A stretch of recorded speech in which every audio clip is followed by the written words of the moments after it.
അസ്സലാമു അലൈക്കും വറഹ്മത്തുള്ളാഹി വബറകാതുഹു. ദയവായി ആരും സംസാരത്തിൻ്റെ ഇടയ്ക്ക് ഫോൺ യൂസ് ചെയ്യരുത്. അത് ഒരാൾ സംസാരിക്കുക, ഒരാൾ ഫോൺ യൂസ് ചെയ്യുമ്പോൾ ഒരു വൃത്തി ഉണ്ടാവുമല്ലോ പ്രോഗ്രാം. അതുകൊണ്ട് എല്ലാവരും ദയവായി എന്തെങ്കിലും അർജൻറ്റ് ഹോസ്പിറ്റൽ കോളുകളോ അങ്ങനെ എന്തെങ്കിലും വളരെ സീരിയസ് ആയ എന്തെങ്കിലും ഉണ്ടെങ്കിൽ മാത്രം ഫോൺ നോക്കുക. അല്ലാത്തവർ ദയവായി എല്ലാവരും ഒന്ന് ഫോൺ സൈലൻ്റ് ആക്കി വെക്കണം. കാരണം അല്ലെങ്കിൽ നമ്മൾ സംസാരിച്ചത് ഒരു ഫലമില്ലാതായി പോകും. മാ ജഅലല്ലാഹു ലിറജുലിൻ മിൻ ഖൽബൈനി ഫി ജൗഫി എന്ന് ഖുർആനിലുണ്ട്. You cannot focus on 2 things at a time എന്നതിന് നമുക്ക് അർത്ഥം വെക്കാം. നേരെ അർത്ഥം അതല്ല, മനുഷ്യന്മാർക്ക് 2 ഹൃദയമില്ല എന്നതിൻ്റെ അർത്ഥം. പക്ഷേ അതിൻ്റെ ഇവിടെ ഒരു കോണ്ടക്ച്വൽ മെസ്സേജ് എന്ന് പറയുന്നത് ഒരേ സമയത്ത് 2 കാര്യങ്ങളിൽ ഫോക്കസ് ചെയ്യാൻ കഴിയില്ല. മൊബൈലിൽ നമ്മൾ ഉപയോഗിക്കുകയാണെങ്കിൽ ഇതിലും ശ്രദ്ധ വരില്ല. അപ്പോൾ അതൊന്നും ഒഴിവാക്കാൻ വേണ്ടി പറയുന്നത്. അല്ലെങ്കിലും ഈ വിഷയം പുതിയ കാലത്തെ കുടുംബങ്ങളുമായിട്ട് വളരെയേറെ ബന്ധമുള്ള ഒരു കാര്യമാണ്. എന്ന് പറഞ്ഞാൽ ഇപ്പോൾ നമ്മൾ വാപ്പയും ഉമ്മയും മക്കളും എല്ലാവരും ഭാര്യ ഭർത്താവും ഒക്കെ ഒന്നിച്ചിരിക്കുന്ന സമയത്ത് പുതിയ കാലത്ത് കൺസൾട്ടിങ്ങിന് വരുന്ന എല്ലാ കുടുംബങ്ങളിലും മിക്കവാറും അവർ പറയുന്നൊരു പ്രധാനപ്പെട്ടൊരു പരാതി, സംഭവം ഒന്നിച്ചിരിക്കാറുണ്ടോ എന്ന് വെച്ച് കഴിഞ്ഞാൽ ഒരു റൂമിൽ ഒരു ബെഡിൽ അപ്പുറത്തേക്ക് ഇരിക്കാറൊക്കെ ഉണ്ട്. പക്ഷേ 2 ലോകത്തായിരിക്കും ഉണ്ടാവുക എന്നുള്ളതാണ്. കാരണം ഒരാൾ മൊബൈലിൽ ഒരു കാര്യത്തിലായിരിക്കും, മറ്റേ ആൾ മൊബൈലിൽ വേറൊരു കാര്യത്തിലായിരിക്കും. അതുകൊണ്ട് തന്നെ ഒരു ഇൻറ്റിമസി, ഒരു ഇമോഷണൽ ബോണ്ടിങ് ഒന്നും, ഒരു എന്താ പറയുക, ഒരു ഇൽഫത്ത് എന്ന് പറയുന്നത്, ലീഫിൽ ഖുലൂബ്, അതാണ് ഇമോഷണൽ ബോണ്ടിങ് എന്ന് പറയുന്നത്. അതൊന്നും ഒരു നല്ലൊരു രീതിയിൽ കുടുംബങ്ങളിൽ കാണുന്നില്ല. എല്ലാവരും ഉണ്ട്. അപ്പുറത്തെ വീട്ടിൽ ഉമ്മുണ്ട്, അപ്പുറത്തെ റൂമിൽ ഉമ്മുണ്ട്, ഇപ്പുറത്തെ റൂമിൽ വാപ്പുണ്ട്, ഇപ്പുറത്തെ റൂമിൽ ഏട്ടനുണ്ട്, അനിയനുണ്ട്, ഭാര്യയുണ്ട്, ഭർത്താവുണ്ട്, മക്കളുണ്ട്, എല്ലാവരും ഉണ്ട്. സൗകര്യങ്ങളെല്ലാം നമുക്ക് കൂടിയപ്പോൾ മാനസികമായിട്ട് ഏറെ അകന്നു പോവുകയാണ് നമ്മൾ തമ്മിൽ ഉണ്ടായത്. എല്ലാ അർത്ഥത്തിലും വളരെയധികം വിശാലമായ രീതിയിൽ ബന്ധങ്ങൾ, മനസ്സുകൾ പരസ്പരം അകലുകയാണ് ചെയ്തത്. പണ്ട് ഇതൊന്നും ഇല്ലാതിരുന്നൊരു കാലത്ത് ഒഴിഞ്ഞിരുന്നു കഴിഞ്ഞാലും മുഖത്തേക്ക് നോക്കി വർത്തമാനം പറയുമായിരുന്നു. ഒരു തമാശക്കഥ ഉണ്ട്. ഒരിക്കലും സ്കൂളിലെ ഒരു മാഷ് ഒരിക്കൽ വീട്ടിലേക്ക് ഇങ്ങനെ വന്ന സമയത്ത് ഭാര്യയോട് പറഞ്ഞു. അപ്പോൾ അന്ന് അദ്ദേഹത്തിൻ്റെ സ്കൂളിൽ സ്റ്റാഫ് റൂമിലൊരു ഡിസ്കഷൻ ഉണ്ടായിരുന്നു. അവിടെ ഒരു മേരി ടീച്ചറുണ്ട്. അപ്പോൾ മേരി ടീച്ചർക്ക് ചെറുതായിട്ടൊരു മീശ ഉണ്ട്, അതാണ് ചർച്ച. അപ്പോൾ അതിങ്ങനെ തമാശയിൽ ഇങ്ങനെ ചർച്ച ചെയ്ത്, അപ്പോൾ ചുരുക്കി പറഞ്ഞാൽ മേരി ടീച്ചറുടെ മീശ എന്ന് പറഞ്ഞിട്ട് അത് ടെസ്റ്റോസ്റ്ററോണിൻ്റെ ചെറിയ ഒരു വേരിയേഷനിൽ സംഭവിക്കുന്ന ഒരു സംഭവമാണ്. അപ്പോൾ മേരി ടീച്ചറുടെ മീശ ചെറിയൊരു മീശകൾ കാണാൻ മാത്രമൊന്നുമല്ല, സൂക്ഷ്മ നോക്കിയാലേ കാണുള്ളൂ. അപ്പോൾ ഈ മെയിൽസ് ആയിട്ടുള്ള കുറച്ച് അധ്യാപകർക്കിടയിൽ അതായിരുന്നു ചർച്ച. ഒരു രസകരമായി ചർച്ച ചെയ്താണ്. അങ്ങനെ വീട്ടിൽ വന്നിട്ട് ഭാര്യയോട് പറഞ്ഞു, ഈ മേരി ടീച്ചർക്ക് മീശ ഉണ്ട്, ഇന്നതായിരുന്നു ചർച്ച എന്നൊക്കെ പറഞ്ഞു. അപ്പോൾ ആണുങ്ങൾക്ക് അറിയില്ല വേറൊരു പെണ്ണിനെ കുറിച്ച് സ്വന്തം ഭാര്യയോട് പറയുന്നവർക്ക് ഇഷ്ടാവില്ല എന്ന് ആണുങ്ങൾക്ക് അറിയില്ല, അത്തരം കാര്യങ്ങൾ. അപ്പോൾ ചുരുക്കി പറഞ്ഞാൽ അതൊക്കെ ഭാര്യ പ്രത്യേകിച്ചൊന്നും മിണ്ടിയതൊന്നുമില്ല. പിന്നീട് ഒരു 2 ആഴ്ച കഴിഞ്ഞിട്ട് ഇദ്ദേഹം ഇങ്ങനെ സ്കൂൾ കഴിഞ്ഞ് വൈകിട്ട് വരുന്ന സമയത്ത് അവിടെ ഒരു ഇഷ്ടികൻ്റെ ഒരു പകുതിയുള്ള ഒരു കഷ്ണം ഉണ്ടായിരുന്നു, ഒരു ചെറിയൊരു കഷ്ണം. അത് തട്ടിയിട്ട് ഇയാൾ തടഞ്ഞു വീഴാൻ പോയി. അപ്പോൾ ഇയാൾ ഭാര്യയോട് ദേഷ്യം പിടിച്ചു, ഈ ഇഷ്ടികൻ്റെ കഷ്ണമൊക്കെ ഇവിടെയാണ് കൊണ്ടുവെക്കൽ, മുറ്റത്താണ് കൊണ്ടുവെക്കൽ എന്ന് പറഞ്ഞു. അപ്പോൾ ഭാര്യ പറഞ്ഞു, മേരി ടീച്ചറുടെ നിസ്സാരമായ മീശ കാണുന്ന നിങ്ങൾക്ക് ഇത്രയും വലിപ്പമുള്ള ഇഷ്ടികൻ്റെ കഷ്ണം കാണാതിരിക്കുക എന്ന് പറഞ്ഞു കഴിഞ്ഞാൽ ദാറ്റ് ഇസ് നോട്ട് അണ്ടർസ്റ്റാൻഡബിൾ. അപ്പോൾ എന്താണെന്ന് വെച്ച് കഴിഞ്ഞാൽ മനുഷ്യൻ അവനവൻ ആവശ്യമുള്ള കാര്യങ്ങളിലാണ് മനുഷ്യൻ ഫോക്കസ് ചെയ്യുക എന്നാണ് അതിൻ്റെ അർത്ഥം. അതായത് കല്യാണം കഴിഞ്ഞാൽ ആദ്യത്തെ കാലഘട്ടങ്ങളിൽ ഭാര്യ ഭർത്താവിനെ കാണാൻ വരും. അല്ലാതെ നിക്കാഹ് കഴിഞ്ഞ ഒരാൾ ഭാര്യനെ കാണാൻ പോകുമ്പോൾ അയാൾ ഇങ്ങനെ ഫോണിൽ നോക്കൂല. കാരണം എന്താ, ഇത് പുതിയതായിട്ട് കിട്ടിയതാ. അപ്പോൾ ആ ഒരു ഫസ്റ്റ് ഇംപ്രഷൻ ഒരു ലാസ്റ്റിംഗ് ഇംപ്രഷൻ ആക്കാൻ വേണ്ടിയിട്ട് മൊബൈലൊക്കെ മാറ്റി വെച്ചൊക്കെ സ്വിച്ച് ഓഫ് ആക്കിയിട്ട് ഇനി ഫ്രണ്ട്സ് ആരെങ്കിലും വിളിച്ചാൽ തന്നെ മിണ്ടാതിരിക്കും, ഞാൻ ഇപ്പോൾ വന്നത് അവിടെ എന്നൊക്കെ പറഞ്ഞിട്ട് മെല്ലെ സെറ്റപ്പ് ആക്കിയിട്ട് ഫുള്ള് വർത്താനായിരിക്കും. അതേസമയം 1.5 കൊല്ലം കഴിഞ്ഞ് കഴിഞ്ഞാൽ പിന്നെ അത് അല്ലെങ്കിൽ തന്നെ ഇവിടെ ഉണ്ടല്ലോ എന്നൊക്കെ രീതിയിൽ ഇത് പിന്നെ ഒരു വാല്യൂ കൊടുക്കാത്തൊരു സിസ്റ്റമാണ്. പിന്നെ നമുക്കിതിനോടൊരു വാല്യൂ തോന്നണമെന്നുണ്ടെങ്കിൽ ഒന്നുകിൽ മരിച്ചു പോകണം. ബാപ്പായാലും അങ്ങനെ തന്നെ, ഉമ്മയായാലും അങ്ങനെ തന്നെ, ഭാര്യയാണോ ഭർത്താവാണെങ്കിലും ഒക്കെ അങ്ങനെ തന്നെയാണ്. മരണം, രോഗം അല്ലെങ്കിൽ അങ്ങനെയുള്ള എന്തെങ്കിലും സെറ്റപ്പ് വേണം, അല്ലെങ്കിൽ എന്തെങ്കിലും പ്രശ്നങ്ങൾ വരണം. അപ്പോഴാണ് പിന്നെ ഈ ഒരു സാധനത്തെ നമ്മൾ തിരിഞ്ഞു നോക്കുന്നത്. അപ്പോൾ നമ്മൾ കുറച്ചൊരു ബുദ്ധിയുള്ള ആളുകളാണ് നമ്മളെല്ലാവരും. ആ ബുദ്ധി നമ്മൾ കുറച്ചും കൂടെ കുടുംബത്തിൻ്റെ വിഷയത്തിൽ നന്നായിട്ട് പ്രയോഗിക്കേണ്ടിയിരിക്കുന്നു. പുതിയ കാലത്ത് പ്രത്യേകിച്ചും പ്രവാസ കുടുംബം, ഞാൻ അത് ഫോക്കസ് ചെയ്തിട്ടാണ് സംസാരിക്കാൻ ഉദ്ദേശിക്കുന്നത്. പ്രത്യേകിച്ചും പ്രവാസ കുടുംബങ്ങളുടെ ഈ അടുത്ത് ചില സർവേകളൊക്കെ ഇതുമായി ബന്ധപ്പെട്ട് നടന്നിട്ടുണ്ട്. പ്രവാസ കുടുംബത്തിൻ്റെ ചില അവസ്ഥകൾ സത്യം പറഞ്ഞു കഴിഞ്ഞാൽ നമ്മുടെ സഹോദരങ്ങൾ, നമ്മുടെ വാപ്പമാർ, നമ്മുടെ ബ്രദേഴ്സ്, നമ്മുടെ പ്രിയപ്പെട്ടവരൊക്കെ ഗൾഫിലും അതുപോലെ തന്നെ മറ്റ് വിദേശ രാജ്യങ്ങളിലൊക്കെ പോയി വളരെ കഷ്ടപ്പെട്ട് അധ്വാനിച്ചത് കൊണ്ടാണ് നമ്മുടെ നാട് എല്ലാ മേഖലയിലും ഇന്ന് പുരോഗതി ഉണ്ടായത്. നമ്മുടെ കേരളത്തിൻ്റെയൊക്കെ ബജറ്റിനേക്കാളൊക്കെ വലിയ സംഖ്യകളോ ഒക്കെ ഒരു വർഷം വിദേശത്ത് നിന്ന് നാട്ടിലേക്ക് നമ്മുടെ ആളുകൾ അയക്കുന്ന ഒരവസ്ഥയിലേക്ക്, അത്രയും വലിയ സംഖ്യ നാട്ടിലേക്ക് അവർ വിദേശത്ത് അധ്വാനിച്ച് അയക്കുന്നുണ്ട്. എന്തുണ്ടായെന്ന് വെച്ച് കഴിഞ്ഞാൽ സാമ്പത്തികമായി വലിയ അഭിവൃദ്ധി ഉണ്ടായി. പട്ടിണി എന്ന് പറയുന്നത് വളരെ അപൂർവമായിട്ട് മാത്രം ഇല്ല എന്നല്ല, കേരളത്തിൽ പട്ടിണി ഇപ്പോഴും ഉണ്ട്. പട്ടിണി എന്ന് പറഞ്ഞാൽ പട്ടിണിയിൽ ജീവിക്കുന്നത് പരിസരത്തുനിന്ന് കണ്ണോടിച്ചാൽ അത് മനസ്സിലാവുള്ളൂ. നമ്മുടെ വീട്ടിലിരിക്കുമ്പോൾ നമുക്ക് തോന്നും ഇല്ലാന്ന് തോന്നും, നമ്മൾ പോകുന്ന സ്ഥലങ്ങളില്ലാത്ത അവിടെ ഇല്ലാന്ന് തോന്നും. പക്ഷേ പട്ടിണി പാവങ്ങൾ ഇപ്പോഴും കേരളത്തിലുണ്ട്. അത് സാമൂഹ്യ പ്രവർത്തനം നടത്തുന്ന പൊതുരംഗത്ത് പ്രവർത്തിക്കുന്ന ആളുകൾക്ക് അത് വേഗം മനസ്സിലാവും. അതുണ്ട്, തീർച്ചയായിട്ടും ഉണ്ട്. അപ്പോൾ ഇങ്ങനെ നമ്മളൊന്ന് കണ്ണോടിക്കുന്ന സമയത്ത് വലിയ വലിയ വീടുകളായി, സംവിധാനങ്ങളായി, എല്ലാം നമുക്കായി. അത് എല്ലാം വന്നതോടുകൂടെ നമുക്ക് നഷ്ടപ്പെട്ടു പോയ കുറേ കാര്യങ്ങളും കൂടെ അതിൻ്റെ കൂടെ ഉണ്ട്. അതാണ് ഞാൻ പറയുന്നത്, തിരിച്ചറിവ് ഇനിയും ഉണ്ടായിട്ടില്ലെങ്കിൽ ലോകത്തെ മുഴുവനും നന്നാക്കാൻ നമുക്കൊരിക്കലും കഴിയില്ല. നമ്മളിപ്പോൾ വെട്ടിച്ചിറ മഹലിൻ്റെ ഗ്ലോബൽ പ്രവാസി കൂട്ടായ്മയാണല്ലോ. അപ്പോൾ അതുകൊണ്ട് വെട്ടിച്ചിറ ഈ മഹലിൽ, ഈ നാട്, നമ്മുടെ വീട്, ഇതെങ്കിലും നമ്മളൊന്ന് ഫോക്കസ് ചെയ്തിട്ട് ഓരോരുത്തരും അവരവരുടെ വീട്, അവരവരുടെ കുടുംബം, മക്കൾ, അവിടെയെങ്കിലും ഒന്ന് ഫോക്കസ് ചെയ്ത് ഒന്ന് ശ്രദ്ധിച്ചാൽ വലിയ ചില അപകടങ്ങളിൽ നിന്ന് നമുക്ക് നമ്മുടെ മക്കളെ, നമ്മുടെ ഭാര്യയെ, നമ്മുടെ കുട്ടികളെ ഒക്കെ രക്ഷിക്കാൻ സാധിക്കും. കാരണം പുതിയ കാലത്ത് വരുന്ന നബി സല്ലല്ലാഹു അലൈഹി വസല്ലമ തങ്ങൾ പ്രത്യേകമായി പറഞ്ഞു, എൻ്റെ സമൂഹത്തിൽ, എൻ്റെ ഉമ്മത്തിൽ സമ്പത്ത് ഇല്ലാതിരിക്കുക എന്ന് പറയുന്ന ഒരവസ്ഥ ഞാൻ ഭയപ്പെടുന്നില്ല. സമ്പത്ത് ഉണ്ടായിട്ട് എന്താണ് ചെയ്യേണ്ടതെന്നറിയാതെ, ഫൈനാൻഷ്യൽ മാനേജ്മെൻറ്റിൽ എന്താണ് ചെയ്യേണ്ടത് എന്നറിയാത്ത ഒരവസ്ഥ, അവിടെ അതുകൊണ്ട് പരീക്ഷിക്കപ്പെടുന്ന ഒരവസ്ഥ തീർച്ചയായിട്ടും ഞാൻ ഭയക്കുന്നുണ്ട് എന്ന് മുത്തനബി സല്ലല്ലാഹു അലൈഹി വസല്ലം തങ്ങൾ പറഞ്ഞിട്ടുണ്ട്. അത് നമ്മളിന്ന് വളരെ വ്യക്തമായി കണ്ടുകൊണ്ടിരിക്കുകയാണ്. സാധാരണ ഒരു ഇന്ത്യൻ പ്രാചീന ഫിലോസഫിയിൽ ഇങ്ങനെ പറയാറുണ്ട്, ഈ ലക്ഷ്മിയും സരസ്വതിയും എന്ന് പറഞ്ഞാൽ, സരസ്വതി വന്നതിന് ശേഷം ലക്ഷ്മി വരികയാണെങ്കിൽ രണ്ടാളും നിലനിൽക്കും. സരസ്വതി ഇല്ലാതെ ലക്ഷ്മി മാത്രം വന്നാൽ നിലനിൽക്കില്ല എന്ന് പറയും. ഉദ്ദേശം സരസ്വതി എന്ന് പറഞ്ഞു കഴിഞ്ഞാൽ ആ ഒരു പ്രാചീനമായ വിശ്വാസപ്രകാരം ഗോഡസ് ഓഫ് എഡ്യൂക്കേഷനാണ്. അത് സമ്പത്തിനെ പ്രതിനിധാനം ചെയ്യുന്ന ആളാണ്. വിദ്യാഭ്യാസത്തെ പ്രതിനിധാനം ചെയ്യുന്ന ആളാണ്. മറ്റത് ലക്ഷ്മി എന്ന് പറയുന്നത് ഫൈനാൻസിനെ പ്രതിനിധാനം ചെയ്യുന്ന ആളാണ്. അപ്പോൾ ഈ സരസ്വതി വന്നതിന് ശേഷം ലക്ഷ്മി വരാമെന്ന് പറഞ്ഞുകൊണ്ട് ഉദ്ദേശിച്ചത് സമ്പത്ത് എങ്ങനെയാണ് കൈകാര്യം ചെയ്യേണ്ടത് എന്ന അറിവ് ഉണ്ടായതിന് ശേഷം ലക്ഷ്മി, സമ്പത്ത് വന്നാൽ രണ്ടും നിലനിൽക്കും, ഇല്ലെങ്കിൽ രണ്ടും നിലനിൽക്കില്ല എന്നാണ് പറഞ്ഞതിൻ്റെ ഉദ്ദേശം. അത് ഇന്ത്യൻ ഫിലോസഫിയിൽ പ്രാചീനമായിട്ട് പറയുന്ന ഒരു കൺസെപ്റ്റാണ്. അപ്പോൾ നമ്മളെ സംബന്ധിച്ചിടത്തോളം എല്ലാവരുടെ കയ്യിലും പണമുണ്ട്. ഉണ്ടോയെന്ന് വെച്ചാൽ എല്ലാവരുടെ കയ്യിലും പണമുണ്ട്. ഇത് മലപ്പുറം ഭാഷ പറഞ്ഞാൽ ഇതെന്താ കാട്ടണ്ടെന്ന് വെച്ച് കഴിഞ്ഞാൽ എന്താ കാട്ടണ്ടെന്ന് അറിയാത്തത് കൊണ്ട്, കാരണം കുറേ പൈസ 15,000 കിട്ടും, 15,000 എങ്ങനെയെങ്കിലും തീർന്നു പോകണ്ടേ. അപ്പോൾ എന്താ ചെയ്യേണ്ടതെന്ന് അറിയുന്നില്ല. ഇവിടെ ചില സൂചനകൾ, ചെറിയ സമയം നമുക്കുണ്ടാവുക. അപ്പോൾ ചില സൂചനകൾ നൽകാൻ മാത്രമേ നമുക്ക് സമയം ഉണ്ടാവുള്ളൂ. ബാക്കി നമ്മളൊക്കെ ബുദ്ധിയുള്ളവരായതുകൊണ്ട് നന്നായി പഠിക്കണ വിഷയം.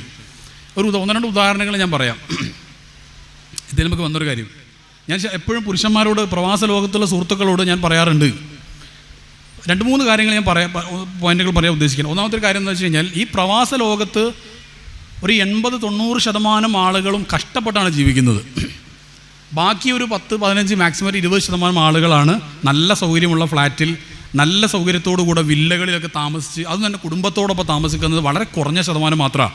ബാക്കിയുള്ളവരൊക്കെ 1.5 വർഷം, 2 വർഷം, 1 വർഷം കൂടുമ്പോൾ മാത്രം ഒരു യാത്ര ചെയ്ത് അവർ വന്ന് 1-2 മാസം മാത്രം ഇവിടെ നിന്ന് അത് കഴിഞ്ഞ് തിരിച്ചു പോയി വീണ്ടും അടുത്ത 10 മാസം അല്ലെങ്കിൽ 12 മാസം, 11 മാസം, 1.5 കൊല്ലം വളരെ കഷ്ടപ്പെട്ട് സ്വന്തം ഉമ്മാനെ, പാപ്പാനെ അത് കാണാതെ, മക്കളെ കാണാതെ, മക്കളുടെ വിജയങ്ങൾ കാണാതെ, ഒന്നും കാണാതെ, കുടുംബത്തിലെ പ്രധാനപ്പെട്ട കല്യാണങ്ങൾ കാണാതെ, അതിനിടയിൽ പ്രധാനപ്പെട്ട ഉമ്മ, ബാപ്പ, വല്യമ്മ, വല്ലിപ്പ, പല ക്യാരക്ടേഴ്സും മരിച്ചു പോകുന്നുണ്ട്. അതിന് പോലും പങ്കെടുക്കാൻ കഴിയാതെ അവരുടെ ഒരു ജീവിതം 10, 20, 25, 30 വർഷക്കാലം പ്രവാസ ലോകത്ത് ചിലവഴിക്കുന്നവരാണ് ആണുങ്ങളിൽ നല്ലൊരു ശതമാനം. പോകുന്നത് 2 വർഷം, 4 വർഷത്തിന് അത്യാവശ്യ കടണ്ട തീർക്കാനാണ് എല്ലാവരും പോവുക. അതിന് 2 വർഷം കഴിയുമ്പോഴത്തേക്ക് അടുത്ത ചില ചില ഉത്തരവാദിത്തങ്ങൾ വരും, ചില റെസ്പോൺസിബിലിറ്റീസ് വരും. അതിനെക്കുറിച്ചൊക്കെ വിശാലമായിട്ട് പറയാൻ ഞാൻ ഈ വേദി ഉപയോഗിക്കുന്നില്ല, കാരണം അത് വലിയ വിഷയങ്ങളെല്ലാം. ചില സൂചനകൾ ഞാൻ പറയുകയാണ്. എന്ന് പറഞ്ഞാൽ, ഇപ്പോൾ ഇയാളിങ്ങനെ ഈ ഗൾഫുകാരെ കുറിച്ച്, ഇത് പെണ്ണുങ്ങളും ശരിക്കും മനസ്സിലാക്കണം, കാരണം ഒരുപാട് ലേഡീസാണ് കൂടുതലുള്ളത്. ജെൻസ് കുറേ ആൾക്കാർ നാട്ടിലില്ലാത്തവരുണ്ട്. നാട്ടിലില്ലാത്തവർക്ക് നമുക്ക് നല്ല മനോഹരമായി ലൈവ് കാണുന്ന സംവിധാനമുണ്ട്, അവരത് കാണുന്നുണ്ട്. ഒരാൾ ഇങ്ങോട്ട് വരുമ്പോൾ തന്നെ എന്നോട് പറഞ്ഞു, ഞാൻ കാണുന്നുണ്ട്, ഞാൻ വിദേശത്താണ്, ഞാൻ കാണുന്നുണ്ട്. ഒരാൾക്ക് തന്നെ എന്നോട് പറഞ്ഞു. അതിൻ്റെ 1-2 വിഷയങ്ങൾ സ്ത്രീകൾ ഉൾക്കൊള്ളേണ്ട, സ്ത്രീകളൊന്ന് ലീഡർഷിപ്പ് ക്വാളിറ്റിയോട് കൂടെ കൈകാര്യം ചെയ്താൽ ശ്രദ്ധിക്കാവുന്ന ഒരുപാട് കാര്യങ്ങൾ ഇതിനകത്തുണ്ട്. ഒന്നാമതായിട്ട് ഞാൻ പറയുന്നൊരു കാര്യം, പ്രവാസ ലോകത്ത് കഷ്ടപ്പെട്ട് ജീവിക്കുന്ന ആളുകൾ, ആ കഷ്ടപ്പാടെല്ലാം സഹിച്ച്, ശരിക്കും മനസ്സിലാക്കണേ പറയുന്നത്, ആ കഷ്ടപ്പാടെല്ലാം സഹിച്ച് കേരളത്തിൽ നാട്ടിൽ വന്ന് ജോലി ചെയ്താൽ കിട്ടാവുന്നതിൻ്റെ ഒരു 10, 15, 20, 25, 30,000 ഏറെ കിട്ടുന്നുണ്ടാവും. പക്ഷേ ആ 30,000-ന് ഇവരനുഭവിക്കുന്ന മനോവ്യഥ, അതിന് എത്ര കോടി കൊടുത്താലോ മനസ്സമാധാനം കിട്ടുക? 1 കോടി കൊടുത്താൽ ആർക്കെങ്കിലും മനസ്സമാധാനം തരാൻ പറ്റുമോ? പറ്റില്ല. അപ്പോൾ ഭാര്യയുടെ കുട്ടികളുടെ വാപ്പാൻ്റെ ഉമ്മാൻ്റെ കൂടെ ഈ തോടും പാടവും ഇതെല്ലാം കണ്ട് ജീവിക്കുന്ന ആ ഒരു സുഖം അതൊരു 1 കോടി 10 കോടി കൊടുത്താൽ കിട്ടൂല. അതെല്ലാം ഉപേക്ഷിച്ചിട്ടാണ് മാസത്തിൽ 10,000 20,000 30,000 കിട്ടാൻ വേണ്ടി കഷ്ടപ്പെട്ടിട്ട് നമ്മളെ കാണാൻ ആഗ്രഹമില്ലാത്തത് കൊണ്ടല്ല ഇവർ വിദേശത്ത് പോയിട്ട് നിൽക്കുന്നത്. ഭാര്യ ഇങ്ങനെ വരാൻ പറയുമ്പോൾ വരാൻ കഴിയാത്തത്, അല്ലെങ്കിൽ മൂത്തമ്മാൻ്റെ മോളെ കല്യാണത്തിന് വരാൻ കഴിയാത്തത്, അങ്ങോട്ടും ഇങ്ങോട്ടും ടിക്കറ്റിൻ്റെ എക്സ്പെൻസ് 30,000 പെട്ടെന്ന് എടുക്കാൻ ഇല്ലാത്തത് കൊണ്ടാണ്. അപ്പോൾ ഇവിടെയാണ് ചില സാമ്പത്തികമായ ചില ഫൈനാൻഷ്യൽ മാനേജ്മെൻറ്റ് അല്ലെങ്കിൽ ഫൈനാൻഷ്യൽ വിസ്ഡം, ഫൈനാൻഷ്യൽ നോളജ് നമുക്കുണ്ടാവണമെന്ന് പറയുന്നത്.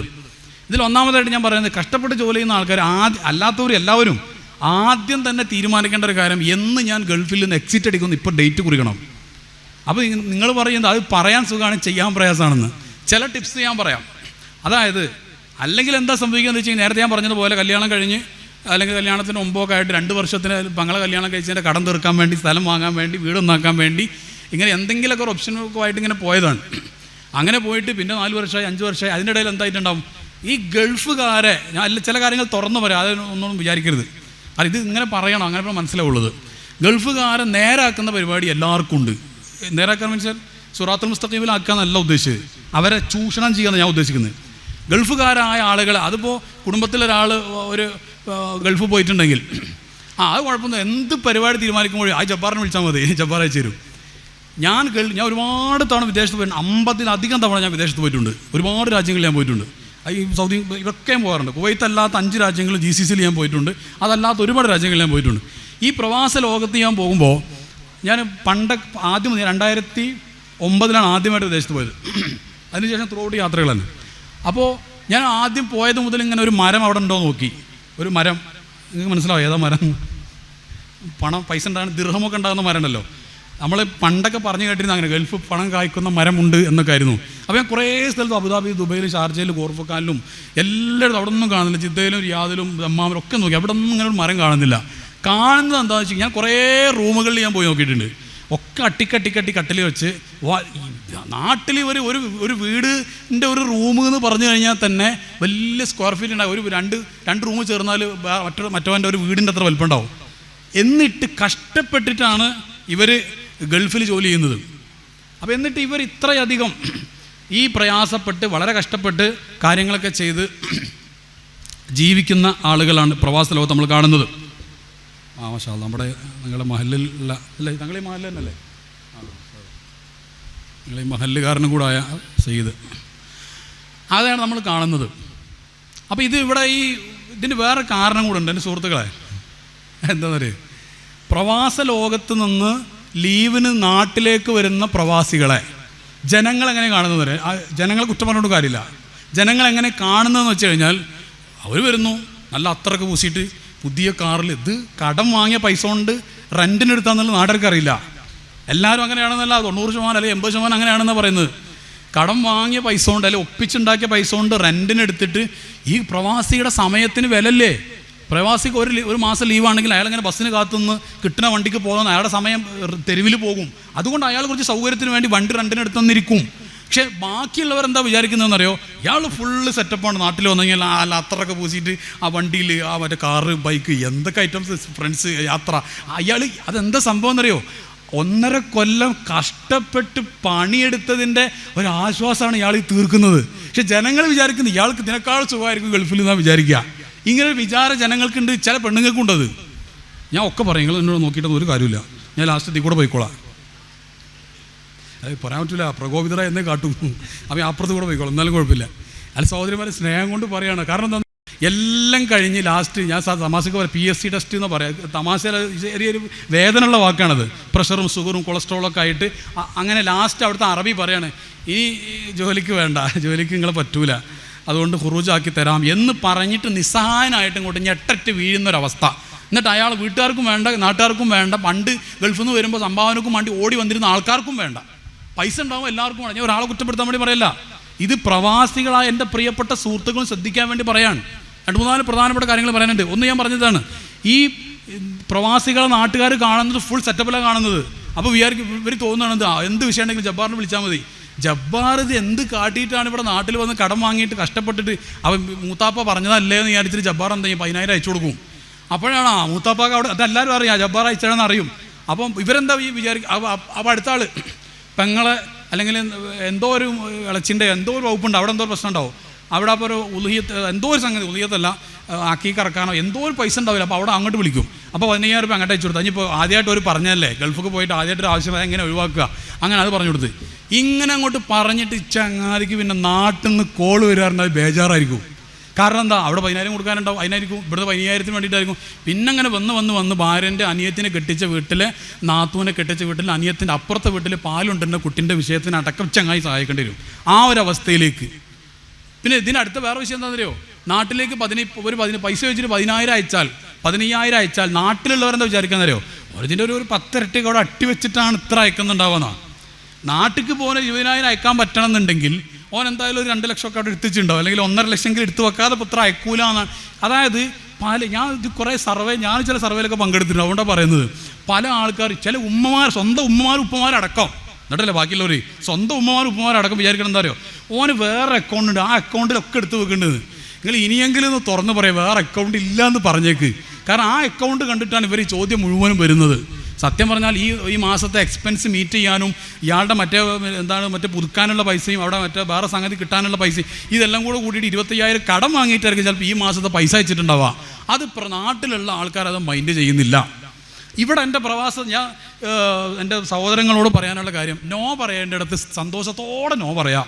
അത് പരിശീലിക്കേണ്ടതുണ്ട്. കഴിയുന്നതൊക്കെ ചെയ്യണം കേട്ടോ. ഉമ്മാക്ക് ബാപ്പാക്ക് കുടുംബത്തിന് നാട്ടുകാർക്ക് മഹലിൽ എല്ലാം ചെയ്യണം. അതിന് അത്ര പ്രതിഫലമുള്ളൊരു കാര്യം വേറെ ഇല്ല. നമ്മുടെ സമ്പത്തിൽ നിന്ന് പാവപ്പെട്ടവർക്ക് കൊടുക്കുക അത്ര നല്ലൊരു കാര്യം വേറെ ഇല്ല. അത് പറഞ്ഞുകൊണ്ട് തന്നെ ഞാൻ പറയാണ്, കഴിയാത്ത കാര്യങ്ങൾ കുടുംബത്തിലുള്ളവരാവട്ടെ നാട്ടുകാരാവട്ടെ പറയുമ്പോൾ ചെയ്യണം നല്ല ആഗ്രഹമുണ്ട്. പക്ഷെ ഇപ്പോൾ എൻ്റെ കഴിയാത്തൊരു സാഹചര്യം പൊരുത്തപ്പെടണം, എന്തെങ്കിലും സാധിക്കുകയാണെങ്കിൽ ഞാൻ ഇൻഷാ അല്ലാഹ് ചെയ്യട്ടോ എന്ന് പറയാം. ഈ സാധിക്കുകയാണെങ്കിൽ ചെയ്യും വേണോ, ഈ മഹലിൽ തന്നെ വേറെ ആളോട് നിങ്ങൾക്ക് പറഞ്ഞിട്ട് ഏർപ്പാടാക്കി കൊടുക്കാൻ പറ്റുന്ന ഏർപ്പാടാക്കി അതൊക്കെ ചെയ്യാം. ചാരിറ്റി എന്ന് പറഞ്ഞാൽ അത്രമാത്രം പ്രസിദ്ധമായ അല്ലെങ്കിൽ ഫലമുള്ള ഒരു കാര്യം വേറെ ഇല്ല. പക്ഷേ ഈ ചങ്ങാതി 48 കൊല്ലം അല്ലെങ്കിൽ 48 വയസ്സായിട്ട് ഇവന് സ്വന്തമായിട്ട് വീട് പോലും ആയിട്ടില്ല. ആ വീട് പോലും ആവാതെയാണ് ഓൻ്റെ വീടിനേക്കാൾ 2 ഇരട്ടി വലിയ പ്ലാൻ വരച്ചിട്ടുള്ള അതിന് സഹായിക്കാൻ ഇയാൾ നടക്കുന്നത്. ഞാൻ പറഞ്ഞ മനസ്സിലാണ്ട, ശരിക്കും പറഞ്ഞാൽ ഇങ്ങനെ ഒരു ബോധോദയം നമുക്ക് ഉണ്ടായേ പറ്റുള്ളൂ. എന്നിട്ട് ഞാൻ നേരത്തെ ആദ്യം പറഞ്ഞ കാര്യം, എന്നാണ് പ്രവാസ ലോകത്തുനിന്ന് ഞാൻ എക്സിറ്റ് അടിക്കുക എന്നുള്ളത് തീരുമാനിക്കണം. അതിന് പെണ്ണുങ്ങളെ നിങ്ങളൊന്ന് ഉത്സാഹിക്കണം. അതെങ്ങനെയാണ്, നിങ്ങൾ ഇങ്ങോട്ട് വന്നോളി, എത്ര കുറച്ച് പൈസയായാലും കുഴപ്പമില്ല, ഉള്ളത് കൊണ്ട് ജീവിക്കാം നമുക്ക് എന്ന് പറയുന്ന പെണ്ണുങ്ങൾ കുറച്ച് ഉണ്ടാവണം. ഇത് നാളെ എന്നോടൊരു സുഹൃത്ത് പറഞ്ഞു. ഞാൻ ഒരു ക്ലാസ്സിൽ ഗൾഫിൽ പോയപ്പോൾ ഒരു ക്ലാസ്സിൽ പറഞ്ഞു, പണ്ടൊക്കെ ഞാൻ ഗൾഫിൽ പോകുന്ന സമയത്ത് പ്രവാസികളോട് സോഫ്റ്റായിട്ട് പറയും, നിങ്ങൾ നാട്ടിലേക്ക് എക്സിറ്റ് അടിക്കണം, പെട്ടെന്നല്ല ഒരു സാമ്പത്തിക സുരക്ഷിതത്വത്തിൽ എത്തിയിട്ട് അങ്ങനെ നാട്ടിലേക്ക് എക്സിറ്റ് അടിക്കണം എന്നൊക്കെ പറയും. ലാസ്റ്റ് ഇപ്പോൾ അങ്ങനെ പറഞ്ഞിട്ട് ആരും വരുന്നില്ല, പിന്നെ അങ്ങോട്ട് തന്നെ തിരിച്ചു പോവുക. ലാസ്റ്റ് ഞാൻ ഇങ്ങനെ വെല്ലുവിളിക്കാൻ തുടങ്ങി, ധൈര്യം ഉണ്ടെങ്കിൽ വരിടാന്ന് പറഞ്ഞു. എന്നിട്ടെങ്കിലും ഒന്ന് വരുമോ നോക്കാനാണ്, അപ്പോഴും വരുന്നില്ല കുറേ എണ്ണോ. പിന്നെ ഞാൻ വേറെ ചില ഇമോഷണൽ ടെക്നിക്കോ പ്രയോഗിക്കുക അങ്ങനെ കുറേ എണ്ണമൊക്കെ വന്നിട്ടുണ്ട്. എന്താ സംഭവം എന്നറിയോ, ഈ പ്രവാസിൽ ഈ എന്നോടൊരു എൻ്റെ ഒരു ക്ലാസ്സിൽ ഗൾഫിൽ ഞാൻ ക്ലാസ് പങ്കെടുത്തിട്ട് പിന്നീട് ഒരു സുഹൃത്തിനോട് പറയും, ഞാൻ നിങ്ങൾ പറഞ്ഞ പോലെ എൻ്റെ ഭാര്യനോട് പറഞ്ഞു നോക്കി, എന്താ പറയാൻ പറഞ്ഞത്, എടി അടുത്ത തവണ ഞാൻ നാട്ടിൽ വന്നാലും ഇങ്ങോട്ട് വരില്ല.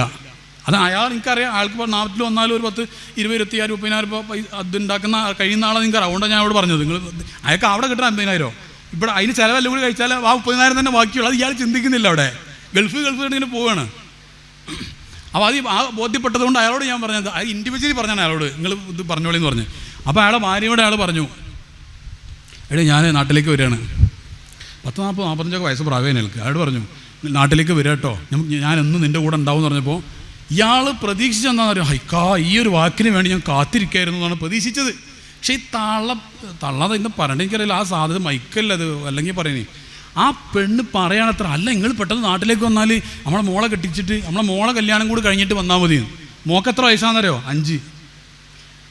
ചെറിയ മോളുണ്ട്, അതിൻ്റെ കല്യാണം കൂടി കഴിഞ്ഞിട്ട് നിങ്ങൾ നാട്ടിലേക്ക് വന്നാൽ മതി എന്ന് പറഞ്ഞാൽ അതിൻ്റെ ഇടയ്ക്ക് വരണം, പിന്നെ പോകണോ, എക്സിറ്റ് എടുക്കൽ ചെറിയ മോളെ കല്യാണം കൂടി കഴിഞ്ഞിട്ട് വന്നാൽ നമ്മളെന്താക്കാം, എൻ്റെ കുറി ആരടക്കുക മറ്റേതാരടക്കുക, എന്നിട്ട് ഓരോ കണക്കങ്ങോട്ട് വിട്ടിട്ട് ഇയാൾ പറഞ്ഞു ഇനിയിപ്പോൾ ഇവിടെ നിന്ന് മരിച്ചാലും കുഴപ്പമില്ല.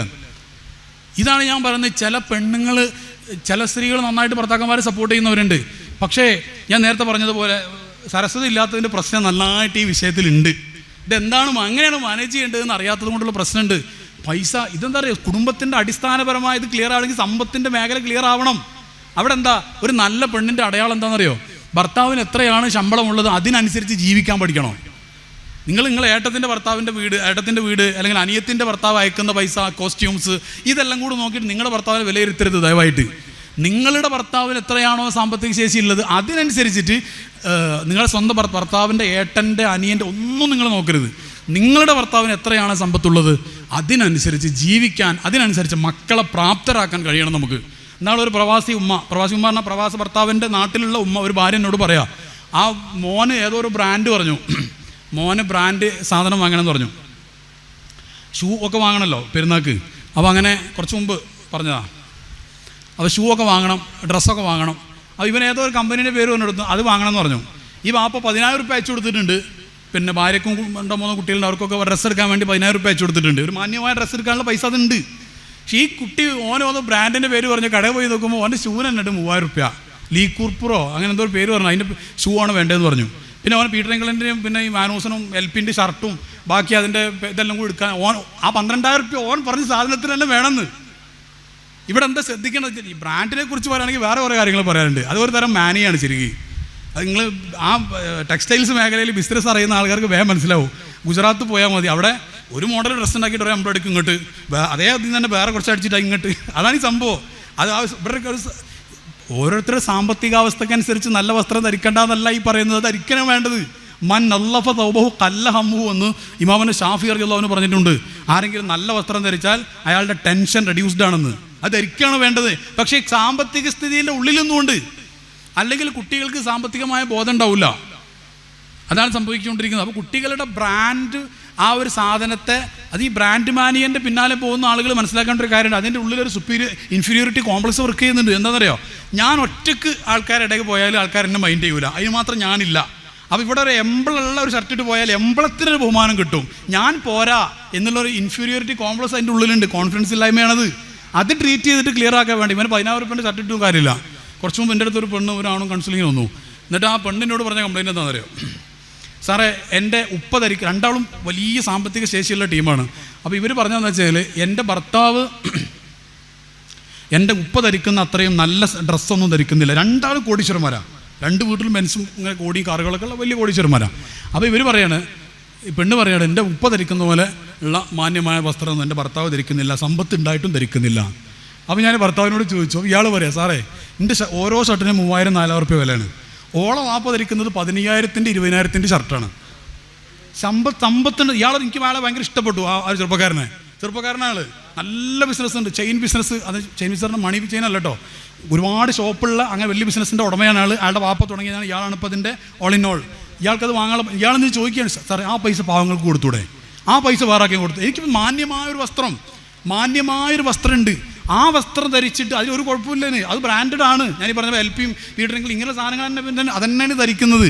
അതിന് 3,000-4,000 രൂപ വിലയുണ്ട്. അത് പോരാ, ഓളെ ഉപ്പ ധരിക്കുന്നത്, ഓളെ ഉപ്പത് ധരിക്കാന്ന് വേറെ പോയിന്റ് പോലുണ്ട്. ആ പെണ്ണിൻ്റെ ഉപ്പ ധരിക്കാന്ന് തുടങ്ങി 50-ആം വയസ്സിലാണ്, ഇയാൾക്ക് 35 ആയിട്ടേ ഉള്ളൂ. അത് നോക്കാണ്ട്. അത് നമ്മൾ ചില മാതാപിതാക്കൾ കുട്ടികളോട് ചില കാര്യം പറയുമ്പോൾ 50-ാമത്തെ വയസ്സിൽ വയല് പ്രസംഗം കേട്ടിട്ട് നന്നായിട്ട് അന്നിങ്ങനെ വന്നിട്ട് താജൂസ് അപ്പം തന്നെ മകനെ വിളിച്ച് ഇടങ്ങാറാക്കാൻ പാടില്ല. കാരണം തന്ന് 55-ലാണ് തജ്ജ് തുടങ്ങിയത്, ഈ മോൻ ആകെ 12 വയസ്സായിട്ടുള്ളൂ. അതേസമയം 55-ലാണ് ഓൻ തഹജ്ജുദ് തുടങ്ങേണ്ടതെന്നല്ല അതിൻ്റെ അർത്ഥം. ഓൻ 12 തന്നെ തുടങ്ങണം. It takes its own time. Slow steps, consistency ഉണ്ടാവുന്നതാണ്. ചാടി പുറപ്പെട്ടൊരു കാര്യം ചെയ്താൽ അത് നിലനിൽക്കില്ല. സാവധാനമാണ് ചെയ്തതെങ്കിൽ slow and steady wins the race എന്നാണ്. അതവിടെ നിലനിൽക്കുന്ന ഒരു റേസ് ആയിരിക്കും അത്. അപ്പോൾ ഞാൻ പറഞ്ഞു വന്നത്, സ്ത്രീകളുടെ നല്ലൊരു സപ്പോർട്ട്. ആണുങ്ങൾ പ്രവാസ ലോകത്തുള്ള നിലവിൽ നല്ല സാമ്പത്തിക ശേഷിയോട് കൂടെ ബിസിനസ് ചെയ്യുന്നവർ അവിടെ തന്നെ തുടരുക, ഫാമിലി അങ്ങോട്ട് കൊണ്ടുപോവുക, ഇടയ്ക്ക് ഇങ്ങോട്ട് അല്ലെങ്കിൽ 2-3 മാസം കൊണ്ട് ഇങ്ങോട്ട് വരിക. അവർക്ക് അവിടെ ആയാലും ഇവിടെ ആയാലൊക്കെ ഫാമിലി ഹാപ്പിയാണ്, കുഴപ്പമില്ല. അല്ലാത്തവരാണ് ഭൂരിഭാഗവും. അവരോടാണ് ഞാൻ പറയുന്നത്, ഒന്നുകിൽ നിങ്ങൾ അവിടെ നിങ്ങൾക്ക് എന്തെങ്കിലും ബിസിനസ്സിൻ്റെ ഓപ്പർച്യൂണിറ്റീസ് വരണം, അത്തരം സാധ്യതകളെ കുറിച്ച് അന്വേഷിക്കണം. അല്ല എന്നുണ്ടെങ്കിൽ നാട്ടിൽ എന്താണോ കിട്ടുന്നത് അതുകൊണ്ട് ജീവിക്കാവുന്നൊരവസ്ഥയിൽ, മാന്യമായി ജീവിക്കാവുന്നൊരവസ്ഥയിലേക്ക് കാര്യങ്ങൾ വളരണം.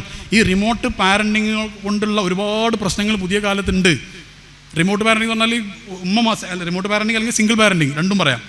റിമോട്ട് പാരൻറ്റിങ്ങിൽ വാപ്പ ഗൾഫിൽ നിന്നിട്ട് മക്കളെ നിയന്ത്രിക്കാൻ കഴിയില്ല എന്ന് മാത്രമല്ല, ചെറിയ കുട്ടികളാണെങ്കിൽ 5, 4, ഒരു 3 അല്ല ഒരു 6, 7 വയസ്സുള്ള കുട്ടികൾ ഉപ്പച്ചിൻ്റെ കോള് വരാൻ വേണ്ടി കാത്തിരിക്കും. 12, 15 വയസ്സുള്ള ആൺകുട്ടികളൊക്കെ ആണെങ്കിൽ ഫോൺ വന്നെടുക്കൂല. ഞങ്ങൾ ചോദിച്ചോക്കി, സംശയം ചോദിക്കും, അവന് മടിയാണ്. അതെന്താ, ആരാണിത്? ഈ ചങ്ങാതി അപ്പോഴും ഇട്ട ഡ്രസ്സ് ഈ വാപ്പാൻ്റെ അധ്വാനമാണ്. അന്നോ രാവിലെ കഴിച്ച ബ്രേക്ക്ഫാസ്റ്റ് ഈ വാപ്പാൻ്റെ അധ്വാനമാണ്. അന്ന് അവൻ കിടന്നുറങ്ങുന്ന വീട് ആ വാപ്പാൻ്റെ അധ്വാനമാണ്. ആ സ്വന്തം പിതാവ് മകൻ്റെ ഒരു ശബ്ദം കേൾക്കാൻ വേണ്ടി വിളിക്കുമ്പോൾ ആ മകൻ എനിക്ക് വേണ്ട എന്ന് പറഞ്ഞ് മടി കാണിച്ച് പോകുന്ന, അത് മടി എന്നല്ല പറയാ, ബോണ്ടിങ് ഇല്ലായ്മയാണത്. എന്തൊരു കഷ്ടമാണത്. ആ വാപ്പാൻ്റെ വിഷമത്ര ഉണ്ടാവും. ഇത് നമ്മൾ ശ്രദ്ധിക്കുക. ഞാൻ പറഞ്ഞത് റിമോട്ട് പാരന്റിങ്ങുകൾ കൊണ്ട് ഇങ്ങനെ ഒരുപാട് പ്രശ്നങ്ങൾ പുതിയ തലമുറ നമ്മൾ കാണുന്നുണ്ട്. അപ്പോൾ എന്താ 2-3 കാര്യങ്ങൾ പറഞ്ഞു. ഒന്ന്, ഈ ഒരു അവസ്ഥയിൽ നിന്ന് എന്ന് നമ്മൾ നാട്ടിൽ എക്സിറ്റ് അടിച്ച് വരും എന്നതിനെക്കുറിച്ച് നിങ്ങൾ പ്ലാൻ ഉണ്ടാക്കണം. അതിന് ഞാനൊരു മാർഗം പറഞ്ഞുതരാം, ഒരു ഐഡിയ പറഞ്ഞുതരാം. ഭർത്താവ് ഭാര്യയോട് പറയാം, എടി നമുക്കൊന്ന് ചിലവ് ചുരുക്കണം. എന്തിനാണ്? ഞാനിത് ഇൻഷാ അല്ലാഹ് 2 കൊല്ലം കൊണ്ട് നാട്ടിൽ സെറ്റിൽ ആവാൻ ഉദ്ദേശിക്കുന്നുണ്ട്. അപ്പോൾ ഞാനൊരു ചെറിയ ഒരു ബിസിനസ്സിൽ 5 ലക്ഷം നിക്ഷേപിക്കാൻ ഉദ്ദേശിക്കുന്നത്. ഇതൊന്നല്ലട്ടോ ഞാൻ ഉദ്ദേശിക്കുന്നത്. നിങ്ങൾക്ക് വിശ്വാസമല്ല, നിങ്ങൾ മൂത്തമ്മാൻ്റെ കുട്ടീൻ്റെ കച്ചവടം ഉണ്ടാവില്ല, അതിൽ ഷെയർ കൂടാ, അതാണ് ഞാൻ ഉദ്ദേശിക്കുന്നത്. അല്ല എവിടെയോ പോയി പൊട്ടിട്ട് ഞാൻ പറഞ്ഞിട്ടില്ലെന്ന് പറയരുത്. ഒരു മണി ചെയിനും ഞാൻ അനുകൂലമല്ല. അതിന് ഒരുപാട് പ്രശ്നങ്ങൾ വേറെ ഉണ്ട്. അതുകൊണ്ടാണ് ഇവിടെ അതിൻ്റെ ആൾക്കാരുണ്ടോ എനിക്കറിയില്ല. മണി ചെയിൻ ഇസ്ലാമികമായിട്ട് ശരിയല്ല, ഇൻകറക്റ്റാണത്. അതുകൊണ്ടാണ് അത് ഇൻകറക്റ്റ്. അതിൻ്റെ ഇസ്ലാമിക് അതിൻ്റെ ഫൈനാൻഷ്യൽ സെറ്റപ്പ് പഠിച്ചാൽ മനസ്സിലാവുന്നത്. ഞാൻ പറഞ്ഞു വന്നത്, സുരക്ഷിതമായ എവിടെയെങ്കിലൊക്കെ പഠിച്ചതിന് ശേഷം അബദ്ധത്തിൽ പോയി ചാടരുത്. ഇപ്പോൾ ഗൾഫിലൊക്കെ പോകുമ്പോൾ പലപ്പോഴും ഞാൻ പോകുമ്പോൾ ചില സുഹൃത്തുക്കളെ നമ്മൾ പരിചയമുള്ള ആൾക്കാരൊക്കെ പറയും, അയാൾ ഏതോ ഒരാൾ വന്ന് ചോദിച്ചു 15 ലക്ഷം കൊടുത്തു, എന്നിട്ട് ഒരു അഡ്രസ്സും ഇല്ലാന്ന്. ഈ 15 ലക്ഷം ഇത്ര കാലം അധ്വാനിച്ചു നോക്കി, എങ്ങനെയെങ്കിലും ഒരാൾ വന്ന് ചോദിക്കും ബിസിനസ് ഓപ്പർച്യൂണിറ്റി പറയുമ്പോൾ ചാടിക്കയറി വീണതാ എന്നിട്ട് പറയും ഇന്ന് ലാസ്റ്റ് ചാൻസാണ്, ഇന്ന് തന്നാൽ കൂടാം, പിന്നെ കൂട്ടൂല എന്ന് പറയും. എന്നാൽ കൂടണ്ട. അത് തട്ടിപ്പാന്ന് മനസ്സിലാക്കുക, ബുദ്ധി വർക്ക് ചെയ്താൽ പോലെ. എത്ര പറ്റിക്കപ്പെട്ടിട്ടും നമ്മുടെ പ്രവാസികൾ ആ വിഷയത്തിൽ മനസ്സിലാക്കുന്നില്ല. എളുപ്പത്തിൽ ഇപ്പോൾ എന്ത് വാക്കാ പറയേണ്ടി മനസ്സിലാകുന്നില്ല. കാലിക്കറ്റ് ചില ആൾക്കാരുണ്ട് പുതിയ കാലത്ത് ഒരു മണി എന്താണെന്നറിയോ, അവർ പറയും നിന്നെ ഞങ്ങൾ ചില ടീംസൊക്കെ ഉണ്ട്, എന്നിട്ട് പറയും ദുബായ് കൊണ്ടുപോയിക്കോളാം, ദുബായ് കാണാനുള്ള എല്ലാ അവസരം, ബുർജ് ഖലീഫ അടക്കം കാണാനുള്ള അവസരം തരാം, തിരിച്ച് അങ്ങോട്ടും ഇങ്ങോട്ടും ടിക്കറ്റ് തരും, ഞങ്ങൾ ചില സാധനങ്ങൾ തന്നെ അവിടെ കൊണ്ട് ഏൽപ്പിച്ചിട്ട് വേറെ ആൾക്ക് കൊടുത്താൽ മതി, നിനക്ക് 50,000 റുപ്യ അല്ലെങ്കിൽ 1 ലക്ഷം റുപ്യ അതും തരും. ഇതിന് പോവാണ് കുറേ ചെറുപ്പക്കാരെ. ഇത് സംഭവം മനസ്സിലായില്ലേ? പെട്ടെന്ന് അത് പെൺകുട്ടികൾ വരെ ഉണ്ട്. 19-18 വയസ്സുള്ള പെൺകുട്ടികൾ അടക്കം കാലിക്കറ്റ് എയർപോർട്ട് അടക്കം പിടിച്ചതാ ഈ വിഷയ തട്ടിപ്പിൽ. വേറെ രസമുണ്ട് അതിൽ. ഈ നാളെ ഒരു പെൺകുട്ടിനെ പിടിച്ചപ്പോൾ ഒരാളിനോട് 19 വയസ്സുള്ള പെൺകുട്ടിനെ പിടിച്ചപ്പോൾ ഒരാളിനോട് ഒരു സങ്കടം, സാറേ പാവല്ലേ പെൺകുട്ടി ഇപ്പോൾ ബേജാറാവുന്നുണ്ടാവില്ലേ. ഞാൻ പറഞ്ഞു, ചങ്ങാതി നമ്മൾ ഈ വാർത്ത നമ്മൾ എത്തിയതിൻ്റെ മുമ്പ് ആ പെൺകുട്ടീൻ്റെ ജാമ്യം കിട്ടിയിട്ട് ആ പെൺകുട്ടി വീട്ടിലെത്തി കിടന്നുറങ്ങിയിട്ടുണ്ടാവും. അത് വേറെ വിഷയം. ഇതിൻ്റെ ബാക്കിൽ ബമ്പൻ ടീമാണ്. അത് ജയിലിൽ കിടക്കണ ആവശ്യമൊന്നും, അത് പൊക്കിക്കൊണ്ട് പോകും. അതിനൊക്കെ ഉദ്യോഗസ്ഥ തലത്തിലടക്കം അതിന് സപ്പോർട്ടീവായിട്ടുള്ള ആൾക്കാരുണ്ട്.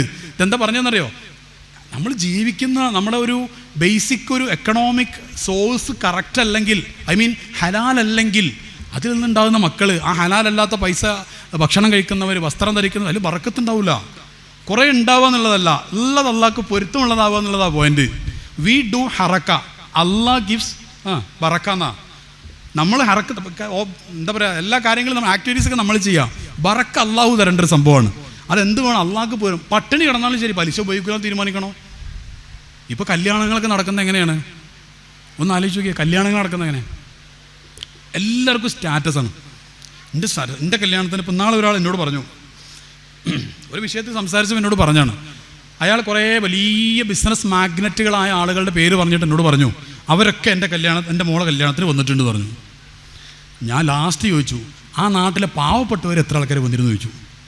അങ്ങനെ നാട്ടിലെ പാവപ്പെട്ട ആൾക്കാരില്ല, ആരും ഇല്ലാത്ത, ചെരുപ്പൊന്നും ഇടാൻ ഇല്ലാത്ത, ചെരുപ്പില്ല, പൈസ ഇല്ലാത്തതുകൊണ്ട് വാങ്ങാത്ത, ആ കീറിയ കുപ്പായിട്ട ആൾക്കാരില്ല. അങ്ങനെ എത്ര ആൾക്കാർ നിങ്ങളുടെ കല്യാണത്തിന്? അതാരും ഉണ്ടായിരുന്നില്ല. നിങ്ങളുടെ കല്യാണത്തിൽ ബർക്കത്തില്ല. ഞാൻ പറഞ്ഞതല്ല, ഹബീബായ റസൂലുള്ളാഹി സ്വല്ലല്ലാഹു അലൈഹി വസല്ലം പറഞ്ഞതാണ്. പാവപ്പെട്ട ആൾക്കാർ പങ്കെടുക്കുന്ന സദ്യയാണ് ഏറ്റവും നല്ല സദ്യയെന്ന് മുത്തനബി വിശ്വാസങ്ങൾ പഠിപ്പിച്ചിട്ടുണ്ട്. നമ്മളെന്താണെന്ന് പറയുക, കല്യാണം നടക്കുമ്പോൾ അപ്പുറത്തെ കല്യാണത്തിനേക്കാൾ എൻ്റെ കല്യാണം ഒന്നുകൂടെ, BMW കാർ എൻ്റെ കല്യാണത്തിന് 25 വന്നിരുന്നു, എൻ്റെ കല്യാണം എൻ്റെ വീട്ടിലെ കല്യാണത്തിന് 25 വന്നിരുന്നു, മറ്റോടത്ത് 14, ഞാൻ എണ്ണിരുന്നു 14 വന്നിട്ടുള്ളൂ. ഇതൊക്കെയാണ് സ്റ്റാറ്റസ്. ഞാൻ പറയുന്നത്, എന്നിട്ട് ഇല്ലാത്ത പൈസ കടം വാങ്ങിയിട്ട് ലോണൊന്നൊരു പ്രശ്നമേ അല്ല, ലോണൊരു പ്രശ്നമേ അല്ല. നബി സല്ലല്ലാഹു അലൈഹി വസല്ലം തങ്ങൾ പറഞ്ഞിട്ട്, നമ്മൾ ഇസ്ലാമിക മാനസ്ക്രിപ്റ്റ് ജീവിക്കുന്നവരല്ലേ നമ്മൾ, അത് നോക്കണ്ടേ.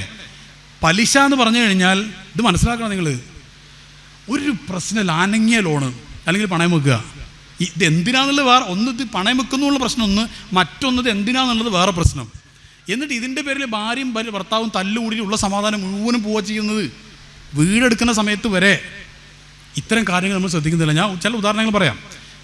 ഇപ്പോൾ ഈ വീടെടുക്കുന്ന സമയത്ത് ഒരാൾ, എക്കണോമിസ്റ്റുകളുടെ ചില കണക്കാ വിഷയത്തിലുണ്ട്, ഒരാൾ എത്ര രൂപയുടെ വീടാണ് എടുക്കേണ്ടത്, അതിന് കണക്കുണ്ട്.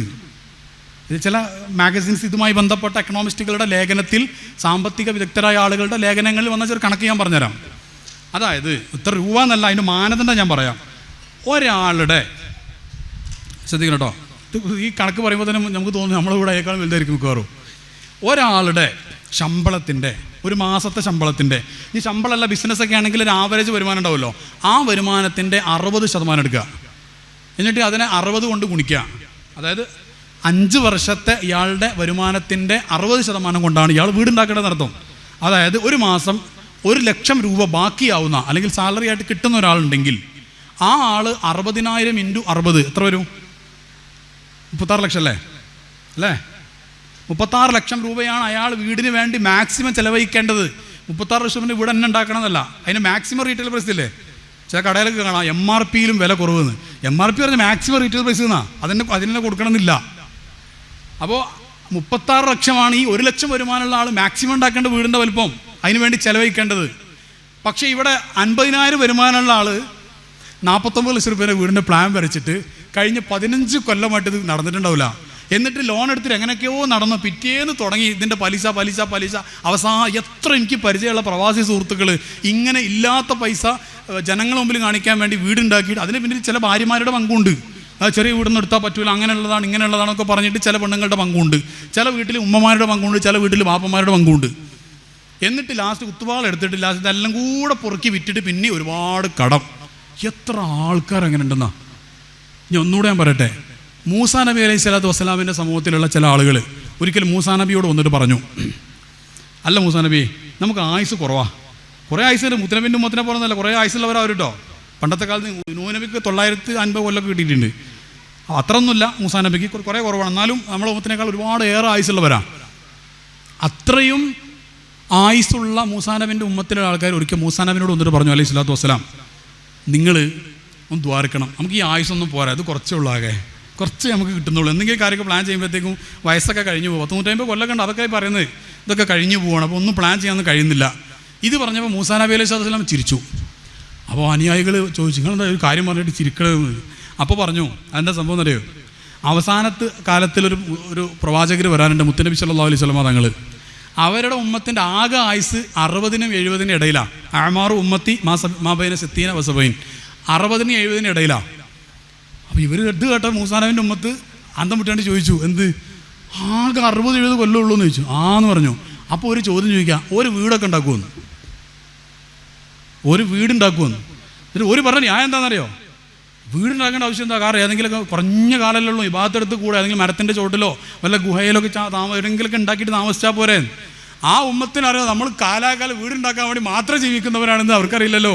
അസ്തഗ്ഫിറുല്ലാഹ്. 1,00,000 സ്ക്വയർ ഫീറ്റുള്ള വീട് ഉണ്ടാക്കണം, അത് ഖബറിലാണ് മക്കളെ. ഇവിടെ ഉള്ളത് കൊണ്ട് എല്ലാവരും സഹായിച്ചും നല്ല രീതിയിൽ കണ്ട് മന്മനസ്സിൽ ജീവിച്ചാൽ ഖബർ 6 അടിയൊന്നും അല്ല, ആൾക്ക് വെറുതെ പറയാം. ആ കാണുന്നത് 6 അടിയേ ഉള്ളൂ, പക്ഷെ അത് കിട്ടുന്നത് അള്ളാഹുവിനെ വിശാലാക്കും. 1,00,000 സ്ക്വയർ ഫീറ്റൊക്കെ ആക്കിയിട്ട് അള്ളാഹു ആ കൂട്ടത്തിൽ നമ്മൾ ഉൾപ്പെടുത്തി അനുഗ്രഹിക്കുമാറാവട്ടെ. അതിനാണ് പ്ലാൻ ചെയ്യേണ്ടത്. അപ്പോൾ ഞാൻ പറഞ്ഞു വന്നത് ഫൈനാൻഷ്യൽ വിസ്ഡം ഇല്ലാത്തതുകൊണ്ട്. അപ്പോൾ വീടിൻ്റെ കാര്യം ഞാൻ പറഞ്ഞു. അപ്പോൾ സത്യം പറയട്ടെ, ഒരു ചെറിയൊരു വാപ്പ ഒരു ഉമ്മ, അതായത് ഒരു ഭർത്താവ് ഒരു ഭാര്യ, ഒരു 1, 2, 3 കുട്ടികൾ, സത്യം പറയട്ടെ 1000 സ്ക്വയർ ഫീറ്റ് മതി മാക്സിമം. അത്രേ വേണ്ടുള്ളൂ, അത്ര മതി. ബാക്കി ആർഭാടമാണ്. അതായത് ഒരാൾക്ക് പൈസ ഉണ്ട്, അയാൾ അതിനനുസരിച്ച് ചെയ്തോട്ടെ, പൈസ ഉള്ള ഒരാൾ ചെയ്തോട്ടെ, അത് നമ്മൾ നോക്കണ്ട. അയാൾ ഇൻറ്റീരിയറിന് കുറേ കോടികൾ ഇൻറ്റീരിയറിന് അത് നമ്മൾ നോക്കണം. അയാൾക്ക് സമ്പത്തുണ്ട്. കാരണം ഒരാളുടെ സാമ്പത്തിക സ്ഥിതി എന്താണ് അതിനനുസരിച്ച് അയാൾ ജീവിക്കേണ്ടത്, അതിൽ തെറ്റില്ല. ഇസ്രാഫ് എന്ന് പറഞ്ഞാൽ ഒരു എമൗണ്ട് പറഞ്ഞിട്ട് എല്ലാവർക്കും ഒരേപോലെ എന്ന് പറയാൻ പറ്റില്ല. ആർഭാടെന്ന് പറയുന്നത് അതിൽ വ്യത്യാസങ്ങളുണ്ട്. ശരിക്കും പറഞ്ഞാൽ ഒരു 3 ബെഡ്റൂമുള്ള ഒരു വീട് ഒരു 1000 സ്ക്വയർ ഫീറ്റിൽ വൃത്തിയിട്ട് ഉണ്ടാക്കാൻ പറ്റും. ഇതിന് പകരം നമ്മൾ 2500 പ്ലാൻ വരച്ചിട്ടാണ് വീടാവാത്തത്. വല്ലതും മനസ്സിലാകുന്നുണ്ടോ ഞാൻ പറഞ്ഞിട്ട്? അപ്പോൾ ആ ഉള്ളത് എന്നിട്ട് സാമ്പത്തിക ശേഷി പിന്നെ ഉണ്ടാകുന്നുണ്ടോ? വേറെ സ്ഥലമായി വേറെ വീടുണ്ടാക്കണം, പിന്നെ ഉണ്ടാക്കാം. ഇത് പാവപ്പെട്ടവർക്ക് വേണമെങ്കിൽ കൊടുക്കാം. അല്ലെങ്കിൽ എന്താ പറയുക, സഹോദരന്മാരിൽ പെട്ട ഒരാൾക്ക് തന്നെ വലിയ ചെറിയൊരു അസുഖമുള്ള ഒരാളാണ്, അയാൾക്ക് ഫ്രീ ആയിട്ട് ഒക്കെ ചെയ്യാം പിന്നീട് സമ്പത്ത് ഉണ്ടായാൽ. ഇത് ഇയാളുടെ ജീവിതകാലം മുഴുവനും ഈ വീടുണ്ടാക്കി അതിൻ്റെ കടം വീട്ടിൽ തീർക്കും. ഇയാൾക്ക് എന്നിട്ട് ലാസ്റ്റ് 48-49 വയസ്സിൽ ഇയാൾ ഗൾഫിൽ നിന്ന് എക്സിറ്റ് അടിച്ച് അല്ലെങ്കിൽ വന്നിട്ട് ആ 2 കൊല്ലം താമസിക്കും. എന്നിട്ട് അയാൾ ഹാർട്ട് അറ്റാക്കായിട്ട് മരിച്ചുകയും ചെയ്യും. ഇയാൾ ഈ 35 കൊല്ലം വീടുണ്ടാക്കിയത് 2 കൊല്ലം താമസിക്കാനാണ് ലാസ്റ്റ്. അവിടെ UAE ഒരു വലിയ സാമ്പത്തിക വിദഗ്ധനായ ഒരാൾ, UAE ആൾക്കാർക്ക് അറിയാം, അദ്ദേഹം അവിടെ റേഡിയോയിലൊക്കെ വരുന്ന ആളാണ്, ചാനലുകളിലൊക്കെ വരുന്ന ഒരാളാണ്. അദ്ദേഹം ഒരിക്കലും അദ്ദേഹത്തിൻ്റെ ഒരു എക്സ്പീരിയൻസ് പറയണ്ടായി. ഒരു പ്രവാസിയുടെ കഥ. അത് ഞാനൊരു നല്ല ബന്ധമുള്ള ഒരാളാണ്. അദ്ദേഹത്തിൻ്റെ ഒരു സ്വന്തം അനുഭവം അദ്ദേഹം പറയണ്ടായി. അദ്ദേഹം തന്നെ കൈകാര്യം ചെയ്തൊരു കേസാണ്. നല്ല പ്രായമുള്ള മനുഷ്യനെ, ഇപ്പോൾ അദ്ദേഹം നല്ല പ്രായമുണ്ട്. അപ്പോൾ അദ്ദേഹം പറയാം, ഒരു കുടുംബത്തിൽ ഒരു പ്രവാസി ഇതേപോലെ ഗൾഫ് പോയി. അങ്ങനെ ആളുടെ നേരത്തെ പറഞ്ഞ പോലെ ഒരു കുടുംബക്കാർ ഓരോന്ന് പറയും, അത് അയച്ചു കൊടുക്കും, വേറൊരാൾ പറയും അത് അയച്ചു കൊടുക്കും, അടുത്ത ആൾ പറയും അയച്ചു കൊടുക്കും. ഇങ്ങനെ അയച്ചു കൊടുത്ത് ഇയാൾ വീടിൻ്റെ തറ ഇട്ടിട്ട് തറപ്പണി കഴിയാൻ തന്നെ കുറേ കാലെടുത്തു. തറപ്പണി കഴിഞ്ഞിട്ട് കല്ലിറക്കാൻ അതിൻ്റെ ഇടയിൽ പിന്നെ പെണ്ണുങ്ങളോടൊന്ന് കോൾ വരും, മറ്റേ സംഭവം ചെയ്തു കൊടുക്കണം. ഇവിടെ ഈ ആങ്ങൾക്ക് ചില പെങ്ങന്മാരുണ്ട്. നാളെ ഒരു ചങ്ങാതി എന്നോട് പറഞ്ഞു, സങ്കടത്തോടെ പറയാം, സാറേ എനിക്ക് 5 പെങ്ങന്മാരുണ്ട്, എൻ്റെ വിഷമം തീരുന്നില്ല എന്ന് പറഞ്ഞു. അതെന്തേന്ന് ചോദിച്ചു. 5 പെങ്ങന്മാരൊക്കെ ഉണ്ടാകുന്ന ഭയങ്കര രസമാണത്. ഒരു പെങ്ങൾ വരുമ്പോൾ പിന്നെ എന്താ പറയുക, ബിസ്ക്കറ്റും ഐറ്റംസൊക്കെ കൊണ്ടുവരും, മറ്റേ പെങ്ങൾ വരുമ്പോൾ പൂളപ്പരി കൊണ്ടുവരും, മറ്റേ പെങ്ങൾ വരുമ്പോൾ കേക്ക് കൊണ്ടുവരും. വീട്ടിൽ ഫുള്ള് ഇതങ്ങനല്ല ഇവർ വരുന്നത്, അല്ലാത്ത സാധനങ്ങളാണ്.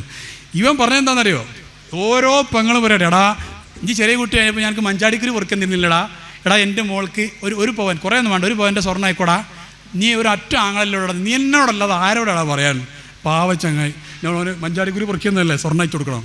രണ്ടാമത്തെ പെങ്ങൾ വിടുവോ, എടാ എനിക്കറിയില്ലടാ എൻ്റെ വീട്ടിലത്തെ അവസ്ഥ, ഒരു ഫ്രിഡ്ജ് വേണടാ എന്ന് പറഞ്ഞിട്ട് അങ്ങനെയാണ്. മൂന്നാമത്തെ ആൾ അവിടെ വാഷിംഗ് മെഷീൻ ഉണ്ട്, അത് ഓട്ടോമാറ്റിക് ആക്കണം, ആ ഓട്ടോമാറ്റിക് ആക്കി. ഇങ്ങനെ ഒരു വരി ഒട്ടകങ്ങൾ വരി വരികയെന്നൊക്കെ പാട്ടിലുള്ളത്, ഇത് പെങ്ങന്മാർ വരി വരികയാണ്. എന്നിട്ട് ഓരോന്ന് പറഞ്ഞ് ലാസ്റ്റ് ഈ ചങ്ങാതി എന്നോട് സങ്കടത്തോടെ പറയാം, ഗൾഫിൽ പോകുമ്പോഴുള്ള അനുഭവങ്ങൾ അതൊക്കെ. ഞാൻ ഈ റൂമുകളിലൊക്കെ കാര്യമായിരുന്നു, എൻ്റെ സുഹൃത്തുക്കളുടെ എല്ലാ റൂമിലല്ല, അവസ്ഥകൾ മനസ്സിലാക്കാൻ വേണ്ടി നമ്മളെ കൊണ്ട് കഴിയുന്ന ചില നിർദ്ദേശങ്ങൾ കൊടുക്കാറുണ്ട്. എന്നിട്ട് ലാസ്റ്റ് ഈ ചങ്ങായി തമാശയിൽ പറയാം, ലാസ്റ്റിൻ്റെ പെങ്ങന്മാരോട് എല്ലാവരും കൂടി കോൺഫറൻസിൽ വിളിച്ചിട്ട് ഞാൻ പറഞ്ഞു, ഇനി എന്നോടൊന്നും പറയരുത്, മഞ്ചാടിക്കുരു പറഞ്ഞ് ഞാൻ ഒരു പാക്കാണ് കൊടുത്തേക്കാം, വേറെ ഒന്നും ഇങ്ങോട്ട് ആവശ്യപ്പെടരുത്. അതായത് ഈ പെങ്ങളെന്താ പറയുന്നത്, രസം എന്താ വെച്ചാൽ ഈ പെങ്ങൾ ഭർത്താവിൻ്റെ വീട്ടിലേക്ക് ഇതിങ്ങനെ വാച്ചൊക്കെ കെട്ടിങ്ങനെ നടന്നിട്ട് മൊബൈലൊക്കെ കൊണ്ടെങ്കിൽ നടന്നിട്ട് പറയണത്, എൻ്റെ ആങ്ങളെ കൊടുത്തേച്ചാൽ 38,000 ഫോണാണ്. ഈ ചങ്ങാതി കടം വൈകി കൊടുത്തേച്ചാൽ ഈ താത്താക്കുണ്ടോ അറിയുന്നത്, പാവം. ശരിക്കും പറഞ്ഞാൽ ഇതാണ് അവസ്ഥ.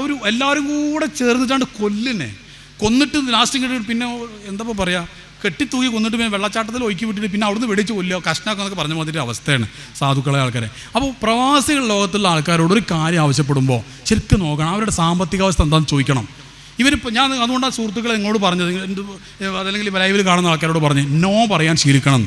ഉമ്മാനോടായാലും നോ പറയേണ്ടടുത്ത് പറയണം, അല്ലെങ്കിൽ ഓരെന്താ ഉമ്മാനോടായാലും പറയേണ്ടടുത്ത് പറയണ്ടേ, അല്ലെങ്കിൽ ഓരെന്താ വിചാരിക്കുക, ഉമ്മാനെ നോക്കണ്ടെന്നല്ലോ, അങ്ങനെ തെറ്റിദ്ധരിക്കരുത്. ഉമ്മാൻ്റെ കാലിൻ്റെ ചോട്ടിലെ മക്കളെ സ്വർഗമോ, അതില്ലെങ്കിൽ നമുക്ക് കിട്ടൂല. അതേസമയം ഇല്ലാത്തത് ഉമ്മ പറയണ്ട. എൻ്റെ ഇവിടെ ഉമ്മമാരെന്ത് ചെയ്യുന്നവർ പൊതുവേ പെൺകുട്ടികളെ വീട്ടിലേക്ക് അതില്ല ഇതില്ല എന്ന് പറഞ്ഞിട്ട് ഇങ്ങനെ പറഞ്ഞേക്കും. എന്നാൽ ഈ പെൺകുട്ടികൾക്കൊരു ബോധം വേണ്ടേ, ഞാനങ്ങനെ പറയാൻ പാടില്ല എന്നുള്ളത്. അതിന് പിന്നെ വേറെ കാരണമുണ്ട്. കെട്ടിച്ച് വിട്ട് കഴിഞ്ഞാൽ അത് ശരിക്കും മാതാപിതാക്കൾ ശരിക്കും ശ്രദ്ധിക്കേണ്ട ഒരു കാര്യമാണ്. ഒരു പെൺകുട്ടിയെ കെട്ടിച്ച് പറഞ്ഞയക്കുമ്പോൾ ആ പെൺകുട്ടിയോട് ശരിക്കും പറയണം, മോളെ കുട്ടീൻ്റെ ഉമ്മയാണ്, അല്ല കുട്ടീൻ്റെ വാപ്പയാണ്, കുട്ടീൻ്റെ ഉമ്മയാണ്, ഇത് കുട്ടീൻ്റെ വീട് തന്നെയാണ്, എപ്പോൾ വേണമെങ്കിലും എൻ്റെ കുട്ടിക്ക് ഇങ്ങോട്ട് വരാം, പക്ഷെ അവിടെ ഒരു പ്രശ്നം ഉണ്ടാക്കിയിട്ട് ഇങ്ങോട്ട് വരാൻ പാടില്ല, അത് നിങ്ങൾ തമ്മിൽ തീർത്തോളണം. വലിയ ഗുരുതരമായ പ്രശ്നങ്ങളൊക്കെ ഉണ്ടെങ്കിൽ ഞങ്ങൾ ഇടപെടുത്തോളാം. അല്ലാത്ത കൊച്ചു സൗന്ദര്യപ്പടക്കങ്ങൾ, പ്രശ്നങ്ങൾ, ചിലപ്പോൾ സൗകര്യക്കുറവുകൾ, ചിലപ്പോൾ ചില ദിവസങ്ങൾ എല്ലാവരും കൂടെ വന്നിട്ട് കുറച്ച് ജോലിഭാരം കൂടുതൽ, കറണ്ട് പോയിട്ട് ഒന്നുമില്ല, വെള്ളമൊന്നുമില്ല, വെള്ളം കിണറ്റിന്ന് ഒക്കെ ഉണ്ടാവും മക്കളെ, അതതിൻ്റെ ഭാഗമാണ് എന്ന് പഠിപ്പിച്ചിട്ട് വേണം വിടാൻ. നമ്മളെ പെൺകുട്ടികൾ കെട്ടിച്ച് വീട്ടുന്ന വീട്ടിൽ നമ്മുടെ വീട്ടിൽ അതേ സൗകര്യം ഉണ്ടാവുമോ? ചിലപ്പോൾ ഉണ്ടാവാം, ചിലപ്പോൾ ഉണ്ടായിക്കൊള്ളുന്നില്ല. ഏതവസ്ഥ, അതെന്തുകൊണ്ടാണെന്ന് അറിയാം. പെൺകുട്ടികളെ പ്രത്യേകിച്ച് ഇന്നത്തെ കാലത്ത് പെൺകുട്ടികൾ പഠനം എന്ന് പറഞ്ഞിട്ട് ഈ പുസ്തകത്തിൻ്റെ നമ്മുടെ മാഷോട് ഇരിക്കുന്നുണ്ട്, മാഷോട് പോയി മാഷോട് ചോദിച്ചു നോക്കണേ, ഈ പുസ്തകത്തിൻ്റെ 2 ചട്ടകൾക്കുള്ളിലുള്ളത് മാത്രമാണോ പഠനം എന്ന് പറയുന്നത്? ആണോ? അടുക്കളയിൽ കുക്കിംഗ് പഠനമല്ലേ? ഒരു ഹോം മാനേജ്മെൻറ്റ് പഠനമല്ലേ? കൾട്ടിവേഷൻ, ഈ കൃഷി പഠനമല്ലേ? ജനങ്ങളായിട്ട് ബന്ധപ്പെടുന്ന പഠനമല്ലേ? എന്നിട്ട് ഈ പെൺകുട്ടി നീറ്റ് എക്സാമിന് പ്രിപ്പറേഷൻ അത്ര, കല്യാണത്തിനും ഇല്ല, സൽക്കാരത്തിനും ഇല്ല, നിസ്കാരത്തിനും ഇല്ല, പഠനത്തിനും ഇല്ല, ഭക്ഷണം കഴിക്കാൻ കറക്റ്റ് വരും, അതിന് വരുമല്ലോ, ബാക്കി എല്ലാം വിട്ട് ഓള് പഠിക്കല്ലേ. എന്നിട്ട് ലാസ്റ്റ് കല്യാണം കഴിച്ച് പറഞ്ഞു വെച്ചിട്ട് അമ്മായിമാനോട് ഇവിടുത്തെ തള്ള വിളിച്ചാൽ ഒക്കെ ഒന്നും അറിയില്ല കേട്ടോ, നിങ്ങൾ പഠിപ്പിച്ചു കൊടുത്താളേ. ഓളെന്ന് പറഞ്ഞാൽ അടുക്കള പോയിട്ട് A+B സ്കോർ ഇങ്ങനെ പറഞ്ഞോട്ടെ, ചായ ഉണ്ടായിക്കോളൂ. ഞാൻ പറഞ്ഞു മനസ്സിലാവുന്നുണ്ടോ? അല്ലെങ്കിൽ സയൻസിൻ്റെ മുദ്രാവാക്യം ഇല്ല, ഇങ്ങനെ പഠിച്ചു വെച്ചാൽ അതിങ്ങനെ വിളിച്ചോട്ടെ, എന്നിട്ട് ഓം റീം എന്നൊക്കെ പറയും പോലെ ഇതിങ്ങനെ പറയാം, സയൻസിൻ്റെ ഒരാൾ നിങ്ങളിങ്ങനെ പറഞ്ഞോട്ടെ, ചായയും കടിക്കിങ്ങനെ ഉണ്ടായി വന്നോട്ടെ. എൻ്റെ പ്രിയപ്പെട്ട ഉമ്മമാരെ സഹോദരിമാരെ, നിങ്ങൾ പെൺകുട്ടികളെ ചെറിയ പ്രായം മുതൽ നിങ്ങൾ ഈ ചായ ഉണ്ടാക്കാനും ബിരിയാണി ഉണ്ടാക്കാനും ചോറുണ്ടാക്കാനും എല്ലാം പഠിപ്പിക്കുക. എന്നിട്ടൊരു സെൽഫായ സംഭവം. അതേപോലെ തന്നെ പ്രവാസ ലോകത്തുള്ള ആൾക്കാർ പ്രത്യേകിച്ച് മക്കൾ ആവശ്യപ്പെടുന്ന എല്ലാ കാര്യങ്ങളും ചെയ്തു കൊടുക്കല്ലേ. നോ പറയേണ്ടടുത്ത് നോ പറയുന്നത് പറഞ്ഞാൽ എന്താണെന്ന് അറിയാം. ഇനി ഇതിൻ്റെ അപകടം പറഞ്ഞുതരാം.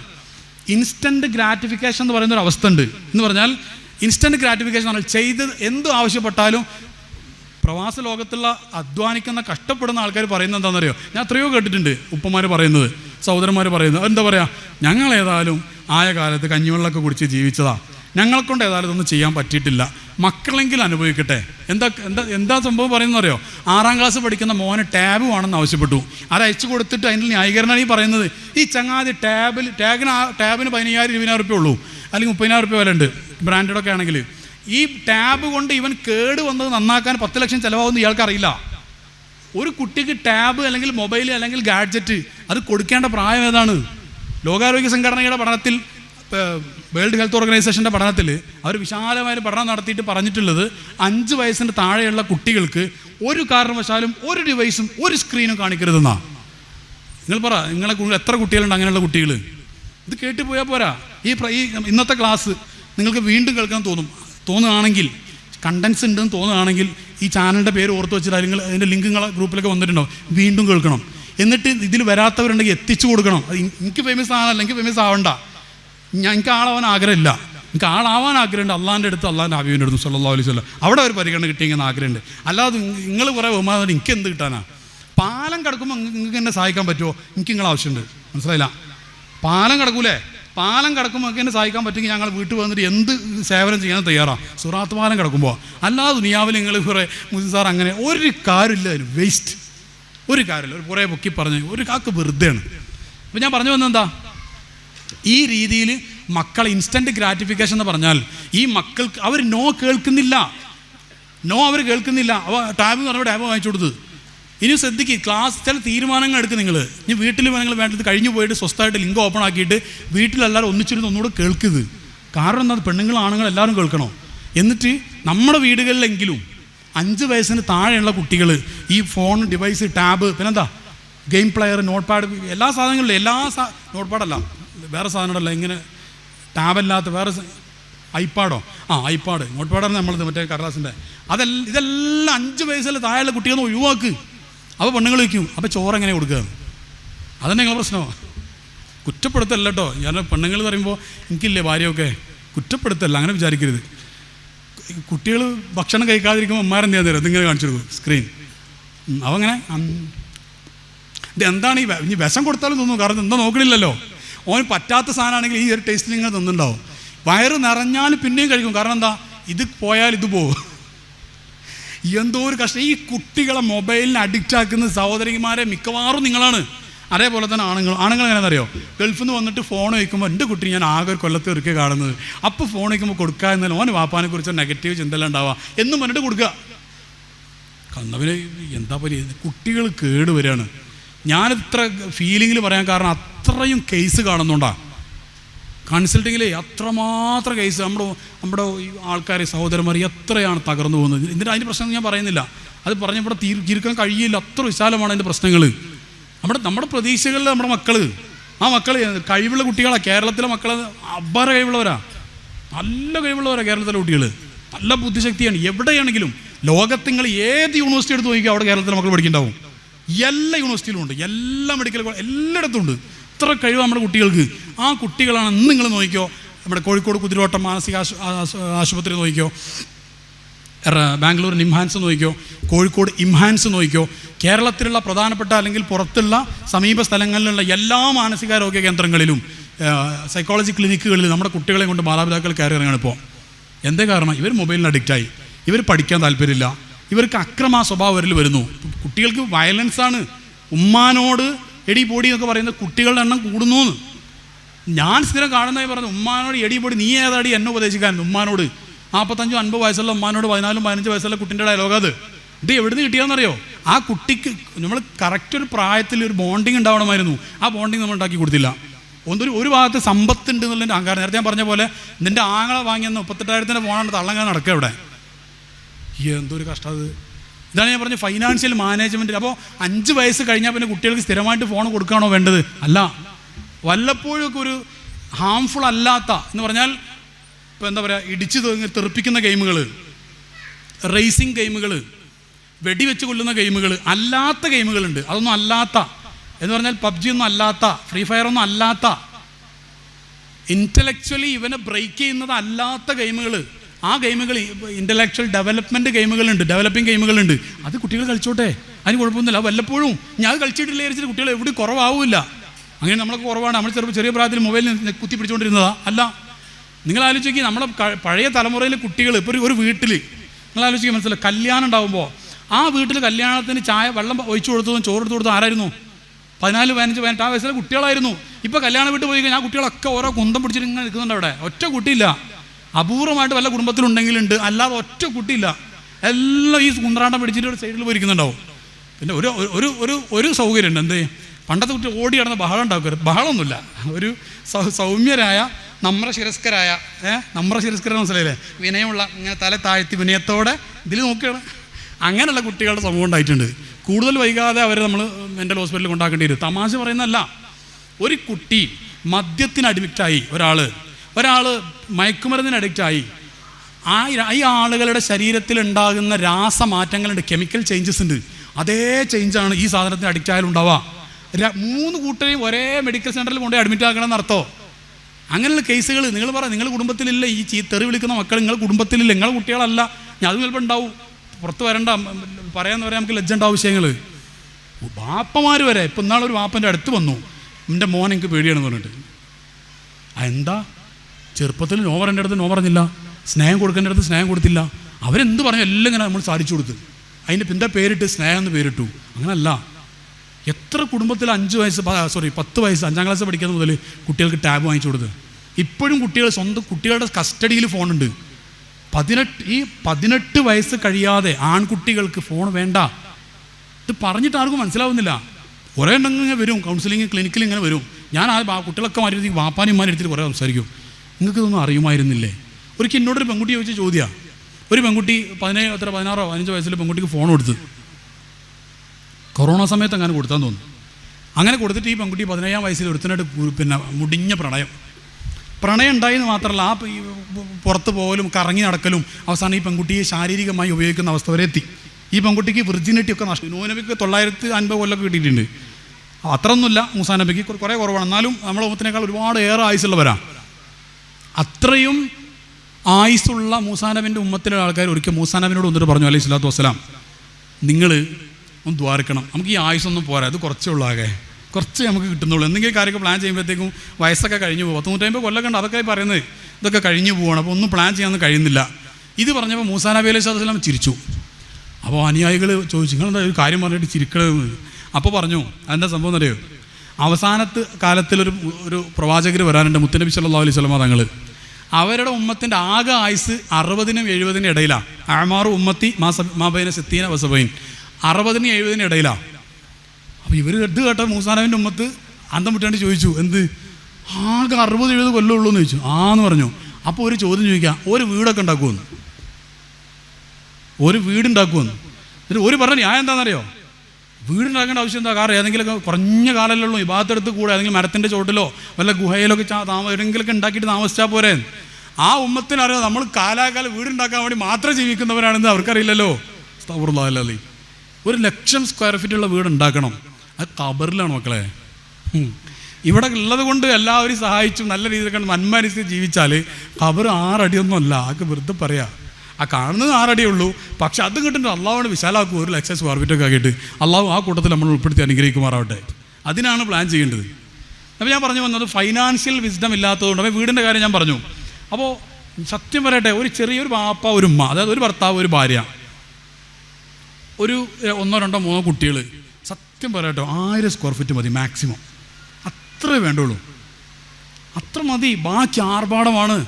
അതായത് ഒരാൾക്ക് പൈസ ഉണ്ട്, അതിനനുസരിച്ച് ചെയ്തോട്ടെ, പൈസ ഉള്ള ഒരാൾ ചെയ്തോട്ടെ, അത് നമ്മൾ നോക്കണ്ട. അയാൾ ഇൻറ്റീരിയറിന് കുറേ റസൂലുള്ളാഹി സ്വല്ലല്ലാഹു അലൈഹി വസല്ലം ലിൽ മർഅതി അയ്യകൂന മർഹാ ഔ സുൽത്ത ഔ അത്ല, അത് പഠിച്ചാൽ മതി. അത് അങ്ങനെയാണ് പറഞ്ഞത്. ഞാൻ പറഞ്ഞ കാര്യം ഹദീസാണ് പറഞ്ഞത്. എന്നിട്ട് ചില പെണ്ണുങ്ങളുണ്ട് കല്യാണം, ഇപ്പോൾ ചില പെണ്ണുങ്ങൾ ആണുങ്ങളായിട്ട് തർക്കം ഉണ്ടാക്കുന്ന വിഷയം എന്താണെന്നറിയാം. കഴിഞ്ഞ ഒരു 1.5 മാസം മുമ്പ് ഒരു കല്യാണം ഉണ്ടായിട്ടുണ്ടാകും മൂത്തമ്മൻ്റെ മോളെ. എന്നിട്ട് ഈ പെണ്ണ് കച്ചറുണ്ടാക്കുകയാണ്, എന്ത് അടുത്ത ആഴ്ച ഒരു കല്യാണം ഉണ്ട്, ആ കല്യാണത്തിന് പുതിയ ഡ്രസ്സ് വേണമെന്ന് പറഞ്ഞിട്ട്. ശരിയാണ്, പൈസ ഉണ്ടെങ്കിൽ എടുത്തോട്ടെ, അതിന് കുഴപ്പമില്ല. പൈസ ഇല്ലാതെ ഭർത്താവിന് എന്തിനാണ് ആവശ്യത്തിൽ ഇടങ്ങാറാക്കുന്നതിനാ? ഇതെന്താ നിങ്ങൾ വിചാരം നിങ്ങളെ കാണാമെന്ന് എല്ലാവരും എന്നാ? നിങ്ങളെന്ന് വിചാരിക്കും തെറ്റിയിരിക്കണ്ട, നിങ്ങളെ തന്നെ ഉദ്ദേശിച്ച്. ഇത് വേറെ ഏതോ നാട്ടിലുള്ള പരപ്പനങ്ങാടിയുള്ള ആരോന്നും വിചാരിക്കേണ്ടതെന്ന്. എല്ലാവരും അങ്ങനെയാണെന്നല്ല പറയുന്നത്, ചിന്തിക്കാൻ വേണ്ടി പറയാം, മനസ്സിലാക്കാൻ വേണ്ടി. സമ്പത്ത് വെക്കാനോട് ചോദിക്കും, ഭർത്താവിനോട് ചോദിക്കും. അവനെ ഭർത്താക്കന്മാർ ശ്രദ്ധിക്കണം, കണ്ടറിഞ്ഞ് വാങ്ങിച്ചു കൊടുക്കേണ്ട കണ്ടറിഞ്ഞ് തന്നെ വാങ്ങിച്ചു കൊടുക്കണോ. ഭാര്യമാർ ഒരു കാര്യം പറഞ്ഞ് പിന്നെയും പറഞ്ഞ് ലാസ്റ്റും കേട്ടത് എന്തോ ഒരു ഇരക്കുന്ന പോലെ അങ്ങനെയൊന്നും ഉണ്ടായിരുന്നു. അത് ഭാര്യയ്ക്ക് ആവശ്യമുള്ളതാണ്, നമ്മളതിനെ കണ്ടറിഞ്ഞ് ചെയ്ത് കൊടുക്കുക. ഇനി അത് നമുക്ക് കഴിഞ്ഞിട്ടില്ലെങ്കിൽ ആദ്യ തവണ പറയുമ്പോൾ തന്നെ വാങ്ങിച്ചു കൊടുക്കുക, നമുക്ക് ചെയ്യേണ്ടതാണെങ്കിൽ. അവിടെ ആർഭാടുണ്ടാവാതിരിക്കാൻ ശ്രദ്ധിക്കണം. കഴിഞ്ഞ 1.5 മാസം മുമ്പ് കല്യാണം കഴിഞ്ഞിട്ട് വേറെ കല്യാണത്തിന് വേണ്ടി ഈ പുതിയ, അപ്പോൾ നിങ്ങളുടെ ഷോക്ക് വേണ്ടിയിട്ടാണോ ഈ സാധനങ്ങളൊക്കെ വാങ്ങുന്നത്? ആവശ്യത്തിന് വേണ്ടിയിട്ടല്ലേ ഇതൊക്കെ. അപ്പോൾ ഇതൊക്കെ എന്താ പറയുക, കുടുംബത്തിൻ്റെ സമാധാനവും സന്തോഷവും എല്ലാം കെടുത്തുന്ന കാര്യങ്ങളാണ് ഇതൊക്കെ. പിന്നെ നേരത്തെ ഞാൻ പറഞ്ഞ പോലെ മക്കൾക്ക് എന്തുകൊണ്ട് ബോണ്ടിങ് ഉണ്ടാകുന്നില്ല? നേരത്തെ ഞാൻ പറഞ്ഞു, ബാപ്പ ഗൾഫിൽ നിന്ന് ഫോൺ വിളിക്കുമ്പോൾ മോൻ ഫോൺ എടുക്കുന്നില്ല, ബോണ്ടിങ് ഉണ്ടാകുന്നില്ല. അതാ വിഷയം. അത് ചെറുപ്പം മുതലേ ഉണ്ടാവേണ്ടതാണ്. ബോണ്ടിങ് എന്ന് പറഞ്ഞാൽ ഒന്നിച്ചിരുന്ന് ബാപ്പയും ഉമ്മയും മക്കളൊക്കെ ചേർത്ത് പിടിച്ച് കെട്ടിപ്പിടിച്ച് തമാശ പറഞ്ഞ് കളി ചിരി പാട്ടൊക്കെ പാടി അങ്ങനെയുള്ള സംഭവമാണ്. അതിന് ഡിവൈസുകൾ ഈ സാധനങ്ങളൊക്കെ മാറ്റി വെക്കണം, മൊബൈലെല്ലാം മാറ്റി വെച്ചിട്ട്. അപ്പോൾ എന്താ, ഒരു പാപ്പ വീട്ടിലുണ്ടെങ്കിൽ മോന് സ്കൂൾ വിട്ട് വരുമ്പോൾ മോനിങ്ങിട്ട് സന്തോഷമാണ് പാപ്പാനെ കാണുമ്പോൾ. എന്തേ, നേരെ വന്നിട്ട് പാപ്പാൻ്റെ മടിയിലേക്ക് ഒറ്റ ചാട്ടം പാപ്പാൻ്റെ മടിയിലേക്ക് ഇപ്പം ചെയ്യുന്നു പറഞ്ഞിട്ട്, എന്നിട്ട് ചാടിക്കളി. ആ പാപ്പാൻ്റെ മടിയിൽ ആ സ്വാതന്ത്ര്യം കുട്ടിക്ക് ഉണ്ടാവണം. അത് പാപ്പ ഉണ്ടെങ്കിൽ സന്തോഷത്തോടെ ഇങ്ങനെ വന്ന കുട്ടി പാപ്പാനെ കണ്ടപ്പോൾ ഇങ്ങനെ പോകുന്നൊരവസ്ഥ, ഓ എന്ന് പറഞ്ഞിട്ടുള്ള ആകെ ശബ്ദം ഉണ്ടാക്കുന്ന ടൈപ്പ് ഓഫ്, അങ്ങനെയാണെങ്കിൽ കുട്ടികൾക്ക് അങ്ങനെ തോന്നുക. ഒരു കളി ചിരി, കുറവുകളൊക്കെ എല്ലാവർക്കും ഉണ്ടാവും. എനിക്ക് എൻ്റെതായ കുറവുകളുണ്ടാവും. ഞാൻ ഈ പറയുന്ന ആൾ ഞാൻ പരിപൂർണമായിട്ടൊന്നും അല്ല പറയുന്നത്, പക്ഷേ പറയുന്ന കാര്യങ്ങളൊക്കെ നല്ലതാണ്. അത് മനസ്സിലായില്ല, പറയുന്നതൊക്കെ നല്ലതാണ്, ഞാൻ പരിപൂർണ്ണമൊന്നുമല്ല. എൻ്റെ വീക്ക്നെസ് ആണെങ്കിൽ എൻ്റെ ഭാര്യയുടെ നമ്പറിൽ വിളിച്ച് ചോദിച്ചാൽ മതി, മൂപ്പർക്ക് എന്തൊക്കെ കുഴപ്പങ്ങളുണ്ട്. ഭാര്യ പറയും, നിങ്ങൾക്ക് ഒഴിവുണ്ടോ ചോദിക്കും, ഫ്രീ ആണോ ചോദിക്കും, എന്താ ചോദിച്ചു, കുറേ പറയാണ്ട് ഉണ്ടാവുമെന്ന്. എൻ്റെ ഉണ്ടെന്നല്ല ഞാൻ പറയില്ല എന്നല്ലല്ലോ, ഉണ്ടാകും. പക്ഷെ ഞാൻ പറയാം, ഇതൊക്കെ ഞാനീ പറഞ്ഞ കാര്യമൊക്കെ ഞാൻ ചെയ്യാറുണ്ട്. കുട്ടികൾ വരുമ്പോൾ, അത് ചെറിയ കുട്ടിയാണെങ്കിലും മറ്റേ കുട്ടിയാണെങ്കിൽ ആ ഓടി വന്ന് കെട്ടി പിടിച്ച് കുത്തി മറിഞ്ഞ് അതെന്തോ ഒരു രസമാണത്. അവർക്ക് ഞാൻ വീട്ടിൽ ചെല്ലുമ്പോൾ ഞാൻ തിരക്കിട്ട് വന്നതാണ്. എനിക്കന്ന് അർജൻറ്റായിട്ട് ഓൺലൈനിലൊരു പരിപാടി ഉണ്ട്. അപ്പോൾ എൻ്റെ ചെറിയൊരു കുട്ടി അടങ്ങുന്നതിൻ്റെ ബലൂൺ പിടിച്ചിട്ട് ഇങ്ങനെ പച്ചി വാ കളിക്കുകയെന്ന്. ഞാൻ തിരക്കിലാണ്. ഞാൻ അവനോട് എന്താ പറയുക, എടാ നിനക്ക് നാണമില്ലടാ, കേരളത്തിൽ അറിയപ്പെടുന്ന ഒരു മനഃശാസ്ത്ര വിദഗ്ധനോട് ബലൂൺ പിടിച്ച് വെറും 4 വയസ്സുകാരനെ നീ കളിക്കാൻ വിളിക്കുന്ന നിനക്ക് നാണമില്ലടാ എന്നാണ് അവനോട് പറയാം. അവൻ്റെ മുമ്പിൽ ഞാൻ കൺസൾട്ടൻ്റ് സൈക്കോളജിസ്റ്റാണ്, ഞാൻ പ്രൊഡ്യൂസറാണ്, തന്ത. അവിടെ ഞാൻ ആ ഒരു റോൾ മാത്രമേ കൈകാര്യം ചെയ്യാവൂ. അതുകൊണ്ട് തന്നെ ഞാൻ സാധാരണ കുടുംബത്തിൽ പറയാറുണ്ട്, എന്ത് ആണുങ്ങൾ ഓഫീസർമാരുണ്ടാവും, മാഷന്മാരുണ്ടാവും, സാറന്മാർ, പല ഉദ്യോഗസ്ഥന്മാരും കച്ചവടക്കാരും ഒക്കെ ഉണ്ടാവും. ആ ഷർട്ട് മുഴുവൻ അയച്ചു വെച്ചിട്ട് വേണം വീട്ടിൽ കയറാൻ. വീട്ടിൽ വാപ്പ ഭർത്താവ് മതി, വേറെ ഒരു ഷർട്ടും വേണ്ട. അവിടെ ഹോസ്പിറ്റലിൽ അല്ലെങ്കിൽ ഡോക്ടർ ആണെങ്കിൽ ക്ലിങ് എന്ന് പറഞ്ഞ ആൾ വരും, എഡ്മാഷാണെങ്കിൽ ക്ലിങ് എന്ന് പറഞ്ഞ ആൾ വരും. ഈ ബാക്കിയുള്ളതൊക്കെ അത് ഉണ്ടാവും. ചിലപ്പോൾ വീട്ടിൽ ക്ലിങ് പറയണ്ട, വീട്ടിൽ ക്ലിങ് അടിച്ചാൽ പ്ലിങ് ആവേണ്ടാവും. ചിലപ്പോൾ ഇവിടെ വരും മനുഷ്യ എടുത്ത് നിങ്ങൾക്ക് എടുത്തുകൂടാ ചോദിച്ചിട്ട്, അപ്പോൾ ക്ലിങ് അടിച്ചാൽ പ്ലിങ് ആവുക ചെയ്യുക. അപ്പോൾ അതുകൊണ്ട് അത് വേണ്ട. അതെന്താ, വീട്ടിലൊരു തറ നിലവാരത്തിലായിരിക്കണം, എസ്റ്റാബ്ലിഷ്മെൻറ്റ് ലെവലിൽ. തറയിലേക്ക് ഇരുന്നിട്ട് കുത്തി പറഞ്ഞ് കളിച്ച് എന്തൊരു രസമായിരിക്കും ഇത്. നബി സല്ലല്ലാഹു അലൈഹി വസല്ലം തങ്ങളുടെ ചരിത്രത്തിലില്ലേ, നബി സല്ലല്ലാഹു അലൈഹി വസല്ലം തങ്ങൾ അവിടുത്തെ പേരക്കുട്ടികൾ ആരാണ് നബി സല്ലല്ലാഹു അലൈഹി വസല്ലം തങ്ങൾ ലോകം പടക്കാൻ കാരണക്കാരായവരാണ്. അപ്പോൾ അവിടത്തേക്ക് എത്ര തിരക്കുണ്ടാവും, എല്ലാം സർവ്വസൈന്യാധിപരാണ്. എല്ലാം യുദ്ധം ഉണ്ടാകുമ്പോൾ ഏറ്റവും മുമ്പിൽ റസൂലുള്ളാഹി ഉണ്ടാവും, പേടിച്ചിട്ട് ബാക്കിൽ നിൽക്കലല്ല. യുദ്ധം ഉണ്ടാകുമ്പോൾ ഏറ്റവും മുമ്പിൽ മുത്തനബി ഉണ്ടാവുക സല്ലല്ലാഹു അലൈഹി വസല്ലം. എന്ത് വിഷയം ഉണ്ടെങ്കിലും അവിടെ മുമ്പിലുണ്ടാവും, എല്ലാത്തിലും ഉണ്ടാവും. ആ നബി സല്ലല്ലാഹു അലൈഹി വസല്ലം തങ്ങൾ അവിടുത്തെ പേരക്കുട്ടികളായ ഹസൻ ഹുസൈൻ റളിയല്ലാഹു അൻഹു 2 പേരെയും പിടിച്ചിട്ട് പുറത്തിട്ടിട്ട് തുള്ളിക്കളിക്കുക, അതുപോലെ ആനക്കളി കുതിരക്കളി കളിക്കുന്നത് ചരിത്രത്തിലുണ്ട്. അവർക്കിങ്ങനെ കുതിരക്കളി ഇങ്ങനെ കളിക്കുക, റസൂലുള്ളാഹി കുതിരക്കളി ഇങ്ങനെ കളിക്കുക. അപ്പോൾ ഒരു പേരക്കുട്ടി ഇങ്ങനെ കുതിരക്കളി ഇങ്ങനെ കളിച്ചപ്പോൾ പേരക്കുട്ടി പറഞ്ഞു, ഈ കുതിരക്ക് അതിന് കൊമ്പില്ലല്ലോ എന്ന് പറഞ്ഞു. ചരിത്രത്തിലുള്ളതാണ്, ഈ കുതിരക്ക് കൊമ്പില്ലല്ലോ എന്ന് പറഞ്ഞു. അപ്പോൾ നബി സല്ലല്ലാഹു അലൈഹി വസല്ലം കുട്ടികളുടെ സൈക്കോളജി അറിയുന്നതുകൊണ്ട് ഇങ്ങനെ മുടി പിടിച്ചു കൊടുത്തു, കൊമ്പുണ്ട് എന്ന് പറഞ്ഞു. കുട്ടിക്കത് മതി. അങ്ങനെ മറ്റേ പേരക്കുട്ടി പറഞ്ഞു, ഈ ഭാഗത്ത് കൊമ്പില്ല എന്ന് പറഞ്ഞു. അപ്പോൾ അവിടെയും പിടിച്ചു കൊടുത്തു. കുറച്ച് കഴിഞ്ഞിട്ട് പേരക്കുട്ടി പറയാണ്, ഈ കുതിരക്ക് അതിന് ശബ്ദമില്ലല്ലോ എന്ന്. അപ്പോൾ നബി സല്ലല്ലാഹു അലൈഹി വസല്ലം ആ പേരക്കുട്ടികളെ സന്തോഷിപ്പിക്കാൻ വേണ്ടി ശബ്ദമുണ്ടാക്കിയിട്ട് ആ കുട്ടികളെ കളിപ്പിച്ചു എന്നാണ് ചരിത്രം. ഞാൻ സ്വന്തം പേരക്കുട്ടികൾ മാത്രമാണോ? അല്ല, ഒരു കുട്ടി ഉണ്ടായിരുന്നു, ഒരു ചെറിയൊരു കുട്ടി. ആ കുട്ടിക്ക് ഒരു പക്ഷി ഉണ്ടായിരുന്നു, ഒരു വളർത്തുന്ന ഒരു പക്ഷി ഉണ്ടായിരുന്നു വീട്ടിൽ, ഒരു കിളി. അപ്പോൾ അതിൻ്റെ വിശേഷങ്ങൾ നബി സല്ലല്ലാഹു അലൈഹി വസല്ലം കൂടെ ഇടയ്ക്കിടയ്ക്ക് ഇങ്ങനെ പറയും, എൻ്റെ പക്ഷി ഉഷാറാണ് കേട്ടോ അങ്ങനെ പറയും. ഒരു ദിവസം ആ കുട്ടി ഇങ്ങനെ സന്തോഷം, 10-12 വയസ്സുള്ള കുട്ടിയാണ്, സങ്കടത്തോടും കൂടെ തെരുവിൽ നിൽക്കുന്ന കണ്ടു. അപ്പോൾ എന്താ, എൻ്റെ കിളി ചത്തുപോയി എന്ന് പറഞ്ഞു. അപ്പോൾ നബി സല്ലല്ലാഹു അലൈഹി വസല്ലം റസൂലുള്ളാഹിയുടെ കുടുംബത്തിൽപ്പെട്ട ആരുമല്ല, ഏതോ ഒരു കുട്ടിയാണ്. പക്ഷേ എന്താ ചെയ്തെന്നറിയോ, ആ 10-12 വയസ്സുള്ള കുട്ടിൻ്റെ സങ്കടം മാറുന്നത് വരെ തെരുവിൽ നിന്ന് ആ കുട്ടിയോട് സംസാരിച്ചു. ആ കുട്ടി പുഞ്ചിരിക്കുന്നത് വരെ ആ കുട്ടിക്ക് വേണ്ടി ലോക നേതാവായ റസൂലുള്ളാഹി സ്വല്ലല്ലാഹു അലൈഹി വസല്ലം സമയം ചെലവഴിച്ചു എന്നാണ്. നമ്മളൊന്നും വേണ്ട, നമ്മൾ സ്വന്തം കുട്ടികൾക്ക് ഒരു കളി ചിരി പാട്ട് തമാശ അതിനെന്ത് വേണമെങ്കിൽ പറയപ്പെട്ട ഡിവൈസ് ഒന്ന് ഒഴിവാക്കണം. ഒന്ന് ഇൻഷാ അല്ലാഹ് പറ, ഇൻഷാ അല്ലാഹ്. ഇനി വീട്ടിലെത്തി കഴിഞ്ഞാൽ ഒട്ടും ഉപയോഗിക്കേണ്ടതെന്നല്ല ഞാൻ പറയുന്നത്, ഉപയോഗിക്കേണ്ടി വരും. പക്ഷേ ഭാര്യനോട് സംസാരിക്കുമ്പോൾ ഒന്ന് മുഖത്ത് നോക്കി സംസാരിക്കുക, സമാധാനം എന്നാൽ തന്നെ ഉണ്ടാവും. മേരി ടീച്ചർ മീശ കണ്ട ആ ഇറക്കിലേക്ക് ഓർമ്മ ഉണ്ടോ? ഒരു സമാധാനം കിട്ടൂ. ഇത് സാധാരണ ഭാര്യമാരെന്താ പറയുന്നത്, ഭാര്യ വർത്താനം പറയുകയാണെങ്കിൽ പിന്നെ പിന്നെ പറഞ്ഞോ ഇങ്ങനെ പിന്നെ പറഞ്ഞോ പിന്നെ ഞാനൊരു കാര്യം പറയണ്ട. പറഞ്ഞോ. അല്ല അതല്ല, നിങ്ങൾ ശ്രദ്ധിക്കുന്നില്ല. ഞാൻ ശ്രദ്ധിക്കുന്നുണ്ട്, പറഞ്ഞോ. നിങ്ങൾ സമാധാനമാവോ? അതെല്ലാ വിഷയത്തിലും അങ്ങനെ തന്നെ. ഇനി ഉമ്മാൻ്റെ മുമ്പിൽ പോയിട്ട് ഉമ്മാനെ ഒരുമാതിരി ആക്കുന്ന പരിപാടി. ഉമ്മാൻ്റെ മുമ്പിൽ പോയിട്ട് ഉമ്മാനെ കാണാനാന്ന് പറഞ്ഞു, വലിയമാനെ കാണാനാന്ന് പറഞ്ഞു വന്നിട്ട് എല്ലാവരും തോണ്ടാ. എന്നാൽ വലിയമാനെ അവിടെ വീട്ടിൽ തോണ്ടിയാൽ പോലെ. വലിയമാനെ കാണാൻ പോലെ എങ്ങനെയാണ് അവിടെ പോയിട്ട് ഇങ്ങനെ തോണ്ടല. വലിയമാനെ കാണാൻ പോകും, മുത്തമ്മാനെ കാണാൻ പോയി, അസുഖം അവിടെയൊക്കെ ഇത് തോണ്ടലാണ്. ഇതൊന്നും ഈ സാധനം ഒന്ന് ഒഴിവാക്കേണ്ടത് അത്യാവശ്യം. അല്ലെങ്കിൽ ഒഴിവാക്കണം, ഉപയോഗം ഒഴിവാക്കണം. ഈ സാധനങ്ങൾ ഒഴിവാക്കാൻ പറ്റില്ല. ഒരുപാട് ഉപകാരങ്ങൾ നമുക്ക് ഒരുപാട് ദൈവത്തടക്കത്തിൽ നടക്കും. നല്ല നിലക്കാണെങ്കിൽ ഒരുപാട് ദൈവത്തുകൊണ്ട് നടക്കും. എത്ര ദൈവത്തടക്കുന്നുണ്ട്. ഒരു പോസ്റ്റ് ചെയ്താൽ മതി, 10,000 ആളുകളിലേക്ക് നല്ല മെസ്സേജ് എത്തിക്കാൻ പറ്റും. എത്ര പാവപ്പെട്ട പെൺകുട്ടികളെ കല്യാണം പലരും നടത്തുന്നില്ലേ? ദൈവത്ത് നടത്താൻ പറ്റും. അവർ തട്ടിപ്പടത്തുണ്ടോ അത് നമുക്കറിയില്ല. അള്ളാഹു നമുക്ക് ഉറപ്പില്ലാത്ത കാര്യങ്ങൾ പറയാനും പാടില്ല. ഇപ്പോൾ ചാരിറ്റി നടത്തുന്ന ഒരാൾ തട്ടിപ്പടത്തും നമുക്ക് എങ്ങനെ പറയാൻ പറ്റുക? നമുക്ക് എന്തെങ്കിലും തെളിവുണ്ടോ? തെളിവില്ലാതെ പറയാൻ പാടില്ല. അയാൾ ചെയ്തിട്ടില്ലെങ്കിലോ നാളെ അള്ളാഹിനോട് മറുപടി വേണ്ടിയിരുന്നു. അപ്പോൾ നമ്മൾ കുടുംബത്തിൽ ഒന്നിച്ചിരുന്ന് ഈ തമാശ പറയുന്ന ഡിവൈസുകളൊക്കെ ഒന്ന് മാറ്റി വെച്ച് പാട്ട് പാടുക. ഓരോ ദിവസം ഓരോ പാട്ടിങ്ങനെ പാടുക. അതിന് വലിയ ഗായകനാവൊന്നും വേണ്ട. അപ്പോൾ നല്ല നല്ല പാട്ടുകൾ, ഇസ്ലാം അനുവദിക്കുന്ന നല്ല നല്ല പാട്ടുകളുണ്ടാവും. ആ പാട്ടൊക്കെ ഇങ്ങനെ പാടുക, തമാശയൊക്കെ ഇങ്ങനെ പറയുക. അങ്ങനെ ആ രീതിയിലുള്ള ഒരു അവസ്ഥയിലേക്ക് കുടുംബത്തിൽ എത്തിക്കഴിഞ്ഞാൽ ഈ ബോണ്ടിങ് എന്ന് പറയുന്നൊരു സാധനം കുടുംബത്തിലുണ്ടാവും. അപ്പോൾ വരുമ്പോൾ എൻ്റെ വാപ്പ, എൻ്റെ ഉപ്പ, എൻ്റെ ഉമ്മ എന്നുള്ളൊരു ഫീലിംഗ് അവിടെ ഉണ്ടാകും. അതാണ് നമ്മൾ ഡെവലപ്പ് ചെയ്യേണ്ടത്. അപ്പോൾ ഒരു ബന്ധം ഉണ്ടാവും അവിടെ. അപ്പോൾ ഫോൺ എടുക്കുമ്പോൾ പക്ഷെ എപ്പോഴാണ് വിളിക്കാമെന്ന് ചോദിച്ചിട്ട് കുട്ടി കാത്തുക ചെയ്യുക. അപ്പോൾ ഇതങ്ങനെയല്ല, ബോണ്ടിങ് ഉണ്ടായിട്ടില്ല. ചില ആണുങ്ങളുടെ അടുത്ത് പറ്റുന്നൊരു അബദ്ധം എന്താണെന്ന് പറയുമോ? ഒരു ഭാഗത്ത് ഒരാൾ കുറ്റം പറയാനും വയ്യ, എന്നാലും അവർ ശ്രദ്ധിക്കേണ്ട ചില കാര്യങ്ങളുണ്ട്. അതെന്താ? ഒന്ന് എഴുന്നേറ്റിരുന്നാലോ? കുറേ നേരം ഇരിക്കണം, ഒന്ന് എഴുന്നേറ്റല്ലേ.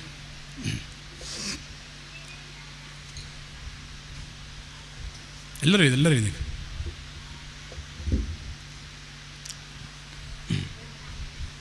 ഒരു പാട്ട് പാടാം കേട്ടോ, പാട്ട് പാടാം. സംഘഗാനം. നിങ്ങൾക്ക് എല്ലാവർക്കും അറിയുന്നൊരു പാട്ട് പാടാം. ഉറങ്ങിപ്പോയി. റസൂലുള്ളാഹി സ്വല്ലല്ലാഹു അലൈഹി വസല്ലം ലിൽ മർഅതി അയ്യകൂന മർഹാ ഔ സുൽത്ത ഔ അത്ല. അത് പഠിച്ചാൽ മതി. അത് അങ്ങനെയാണ് പറഞ്ഞത്. ഞാൻ പറഞ്ഞ കാര്യം ഹദീസാണ് പറഞ്ഞത്. എന്നിട്ട് ചില പെണ്ണുങ്ങളുണ്ട് കല്യാണം, ഇപ്പോൾ ചില പെണ്ണുങ്ങൾ ആണുങ്ങളായിട്ട് തർക്കം ഉണ്ടാക്കുന്ന വിഷയം എന്താണെന്നറിയോ? കഴിഞ്ഞ ഒരു 1.5 മാസം മുമ്പ് ഒരു കല്യാണം ഉണ്ടായിട്ടുണ്ടാവും മൂത്തമ്മാൻ്റെ മോളെ. എന്നിട്ട് ഈ പെണ്ണ് കച്ചറ ഉണ്ടാക്കുകയാണ്. എന്ത്? അടുത്ത ആഴ്ച ഒരു കല്യാണം ഉണ്ട്, ആ കല്യാണത്തിന് പുതിയ ഡ്രസ്സ് വേണമെന്ന് പറഞ്ഞിട്ട്. ശരിയാണ്, പൈസ ഉണ്ടെങ്കിൽ എടുത്തോട്ടെ, അതിന് കുഴപ്പമില്ല. പൈസ ഇല്ലാതെ ഭർത്താവിന് എന്തിനാണ് ആവശ്യത്തിൽ ഇടങ്ങാറാക്കുന്നതിനാ? ഇതെന്താ നിങ്ങൾ വിചാരം നിങ്ങളെ കാണാമെന്ന് എല്ലാവരും എന്നാ? നിങ്ങളെന്ന് വിചാരിക്കും തെറ്റിയിരിക്കണ്ട, നിങ്ങളെ തന്നെ ഉദ്ദേശിച്ച്. ഇത് വേറെ ഏതോ നാട്ടിലുള്ള പരപ്പനങ്ങാടിയുള്ള ആരോടും വിചാരിക്കേണ്ടതെന്ന്. എല്ലാവരും അങ്ങനെയാണെന്നല്ല പറയുന്നത്, ചിന്തിക്കാൻ വേണ്ടി പറയാം, മനസ്സിലാക്കാൻ വേണ്ടി. സമ്പത്ത് വെക്കാനോട് ചോദിക്കും, ഭർത്താവിനോട് ചോദിക്കും. അവന് ഭർത്താക്കന്മാർ ശ്രദ്ധിക്കണം. കണ്ടറിഞ്ഞ് വാങ്ങിച്ചു കൊടുക്കേണ്ട കണ്ടറിഞ്ഞ് വാങ്ങിച്ചു കൊടുക്കണം. ഭാര്യമാർ ഒരു കാര്യം പറഞ്ഞ് പിന്നെയും പറഞ്ഞ് ലാസ്റ്റും കേട്ടത് എന്തോ ഒരു ഇരക്കുന്ന പോലെ അങ്ങനെയൊന്നും ഉണ്ടായിരുന്നു. അത് ഭാര്യയ്ക്ക് ആവശ്യമുള്ളതാണ്, നമ്മളതിനെ കണ്ടറിഞ്ഞ് ചെയ്ത് കൊടുക്കുക. ഇനി അത് നമുക്ക് കഴിഞ്ഞിട്ടില്ലെങ്കിൽ ആദ്യ തവണ പറയുമ്പോൾ തന്നെ വാങ്ങിച്ചു കൊടുക്കുക, നമുക്ക് ചെയ്യേണ്ടതാണെങ്കിൽ. അവിടെ ആർഭാടുണ്ടാവാതിരിക്കാൻ ശ്രദ്ധിക്കണം. കഴിഞ്ഞ 1.5 മാസം മുമ്പ് കല്യാണം കഴിഞ്ഞിട്ട് വേറെ കല്യാണത്തിന് വേണ്ടി ഈ പുതിയ, അപ്പോൾ നിങ്ങളിങ്ങനെ ഷോക്ക് വേണ്ടിയിട്ടാണോ ഈ സാധനങ്ങളൊക്കെ വാങ്ങുന്നത്? ആവശ്യത്തിന് വേണ്ടിയിട്ടല്ലേ ഇതൊക്കെ? അപ്പോൾ ഇതൊക്കെ എന്താ കുടുംബത്തിൻ്റെ സമാധാനവും സന്തോഷവും എല്ലാം കെടുത്തുന്ന കാര്യങ്ങളാണ് ഇതൊക്കെ. പിന്നെ നേരത്തെ ഞാൻ പറഞ്ഞ പോലെ മക്കൾക്ക് എന്തുകൊണ്ട് ബോണ്ടിങ് ഉണ്ടാവുന്നില്ല? നേരത്തെ ഞാൻ പറഞ്ഞു, വാപ്പ ഗൾഫിൽ നിന്ന് ഫോൺ വിളിക്കുമ്പോൾ മോൻ ഫോൺ എടുക്കുന്നില്ല, ബോണ്ടിങ് ഉണ്ടാകുന്നില്ല. അതാ വിഷയം. അത് ചെറുപ്പം മുതലേ ഉണ്ടാവേണ്ടതാണ്. ബോണ്ടിങ് എന്ന് പറഞ്ഞാൽ ഒന്നിച്ചിരുന്ന് ബാപ്പയും ഉമ്മയും മക്കളൊക്കെ ചേർത്ത് പിടിച്ച് കെട്ടിപ്പിടിച്ച് തമാശ പറഞ്ഞ് കളി ചിരി പാട്ടൊക്കെ പാടി അങ്ങനെയുള്ള സംഭവമാണ്. അതിന് ഡിവൈസുകൾ, ഈ സാധനങ്ങളൊക്കെ മാറ്റി വെക്കണം. മൊബൈലെല്ലാം മാറ്റി വെച്ചിട്ട്, അപ്പോൾ എന്താ, ഒരു പാപ്പ വീട്ടിലുണ്ടെങ്കിൽ മോന് സ്കൂൾ വിട്ട് വരുമ്പോൾ മോനിങ്ങിട്ട് സന്തോഷമാണ് പാപ്പാനെ കാണുമ്പോൾ. എന്തേ, നേരെ വന്നിട്ട് പാപ്പാൻ്റെ മടിയിലേക്ക് ഒറ്റ ചാട്ടം പാപ്പാൻ്റെ മടിയിലേക്ക് ഇപ്പം ചെയ്യുന്നു പറഞ്ഞിട്ട്, എന്നിട്ട് ചാടി ആ പാപ്പാൻ്റെ മടിയിൽ ആ സ്വാതന്ത്ര്യം കുട്ടിക്ക് ഉണ്ടാവണം. അത് പാപ്പ ഉണ്ടെങ്കിൽ സന്തോഷത്തോടെ ഇങ്ങനെ വന്ന കുട്ടി പാപ്പാനെ കണ്ടപ്പോൾ ഇങ്ങനെ പോകുന്നൊരവസ്ഥ, ഓ എന്ന് പറഞ്ഞിട്ടുള്ള ആകെ ശബ്ദം ഉണ്ടാക്കുന്ന ടൈപ്പ് ഓഫ്. അങ്ങനെയാണെങ്കിൽ കുട്ടികൾക്ക് അങ്ങനെ തോന്നുക. ഒരു കളി ചിരി, കുറവുകളൊക്കെ എല്ലാവർക്കും ഉണ്ടാവും. എനിക്ക് എൻ്റെതായ കുറവുകളുണ്ടാവും. ഞാൻ ഈ പറയുന്ന ആൾ ഞാൻ പരിപൂർണമായിട്ടൊന്നും അല്ല പറയുന്നത്, പക്ഷേ പറയുന്ന കാര്യങ്ങളൊക്കെ നല്ലതാണ്. മനസ്സിലായില്ല? പറയുന്നതൊക്കെ നല്ലതാണ്, ഞാൻ പരിപൂർണ്ണമൊന്നുമല്ല. എൻ്റെ വീക്ക്നെസ് ആണെങ്കിൽ എൻ്റെ ഭാര്യയുടെ നമ്പർ വിളിച്ച് ചോദിച്ചാൽ മതി, മൂപ്പർക്ക് എന്തൊക്കെ കുഴപ്പങ്ങളുണ്ട്. ഭാര്യ പറയും, നിങ്ങൾക്ക് ഒഴിവുണ്ടോ ചോദിക്കും, ഫ്രീ ആണോ ചോദിക്കും, എന്താ ചോദിച്ചു, കുറേ പറയാണ്ട് ഉണ്ടാവുമെന്ന്. എൻ്റെ ഉണ്ടെന്നല്ല ഞാൻ പറയില്ല എന്നല്ലല്ലോ, ഉണ്ടാകും. പക്ഷെ ഞാൻ പറയാം, ഇതൊക്കെ ഞാനീ പറഞ്ഞ കാര്യമൊക്കെ ഞാൻ ചെയ്യാറുണ്ട്. കുട്ടികൾ വരുമ്പോൾ ആ ചെറിയ കുട്ടിയാണെങ്കിലും മറ്റേ കുട്ടിയാണെങ്കിൽ ആ ഓടി വന്ന് കെട്ടി പിടിച്ച് കുത്തി മറിഞ്ഞ് അതെന്തോ ഒരു രസമാണത്. അവർക്ക് ഞാൻ വീട്ടിൽ ചെല്ലുമ്പോൾ ഞാൻ തിരക്കിട്ട് വന്നതാണ്. എനിക്ക് അന്ന് അർജൻറ്റായിട്ട് ഓൺലൈനിലൊരു പരിപാടി ഉണ്ട്. അപ്പം എൻ്റെ ചെറിയൊരു കുട്ടി അടങ്ങുന്ന ബലൂൺ പിടിച്ചിട്ട് ഇങ്ങനെ പച്ചി വാ കളിക്കുകയെന്ന്. ഞാൻ തിരക്കിലാണ്. ഞാൻ അവിടെ എന്താ പറയുക, എടാ നിനക്ക് നാണമില്ലടാ, കേരളത്തിൽ അറിയപ്പെടുന്ന ഒരു മനഃശാസ്ത്ര വിദഗ്ധനോട് ബലൂൺ പിടിച്ച് വെറും 4 വയസ്സുകാരനെ നീ കളിക്കാൻ വിളിക്കുന്ന നിനക്ക് നാണമില്ലടാ എന്നാണ് അവനോട് പറയാം. അവൻ്റെ മുമ്പിൽ ഞാൻ കൺസൾട്ടൻ്റ് സൈക്കോളജിസ്റ്റാണ്, ഞാൻ പ്രൊഡ്യൂസറാണ്, തന്ത. അവിടെ ഞാൻ ആ ഒരു റോള് മാത്രമേ കൈകാര്യം ചെയ്യാവൂ.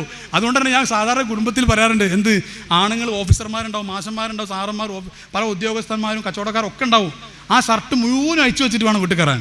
വീട്ടിൽ ബാപ്പ ഭർത്താവ് മതി, വേറെ ഒരു ഷർട്ടും വേണ്ട. മാനേജ് അവിടെ ഹോസ്പിറ്റലിൽ അല്ലെങ്കിൽ ഡോക്ടർ ആണെങ്കിൽ ക്ലീൻ പറഞ്ഞ ആൾ വരും, ഹെഡ്മാഷാണെങ്കിൽ ക്ലീൻ പറഞ്ഞ ആൾ വരും.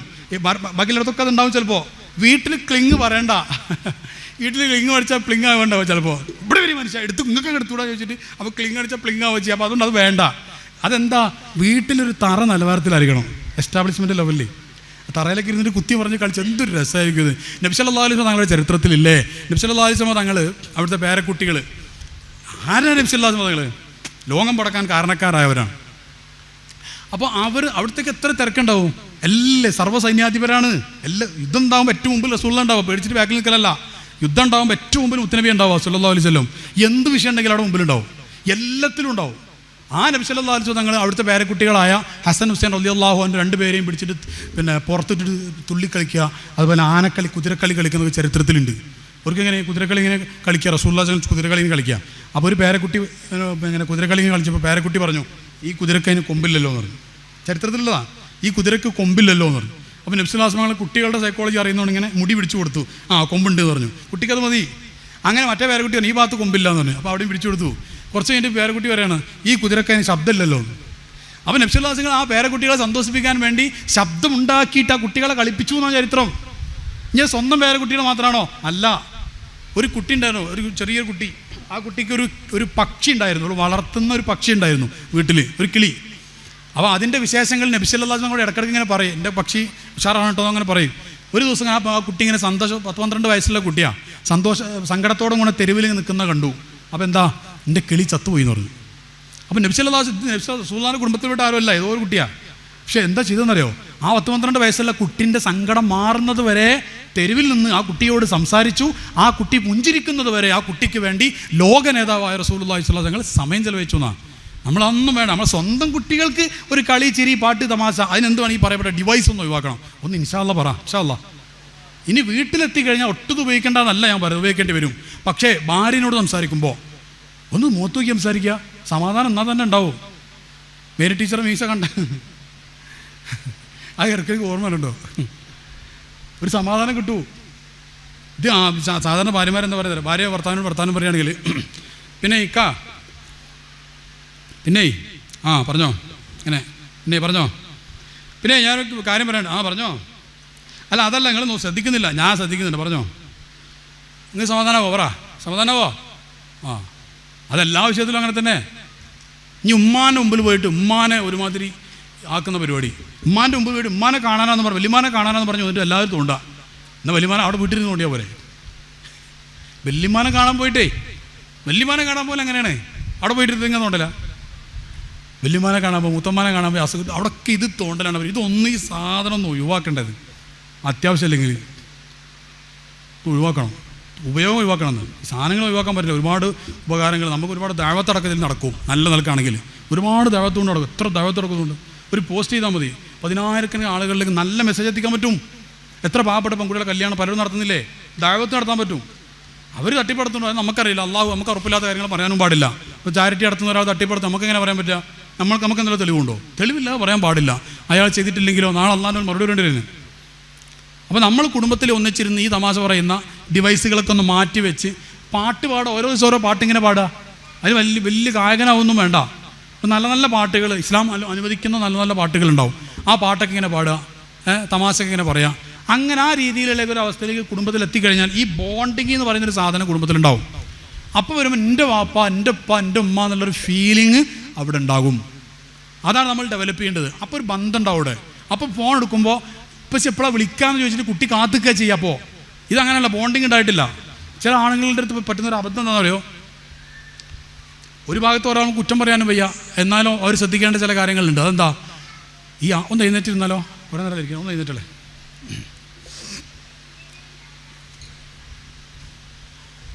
എല്ലാവരും എഴുന്നേക്ക്.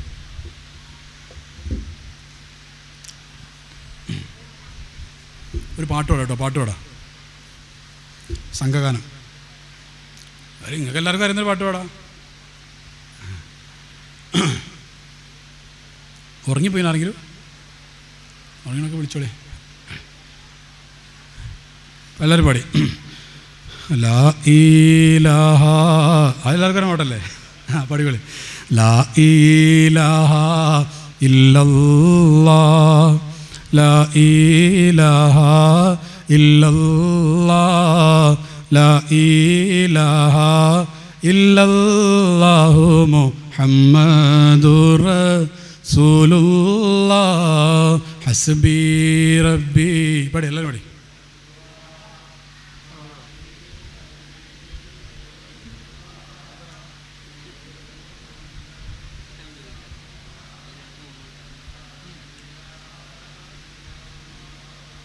അത്ര മതി, ഇരുന്ന്.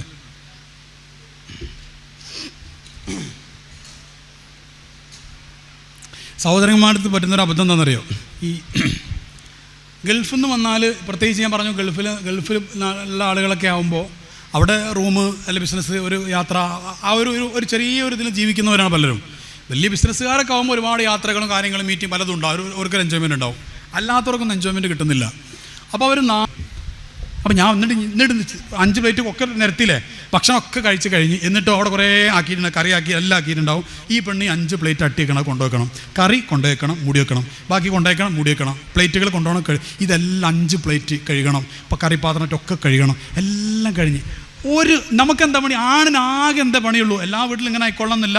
പെണ്ണുങ്ങളെ സഹായിക്കുന്ന എത്രയോ നല്ല ഭർത്താക്കന്മാരുണ്ടാവും, ഇല്ലാത്തവരുണ്ടാവാൻ വേണ്ടി ഞാൻ പറയാം. സിമ്പിൾ പണിയത്. എൻ്റെ ശബ്ദം ശ്രവിക്കുന്ന ആളുകൾ ഒന്ന് ചെയ്യാത്തവരുണ്ടെങ്കിൽ ഇന്നും ചെയ്തു നോക്കും. ഞാൻ എണ്ണിട്ടായി പറയുന്നത്, എൻ്റെ ഭാര്യ ചെയ്യുന്നത് കണ്ടിട്ട് സങ്കടമായിട്ടാണ് ഞാനിത് പറയുന്നത്. പാവല്ലേ നമ്മളെ ഭാര്യമാരൊക്കെ, അവർക്ക് അവരുടേതായ കുറവുകളുണ്ടാവും, അതൊന്നും ഇല്ലയെന്ന് ഞാൻ പറയുന്നില്ല. പക്ഷെ ഇതൊന്നും ആലോചിച്ച് നോക്കി നിങ്ങൾ. എനിക്കാകെ എന്താ പണിയുള്ളൂ? അവിടെ ഇങ്ങനെ വരിക, ഒറ്റ വരവ് വരിക, കഴിക്കുക, 2 കുറ്റം പറയുക, പോവുക. ഇത് മാത്രമേ എനിക്ക് പണിയുള്ളൂ. ഈ പെണ്ണ് ഈ ഭക്ഷണങ്ങളെ സെറ്റാക്കാൻ 10 നടത്തം നടന്നിട്ടുണ്ട്. അതിൻ്റെ മുമ്പ് ഈ സാധനങ്ങളെല്ലാം ഉണ്ടാക്കാൻ വേണ്ടി അവിടെ ഒരു 2 മണിക്കൂർ അവിടെ ചിലവഴിച്ചിട്ടുണ്ട്. എന്നിട്ട് ലാസ്റ്റ് 2 കുറ്റം പറയാം. എന്തോ ഒരു കഷ്ടമാണത്. അല്ലാഹു തആല നമുക്ക് നല്ല ചിന്ത നൽകുമാറാവട്ടെ. നല്ലോ ശ്രദ്ധിക്കണ വിഷയം. എന്ത് ചെയ്യുന്ന ഐഡിയ പറഞ്ഞുതരാം. ഭക്ഷണം കഴിയുന്നതൊക്കെ അറിയാനറിയില്ലേ? വെണ്ടക്ക അറിയാനൊക്കെ അറിയില്ലേ? വെണ്ടക്ക, തക്കാളി കറി അരിഞ്ഞ് പഠിക്കണോ? കൈക്ക് പറ്റിയിട്ട് ഇന്ന കുറ്റം പറയരുത്. സാധാരണ ഇങ്ങനെ അറിയാം.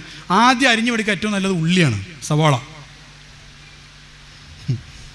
അപ്പോൾ ഭാര്യനോട് പറഞ്ഞാൽ മതി, എടി ഞാനിത് അരിഞ്ഞപ്പോൾ തന്നെ എനിക്ക് സങ്കടം വന്ന്, അപ്പോൾ നിൻ്റെ ത്യാഗങ്ങൾ ആലോചിച്ചിട്ട് എനിക്ക് സങ്കടം വരാണ്. അല്ലെങ്കിൽ പിന്നെ എന്ത് വെച്ചാൽ ഹെൽമെറ്റ് വെച്ചിട്ട് അറിഞ്ഞാൽ മതി. ഹെൽമെറ്റ് ഒക്കെ എന്നാൽ ഉള്ളിൽ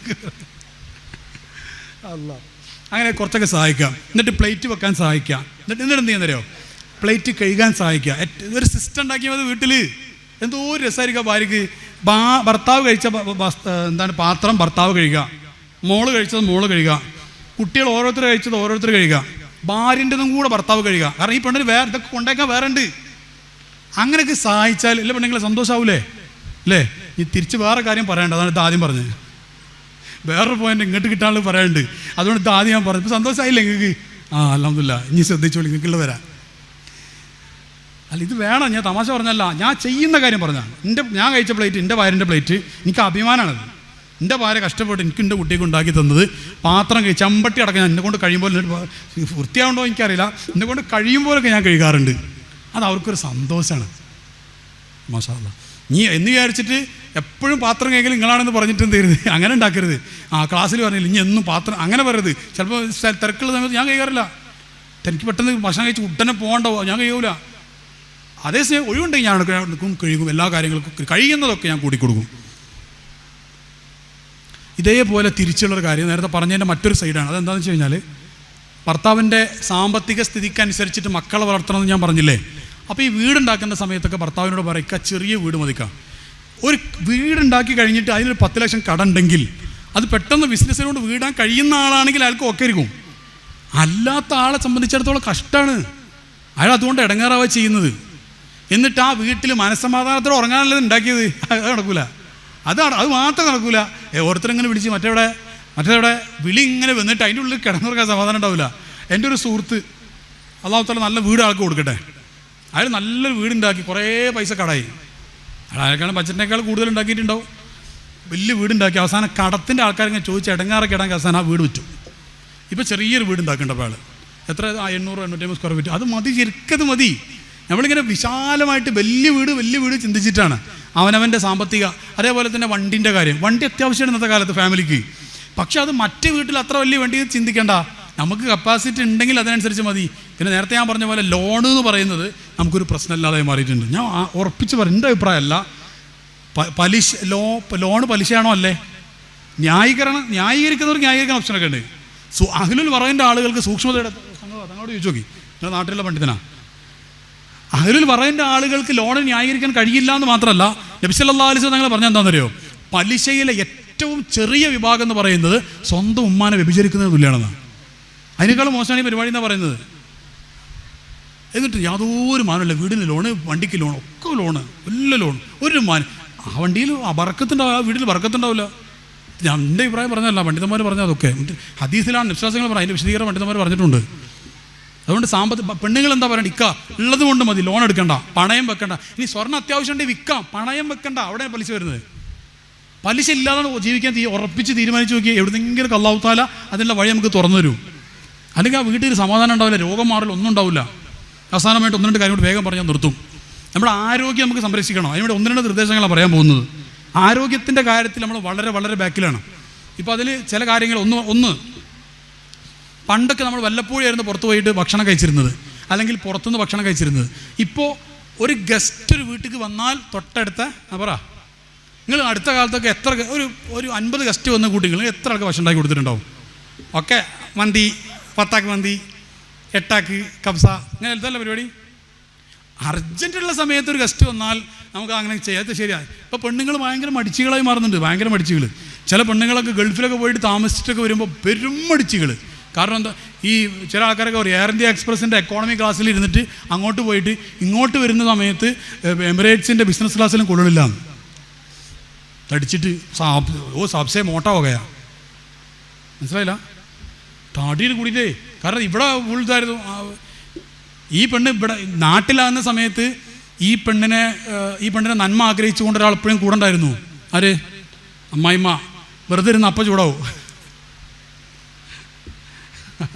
അത് നന്മ ആഗ്രഹിച്ചിട്ടാണ് പറയുന്ന ശൈലി. ചിലപ്പോൾ മോശക്കാരോ അയ്യ ആ വിഷയത്തിലേക്ക് ഇപ്പോൾ കിടക്കണില്ല. അമ്മായിമ്മ ചൂടാടുന്നതല്ലാണ്ട് പറഞ്ഞ് ചൂടാകാൻ പാടില്ല. കാരണം ഒരാളുടെ വാക്കുകൊണ്ടോ പ്രവർത്തനങ്ങളെ കൊണ്ടോ വേറൊരാൾക്ക് എന്തെങ്കിലും ഇടങ്ങേറുണ്ടെങ്കിൽ അയാൾ മുസ്ലിം അല്ലാന്നാ. അൽ മുസ്ലിമു മൻ സലിമൻ നാസു മി യദിഹി വലിസാനി. അൽ മുസ്ലിമു മൻ സലിമൻ മുസ്ലിമു വേറെ ഹദീസുണ്ട്. അതെന്താ പറഞ്ഞാൽ, എൻ്റെ പ്രവർത്തനങ്ങളെ കൊണ്ടോ വാക്കുകൊണ്ടോ വേറെ ആൾക്ക് ഇടങ്ങേറുണ്ടെങ്കിൽ അയാൾ മുസ്ലിം അല്ല എന്ന് പറഞ്ഞു. മുസ്ലിം അല്ലാതെ വിവാദത്ത് ചെയ്തിട്ട് കാര്യമില്ല. അത് സ്വീകരിക്കൂല. അല്ലാഹു കുറേ നിസ്കരിക്കുക എന്നുള്ളതല്ല, നിസ്കരിക്കണം. പക്ഷേ സ്വഭാവം നന്നാവാത്ത നിങ്ങൾ എന്ത് ദിക്റില്ലിട്ടും കാര്യമില്ല. അള്ളാഹ്ക്കത് അള്ളാഹ് സ്വീകരിക്കൂല. ഇതൊക്കെ ചൊല്ലുന്നത് എന്തിനാണെന്നറിയോ? ഹുസ്നുൽ ഖുലുഖിന് വേണ്ടിയിട്ടാണ്. ചില ആൾക്കാരുണ്ടാവും എവിടെ എങ്ങനെ ഇരുന്ന് അങ്ങനെ ചെല്ലിട്ട് ഭർത്താവിന് ചോറ് കൊടുത്തിട്ടുണ്ടാവില്ല. നിങ്ങൾ ആ ചെല്ലൽ വെറുതെയാണ്. ഹക്ക് പറയാൻ ഞാൻ ഭർത്താവിന് കൊടുക്കേണ്ടത് കൊടുക്കാതെ, ഭർത്താവിൻ്റെ ഉമ്മാക്കോ നിങ്ങളെ ഉമ്മാക്കോ നിങ്ങളെ കുട്ടികൾക്കോ ചെയ്തു കൊടുക്കേണ്ട ഭക്ഷണ വസ്ത്ര കാര്യം ചെയ്തു കൊടുക്കാതെ നിങ്ങൾ ചൊല്ലിയിട്ട് ഒരു കാര്യമില്ല. അള്ളാഹ് സ്വീകരിക്കില്ല. കാരണം ഭർത്താവിൻ്റെ സ്വർഗം വെച്ചിരിക്കുന്നത് ഭാര്യയുടെ സ്വർഗം വെച്ചിരിക്കുന്നത് ഭർത്താവിലൂടെയാണ്. ഭർത്താവിൻ്റെ സ്വർഗം വെച്ചിരിക്കുന്നത് ഉമ്മായിലൂടെയാണ്. അതേപോലെ തിരിച്ച് ഭർത്താവ് ഭാര്യയോടുണ്ട്. കഫാ ബിൽ മർഇ ഇസ്മ അൻ യുളയ്യ മൻ യഖൂത് എന്ന് പറഞ്ഞാൽ നബി സ്വല്ലല്ലാഹു അലൈഹി വസല്ലം പറഞ്ഞു, ഹദീസാണത്. ഒരു ഭാര്യയ്ക്ക് ചെയ്തു കൊടുക്കേണ്ട കാര്യങ്ങൾ ചെയ്തു കൊടുക്കാതിരുന്നാൽ അയാൾ നാളെ മഹ്ശറയിൽ മഹാപാപിയായിട്ട് കടന്നു വരുന്ന പാപത്തിൻ്റെ മലയുമായിട്ട് അയാൾ കടന്നു വരുമെന്ന് ത്വഹാ റസൂലുള്ളാഹി സ്വല്ലല്ലാഹു അലൈഹി വസല്ലം പറഞ്ഞിട്ടുണ്ട്. അപ്പോൾ ചില ആൾക്കാർ ചോദിക്കാറ്, അല്ല സാറേ ഭർത്താവിൻ്റെ ഇതിലൂടെയാണ് പെണ്ണിന് സ്വർഗം കേട്ടത്, തിരിച്ചെന്തെങ്കിലും ഉണ്ടോ ചില പെണ്ണുങ്ങൾ ചോദിക്കാറുണ്ട്. അതാണ് ഈ പറഞ്ഞത്, തിരിച്ചുണ്ട്. പെണ്ണുങ്ങളെ തോന്നുന്നു ചെയ്യാൻ പറ്റൂല. ആ ഇസ്ലാമിൽ അങ്ങനെ ഭാര്യമാരെ ബഹുമാനിക്കണം. ആരാ തെളിവ്? നബി സല്ലല്ലാഹു അലൈഹി വസല്ലം തങ്ങൾ തന്നെയാണ് തെളിവ്. 9 ഭാര്യമാർ വരെ ഒരേ സമയത്തുണ്ടായിട്ട് ഒറ്റ തവണ പോലും കച്ചറ കൂടിയിട്ടില്ലല്ലോ, കച്ചറ ഉണ്ടായിട്ടില്ലല്ലോ. അതേസമയം സൗന്ദര്യപ്പിണക്കങ്ങൾ രസകരമായ സംഭവങ്ങളായിട്ടുണ്ട്. അത് നമ്മളെ പഠിപ്പിക്കാൻ വേണ്ടിയിട്ടാണ്. എന്ത് രസമുള്ള ഒരിക്കൽ നബി സല്ലല്ലാഹു അലൈഹി വസല്ലം തങ്ങൾ ആയിഷ ബീവി റളിയല്ലാഹു അൻഹയ്ക്ക് ഒരു സംഭവം അങ്ങനെ കയ്യിൽ കൊടുത്തു. ആയിഷ ബീവി റസൂലുള്ളാഹിനേക്കാൾ പ്രായത്തിൽ ഒരുപാട് ചെറുപ്പമാണ്. ഈ റസൂലുള്ള ഭർത്താവാണ്, റസൂലുള്ളയാണ്. ആയിഷ ബീവി റസൂലുള്ള അല്ല. അപ്പോൾ റസൂലുള്ളാഹിൻ്റെ കൈ ആയിഷ ബീവി ഒറ്റ തട്ട് ആ സാധനം താഴത്തേക്ക് വീണു. അവർ രണ്ടാമതെടുത്തിട്ട് കൊടുത്തു, അപ്പോഴും തട്ടി. മൂന്നാമതെടുത്തു, അപ്പോഴും തട്ടി. നമ്മളെ പെണ്ണുങ്ങളൊക്കെ ആണെങ്കിൽ രണ്ടാമത്തെ തവണ തട്ടാൻ ആഫിയത്ത് ഉണ്ടാവുമോ? മെഡിക്കൽ കോളേജിൽ മോർച്ചറിയിൽ അഡ്മിറ്റ് ആക്കേണ്ടി വരും. എവിടെ അഡ്മിറ്റ് ആക്കുക? കാരണം ഡയറക്റ്റ് മോർച്ചറിക്ക് ഉണ്ടാകും, ആ പരുവത്തിലായിട്ടുണ്ടാവും. എന്നിട്ട് ഇതാ അതിൻ്റെ ബാക്കി മൂന്നാമത്തെ തവണ ആയിഷ ബീവി തട്ടിയിട്ട് രസം എന്താണെന്നറിയോ? നബി സല്ലല്ലാഹു അലൈഹി വസല്ലം തങ്ങൾ അങ്ങോട്ട് ചെന്നിട്ട് sorry, I'm sorry Aisha, I'm sorry എന്നല്ല, അഫ്വാൻ യാ ആയിഷ എന്നാണ് ഞാൻ ഇംഗ്ലീഷ് പറഞ്ഞത്. I'm sorry. എന്തേ? വെറുതെ സോറി പറഞ്ഞാണോ? അല്ല, റസൂലുള്ളാഹിന്റെ ഒരു ന്യായീകരണം നോക്കണം. സല്ലല്ലാഹു അലൈഹി വസല്ലം എന്താ പറഞ്ഞതെന്നറിയോ? ആയിഷ, നീ ദേഷ്യം പിടിച്ചിരിക്കുന്ന ഒരു സമയത്ത് ഞാൻ തന്നതുകൊണ്ടല്ലേ നീ തട്ടിയത്, അല്ലെങ്കിൽ നീ തട്ടൂലല്ലോ. So my timing was the problem. ഞാൻ എൻ്റെ അടുത്താ തെറ്റ്, ഞാൻ ആ സമയത്ത് തന്നുകൊണ്ടല്ലേ നീ തട്ടിയത്, ആ സമയത്ത് തരിക എന്ന തെറ്റ് ഞാനാ ചെയ്തത്. അത് കേട്ട് വായിച്ചാൽ തങ്ങളെ തട്ടിയത് ഞാനല്ല, എന്തായാലും ഐ ആം സോറി, കഴിഞ്ഞു. ഇതെന്താ പറയുക, സാധാരണ ഒരു ഭാര്യയും ഭർത്താവും തമ്മിൽ പ്രോബ്ലം ഉണ്ടായി കഴിഞ്ഞാൽ എന്താ, അല്ലെങ്കിൽ ഏട്ടനോ അനിയനും തമ്മിൽ, അല്ലെങ്കിൽ ഒരു അമ്മോശം കാക്കാനോ ഒരു മരുവനും തമ്മിൽ അമ്മയും മരുവളും പ്രശ്നം ഉണ്ടായി കഴിഞ്ഞാൽ ഒരാൾ പറയും നിൻ്റെ അടുത്താ മിസ്റ്റേക്ക് എന്ന് പറയും, മറ്റേ ആൾ പറയും എൻ്റെ അടുത്ത്. അത് ശരിക്കും ഇബ്ലീസ് പറയുന്ന പരിപാടിയാണ്. എൻ്റെ അടുത്ത തെറ്റ്, എൻ്റെ അടുത്ത തെറ്റ്, ആ പരിപാടിയല്ലേ ഇബ്ലീസിൻ്റെ വർത്താനാണ്. തെളിവ് ഖുറാനിൽ വലാ തൊലൂമുനി വലൂമും പുസ്തകം, ആ ഖുറാനിലുണ്ട്. അള്ളാഹ് പറഞ്ഞതാണ്, അതെ ഖുറാനിൽ അള്ളാഹ് പറഞ്ഞാണ് ഇബ്ലീസ് പറയുന്നതായിട്ട്. മഹ്ശറിൽ എൻ്റെ കുറ്റം പറയണ്ട, നിങ്ങളെ കുറ്റം പറഞ്ഞാൽ മതി എന്ന ശൈലി. അപ്പോൾ ശരിക്കും എന്താ നബി സല്ലല്ലാഹു അലൈഹി വസല്ലം എന്താ ചെയ്തത്? ഒരു തർക്കം ഉണ്ടാകുന്ന സമയത്ത് എന്ത് ചെയ്യുക? തർക്കം വേഗം തീരാനുള്ള പരിപാടി സൈക്കോളജിയിൽ പറയുന്നുണ്ട്. When you take the responsibility you are free from the responsibility എന്നാണ്. എന്ന് പറഞ്ഞാൽ നിങ്ങൾ എപ്പോഴാണോ ഉത്തരവാദിത്തം ഏറ്റെടുക്കുന്നത് ആ നിമിഷം നിങ്ങൾ ഉത്തരവാദിത്തത്തിൽ നിന്ന് ഫ്രീ ആണ്. അതിന് പകരം ഒരു ബോളാണ്, ഒരു ഭാരമാണ് സങ്കല്പിക്കുക. ഈ ഉത്തരവാദിത്തത്തിൻ്റെ ഭാരം അങ്ങോട്ട് തട്ടിക്കൊടുത്ത്, അപ്പോൾ ഭാര്യ അതിനേക്കാൾ ശക്തമായിട്ട് ഇങ്ങോട്ട് കിട്ടും, നിങ്ങൾക്കാണ് ഉത്തരവാദിത്തം. അപ്പോൾ ഞാൻ അങ്ങോട്ട് നിങ്ങൾ തട്ടി രണ്ടാൾ കുഴങ്ങ ക്ഷീണിക്കാൻ ചെയ്യുന്നത്. ഒരാൾ വാങ്ങിയിട്ട് ശരിയാണ് ഞാൻ തന്നെ ഒരാൾ വെച്ചാൽ മതി, എന്നിട്ട് അടുത്ത തവണ റെഡിയാക്കിയാൽ മതി. എന്താ പറയുക, സോറി പറയാൻ മത്സരിക്കണം ഭാര്യയും ഭർത്താവും തമ്മിൽ. സോറി പറയാൻ നിങ്ങൾ തമ്മിൽ പ്രശ്നം ഉണ്ടായി കഴിഞ്ഞാൽ ആരാ സോറി പറയാ? ഭാര്യമാരാ? ഞാൻ ഒരു ചോദ്യം ചോദിക്കട്ടെ, ഭാര്യയും ഭർത്താവും തമ്മിൽ പ്രശ്നം ഉണ്ടായി കഴിഞ്ഞാൽ ആരാ സോറി പറയേണ്ടത്? പറ, ആണുങ്ങൾ പറ, ആരാ സോറി പറയണ്ടേ? ഉറക്കെ പറ. ഭർത്താവ് അല്ലേ? മാഷാ അല്ലാഹ്. നിങ്ങൾ ഭാര്യ ഇവിടെ ഉണ്ടോ? അൽഹംദുലില്ലാഹ്, ഭാഗ്യം. നിങ്ങളെ ഭാര്യ നിങ്ങളെയൊക്കെ ഭാഗ്യം. അല്ല എന്താ ഇപ്പം നിങ്ങളൊക്കെ അഭിപ്രായം ആരാ സോറി പറയണ്ടേ? ഭാര്യ, നിങ്ങളെ ഭാര്യ ഇവിടെ ഉണ്ടോ? അതെ, നിങ്ങളൊക്കെ അഭിപ്രായം എന്താ? ഭർത്താവ് പ്രശ്നം ആരാ സോറി പറയണ്ടേ? നിങ്ങൾ മൈക്കിൻ്റെ ആളാ? നോക്കും ഭാര്യ ഉണ്ടാവില്ലേ? ആ പറഞ്ഞോളൂ. ഒരാളിനോട് പറഞ്ഞു, സാറേ ഞാൻ മൈക്കിൻ്റെ ആളാണ് പറയും. തമാശ കേട്ടോ. ഭാര്യ പ്രശ്നം ആരാ സോറി പറയണ്ടേ? ഭർത്താവല്ലേ? നിങ്ങളെ അഭിപ്രായം എന്താ? ഭാര്യ ഭർത്താവ് നിങ്ങൾ പ്രശ്നം ഉണ്ടായി ആരാ സോറി പറയണ്ടേ? പറ, നിങ്ങളാ ഭാര്യ? വേറെ അഭിപ്രായം ഉണ്ടോ? രണ്ടാളും പറയണോ? ആദ്യം ആരാ പറയണ്ടേ? അവിടെ പ്രശ്നമോ? ഇപ്പം ഒരിക്കലും എന്നോട് ഒരാൾ പറഞ്ഞേ, ആരാണോ പ്രശ്നം ഉണ്ടാക്കി അവർ സോറി പറയട്ടെ. അത് നല്ല നിലപാടാ, പക്ഷെ നടക്കൂല. കാരണം എന്താണെന്നറിയോ? അയാൾ പ്രശ്നം ഉണ്ടാക്കിയത് എൻ്റെ അഭിപ്രായം, ഞാൻ ഉണ്ടാക്കിയത് അയാളുടെ അഭിപ്രായം. ഈ വിഷയത്തിൽ സമന്വയത്തിൽ ഈ പ്രശ്നം തന്നെ ഇവിടെ ഉണ്ടാവില്ല. അപ്പോൾ എന്താ ചെയ്യേണ്ടതെന്നറിയോ? എൻ്റെ പെണ്ണുങ്ങൾ ശരിക്കും മനസ്സിലാക്കി വെച്ചോളൂ, ഈ ഭാര്യയാണ് സോറി പറയേണ്ടത് എന്ന് നിങ്ങൾ ചിന്തിക്കണം, ഭർത്താവാണ് സോറി പറയേണ്ടത് എന്ന് ഭർത്താവും ചിന്തിക്കണം. അതതിൻ്റെ സൊല്യൂഷൻ. അല്ലാതെ ആ തെളിവ് ഇവിടെ. നബി സല്ലല്ലാഹു അലൈഹി വസല്ലം ആയിഷ ഉമ്മയോട് സോറി പറഞ്ഞു, അത് വെച്ചിട്ട് ഞാൻ ആണുങ്ങൾ സോറി വേണമെന്ന് പറഞ്ഞ് ആയിഷ ഉമ്മ അങ്ങ് തിരിച്ചും പറഞ്ഞു. അപ്പോൾ ആയിഷ പെണ്ണുങ്ങളും പറയണോ? റസൂൽ ആരാണ്? അള്ളാൻ്റെ ഹബീബാണ് സല്ലല്ലാഹു അലൈഹി വസല്ലം. ഞാൻ റസൂലല്ല, എൻ്റെ ഭാര്യ ആയിഷ ഇങ്ങോട്ട് ചിന്തിച്ചില്ല. എന്താ പറഞ്ഞത്? ആയിഷ സോറി കേട്ടോ. അങ്ങനെ എന്തിന് തട്ടിയതിന് അങ്ങോട്ട് പോയിട്ട് സോറി പറയുന്നത്? അസ്തഗ്ഫിറുല്ലാഹ്. നമ്മുടെ ചിന്ത ഉണ്ടോന്നും മനസ്സിലാവില്ല അത്. അപ്പോൾ ഞാൻ പറയും, ഇനി തർക്കം ഉണ്ടായിക്കാൻ ഞങ്ങൾ മത്സരിക്കും സോറി പറയാൻ വേണ്ടി കേട്ടോ. നടക്കുമോ? നടക്കൂലേ? ഞാൻ ഈ ഇസ്ലാമിക ഉദാഹരണം എടുത്ത് പറയുന്നത് എന്തിനാണെന്നറിയോ? ഇതിന് ഇസ്ലാമിക ബാക്ക്ഗ്രൗണ്ട് ഉണ്ടെന്ന് ഉറപ്പിക്കാൻ വേണ്ടിയിട്ടാണ്. എൻ്റെ അഭിപ്രായം ഏതോ സൈക്കോളജിൻ്റെ ബുക്കിൽ കണ്ട് പറയല്ല. ഇതൊക്കെ ഇസ്ലാമിൽ ഹദീസിൽ മഹാന്മാർ ചരിത്രത്തിൽ ഹബീബായ റസൂലുള്ളാഹി സ്വല്ലല്ലാഹു അലൈഹി വസല്ലം ജീവിതത്തിൽ നിന്നുള്ള കൃത്യമായ അനുഭവങ്ങൾ വെച്ചിട്ട് ഞാൻ പറഞ്ഞത് ആ രീതിയിലും കൂടെ ഇതൊന്ന് വരാൻ വേണ്ടിയിട്ടാണ്. അപ്പോൾ ഞാൻ ചുരുക്കുകയാണ്. പറഞ്ഞു വന്നതിൻ്റെ ആകത്തുക, നമുക്ക് കുടുംബത്തിൽ സന്തോഷം സമാധാനമൊക്കെ ഉണ്ടാവണം. അതിന് ഒന്ന് ഞാൻ പറഞ്ഞത്, പലിശ ഇല്ലാത്തൊരു ലൈഫിലേക്ക് നമ്മൾ എത്തണം. അള്ളാഹു നമുക്ക് തൗഫീഖ് ചെയ്യട്ടെ.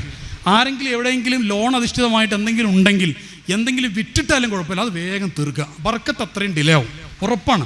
ബർക്കത്ത് ഡിലേ ആവും, അത് വേഗം ഒഴിവാക്കുക.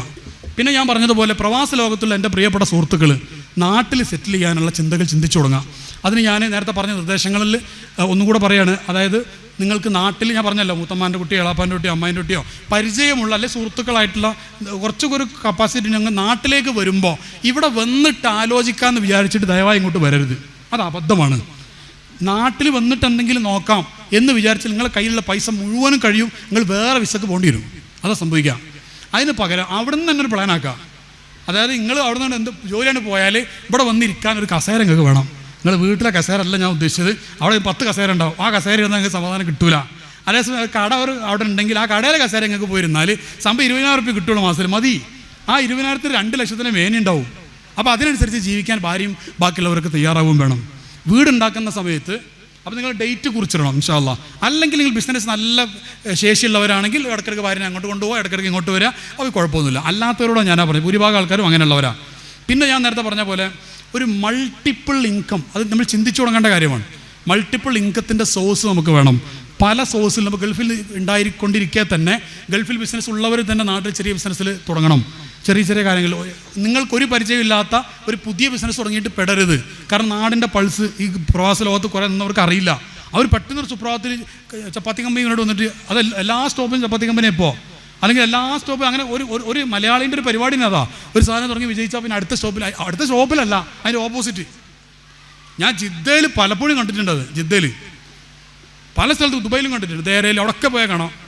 അവിടെ മലപ്പുറക്കാർ ഇങ്ങനെ തിങ്ങി നോക്കാൻ ഒന്നെങ്കിൽ ബത്ത എന്ന് പറയുന്ന റിയാദിലെ സ്ഥലം, അല്ലെങ്കിൽ പിന്നെ ഇവിടെ ഷർഫിയ എന്ന് പറഞ്ഞിട്ട് മലയാളികളുടെ അണ്ടർവേൾഡാണത്.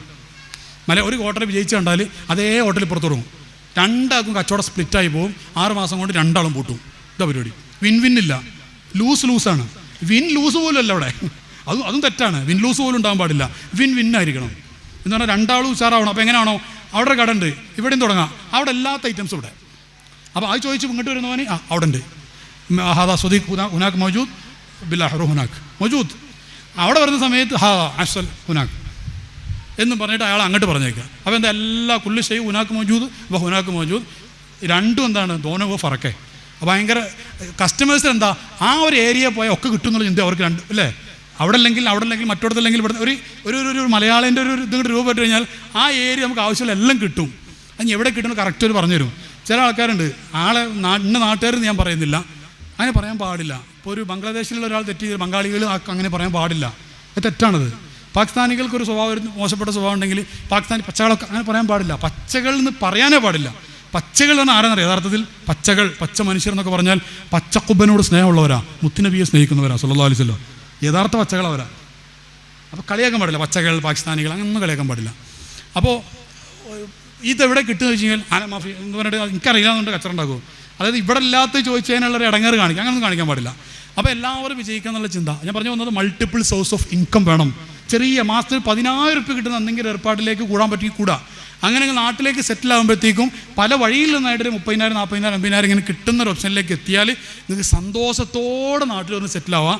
അല്ലെങ്കിൽ നാട്ടിൽ വന്നിട്ട് നോക്കാമെന്ന് വിചാരിച്ച് വന്നാലോ ഒരു നിക്കപ്പുറതി ഉണ്ടാവില്ല. നിങ്ങൾ ദിവസം ഇങ്ങനെ കഴിഞ്ഞ് പോകും. അവസാനം വേറെ വിസയിൽ ഗൾഫിലേക്ക് പോകാൻ വേണ്ടി വരും. അത് പ്രത്യേകം ശ്രദ്ധിക്കുക. ഇനി അവസാനമായിട്ട് ഹെൽത്തുമായി ഒറ്റ കാര്യം കൂടി പറഞ്ഞു നിർത്തും. ഹെൽത്ത് നമുക്ക് വളരെ പ്രധാനപ്പെട്ടതാണ്. ഇതിനൊക്കെ ഇടയിൽ 2-3 നിർദ്ദേശങ്ങൾ ഞാൻ പറഞ്ഞു. ഒന്ന് വിശദീകരിക്കാൻ സമയമില്ലാത്തതുകൊണ്ട് വിശദീകരിക്കുന്നില്ല. ഒന്ന്, നമ്മൾ നേരത്തെ കിടന്നുറങ്ങണം. അതാണ് ഇന്ന് ഉമ്മത്തിൽ നിന്ന് നഷ്ടപ്പെട്ടു പോയത്. എനിക്ക് തോന്നുന്നത് അത് തുടങ്ങിയത് കൊറോണ മുതലാണ്. കാരണം കൊറോണ മുതൽ തുടങ്ങാനുള്ള കാരണം പിറ്റേന്ന് എവിടെയും പോകാനില്ല. മറ്റങ്ങനല്ല. നമ്മൾ രാവിലെ സ്കൂളുണ്ട്, രാവിലെ മദ്രസുണ്ട്, വേഗം ഉറക്കലും അതിൻ്റെ കൂടെ ഉമ്മാക്കും ഭക്ഷണം ഉണ്ടാക്കാനും അതിനൊക്കെ ഒരു കിടത്തലായിരുന്നു. ഈ കൊറോണ വന്നാൽ പിന്നെ രാവിലെ എടുക്കും പോയില്ലല്ലോ, ഒക്കെ ഓൺലൈനല്ലേ. ഇവിടെ തന്നെ അല്ലേ കുട്ടികൾ ഓൺലൈൻ ക്ലാസ്സിൽ പങ്കെടുക്കൽ. എങ്ങനെ ഇത് ഓണാക്കും, ക്യാമറ ഓണാക്കില്ല, പിന്നെ കിടത്തുറങ്ങും. അപ്പോൾ ഹാജർ കിട്ടും. അതേസമയം വലിയ കുട്ടികൾ സ്ക്രീൻ ഓണാക്കാൻ പറഞ്ഞാൽ ഓണാക്കൂല. LKG UKG കുട്ടികളാണെങ്കിൽ ഇത് ഓണാക്കിയിട്ട് അടുക്കളൊക്കെ കാണിച്ചു കൊടുക്കും ചെയ്യും. എൻ്റെ അടുത്ത് അടുക്കള, എൻ്റെ അടുത്ത് പാവക്കുട്ടിയുടെ എല്ലാം അത് ഓഫാക്കാൻ പറഞ്ഞാൽ ഓഫാക്കില്ല. വലിയ കുട്ടികളോട് ഓണാക്കാൻ പറഞ്ഞിട്ട് ഓണാക്കില്ല. ഓനോട് പറഞ്ഞിട്ട് കാര്യമില്ല, ഓൻ കേൾക്കണില്ല. എന്താ കാരണം? ഉറങ്ങണേ. ഇത് ഓണാക്കിയിട്ട് പിന്നെ ഉറങ്ങണം. സംഭവം അറ്റൻഡൻസിൽ എൻ്റർ ചെയ്തിട്ടേ പിന്നെ ഉറങ്ങുന്ന ആളോട് പറഞ്ഞിട്ട് കാര്യമുണ്ടോ? അങ്ങനത്തെ അവസ്ഥ. അപ്പോൾ അന്ന് മുതൽ തുടങ്ങിയതാണ് നമ്മുടെയൊക്കെ നാട്ടിൽ ലേറ്റായിട്ട് ഉറങ്ങൽ. ഇതുകൊണ്ട് ഒരുപാട് ആരോഗ്യ പ്രശ്നങ്ങളുണ്ട്, ഒരുപാട് പ്രശ്നങ്ങളുണ്ട്. അതായത് വിശദീകരിക്കുന്നില്ല. ഒരു ഉദാഹരണം പറയാം. നമ്മുടെ ലിവർ ഈ രാത്രി വജഅൽനൽ ലൈല ലിബാസ എന്ന് പറഞ്ഞു. അപ്പോൾ രാത്രിയെ നമുക്ക് ഉറങ്ങാനുള്ളതാണ്. അപ്പോൾ ഈ രാത്രി പ്രപഞ്ചത്തിന് ഒരു ഹീലിംഗ് ടൈമുണ്ട്. രാത്രി 9 മണി മുതൽ പുലർച്ചെ 3 മണി വരെ ഒരു ഹീലിംഗ് ടൈം. ഹീലിംഗ് എന്ന് പറഞ്ഞാൽ വക്തു ഷിഫ എന്ന് വേണേൽ പറയാം അറബിയിൽ. എന്ന് പറഞ്ഞാൽ ഒരു സുഖപ്പെടലിൻ്റേതായ ഒരു സമയമാണത്. ആ സമയത്ത് നമ്മുടെ ശരീരത്തിൽ നമ്മൾ ഉറങ്ങുന്ന സമയത്താണ് ആന്തരികാവയവങ്ങളുടെ മെയിൻ്റനൻസ് പ്രോസസ്സ് നടക്കുക. എന്ന് പറഞ്ഞാൽ രാത്രി 11 മുതൽ 1 മണി വരെയാണ് ലിവറിൻ്റെ മെയിൻ്റനൻസ് പ്രോസസ്സ് ബോഡിയിൽ നടക്കുക. ആ സമയത്ത് ഉറങ്ങിയ ആളുകളിൽ മാത്രം. മനസ്സിലാവണ്ട പറഞ്ഞത്? അപ്പോൾ 11 മണി 1 മണിക്ക് സ്ഥിരം ഉറങ്ങുന്ന ആൾ ലിവർ അടിച്ചു പോകാൻ സാധ്യത കൂടുതലാണെന്ന് അർത്ഥം. മനസ്സിലാവണ്ട പറയുന്നത്? അപ്പോൾ അതുകൊണ്ടാണ് ഇതിന് പറയുന്നത് ഏറ്റവും നല്ലത് 9 മണിക്ക് ഉറങ്ങുക. കഴിയില്ലെങ്കിൽ ലാസ്റ്റ് 10 മണിക്ക് ഉറങ്ങുക. ഒരു നിലക്കും കഴിയുന്നില്ലെങ്കിൽ 11, അപ്പുറം പോകാൻ പാടില്ല, ഒരിക്കലും പോകാൻ പാടില്ല. ഏറ്റവും നല്ല 9 മണിക്ക് ഉറങ്ങുക. എന്നിട്ട് 4 മണിക്ക് എഴുന്നേൽക്കുക. എന്തോ ഒരു രസമായിരിക്കും ലൈഫ്. നേരത്തെ ഉറങ്ങുക. അപ്പോൾ ഭക്ഷണം അതിൻ്റെ ഉറങ്ങുന്നതിൻ്റെ 2 മണിക്കൂറെങ്കിലും മുമ്പ് കഴിക്കണം. 2 മണിക്കൂർ കുറഞ്ഞ ഭക്ഷണം രാത്രി കുറച്ച് കഴിച്ചാൽ മതി. രാത്രി ഹെവി ഭക്ഷണങ്ങൾ കഴിക്കരുത്. ഇങ്ങനെ ഒരു സെറ്റപ്പിലേക്ക് നമ്മൾ വരിക.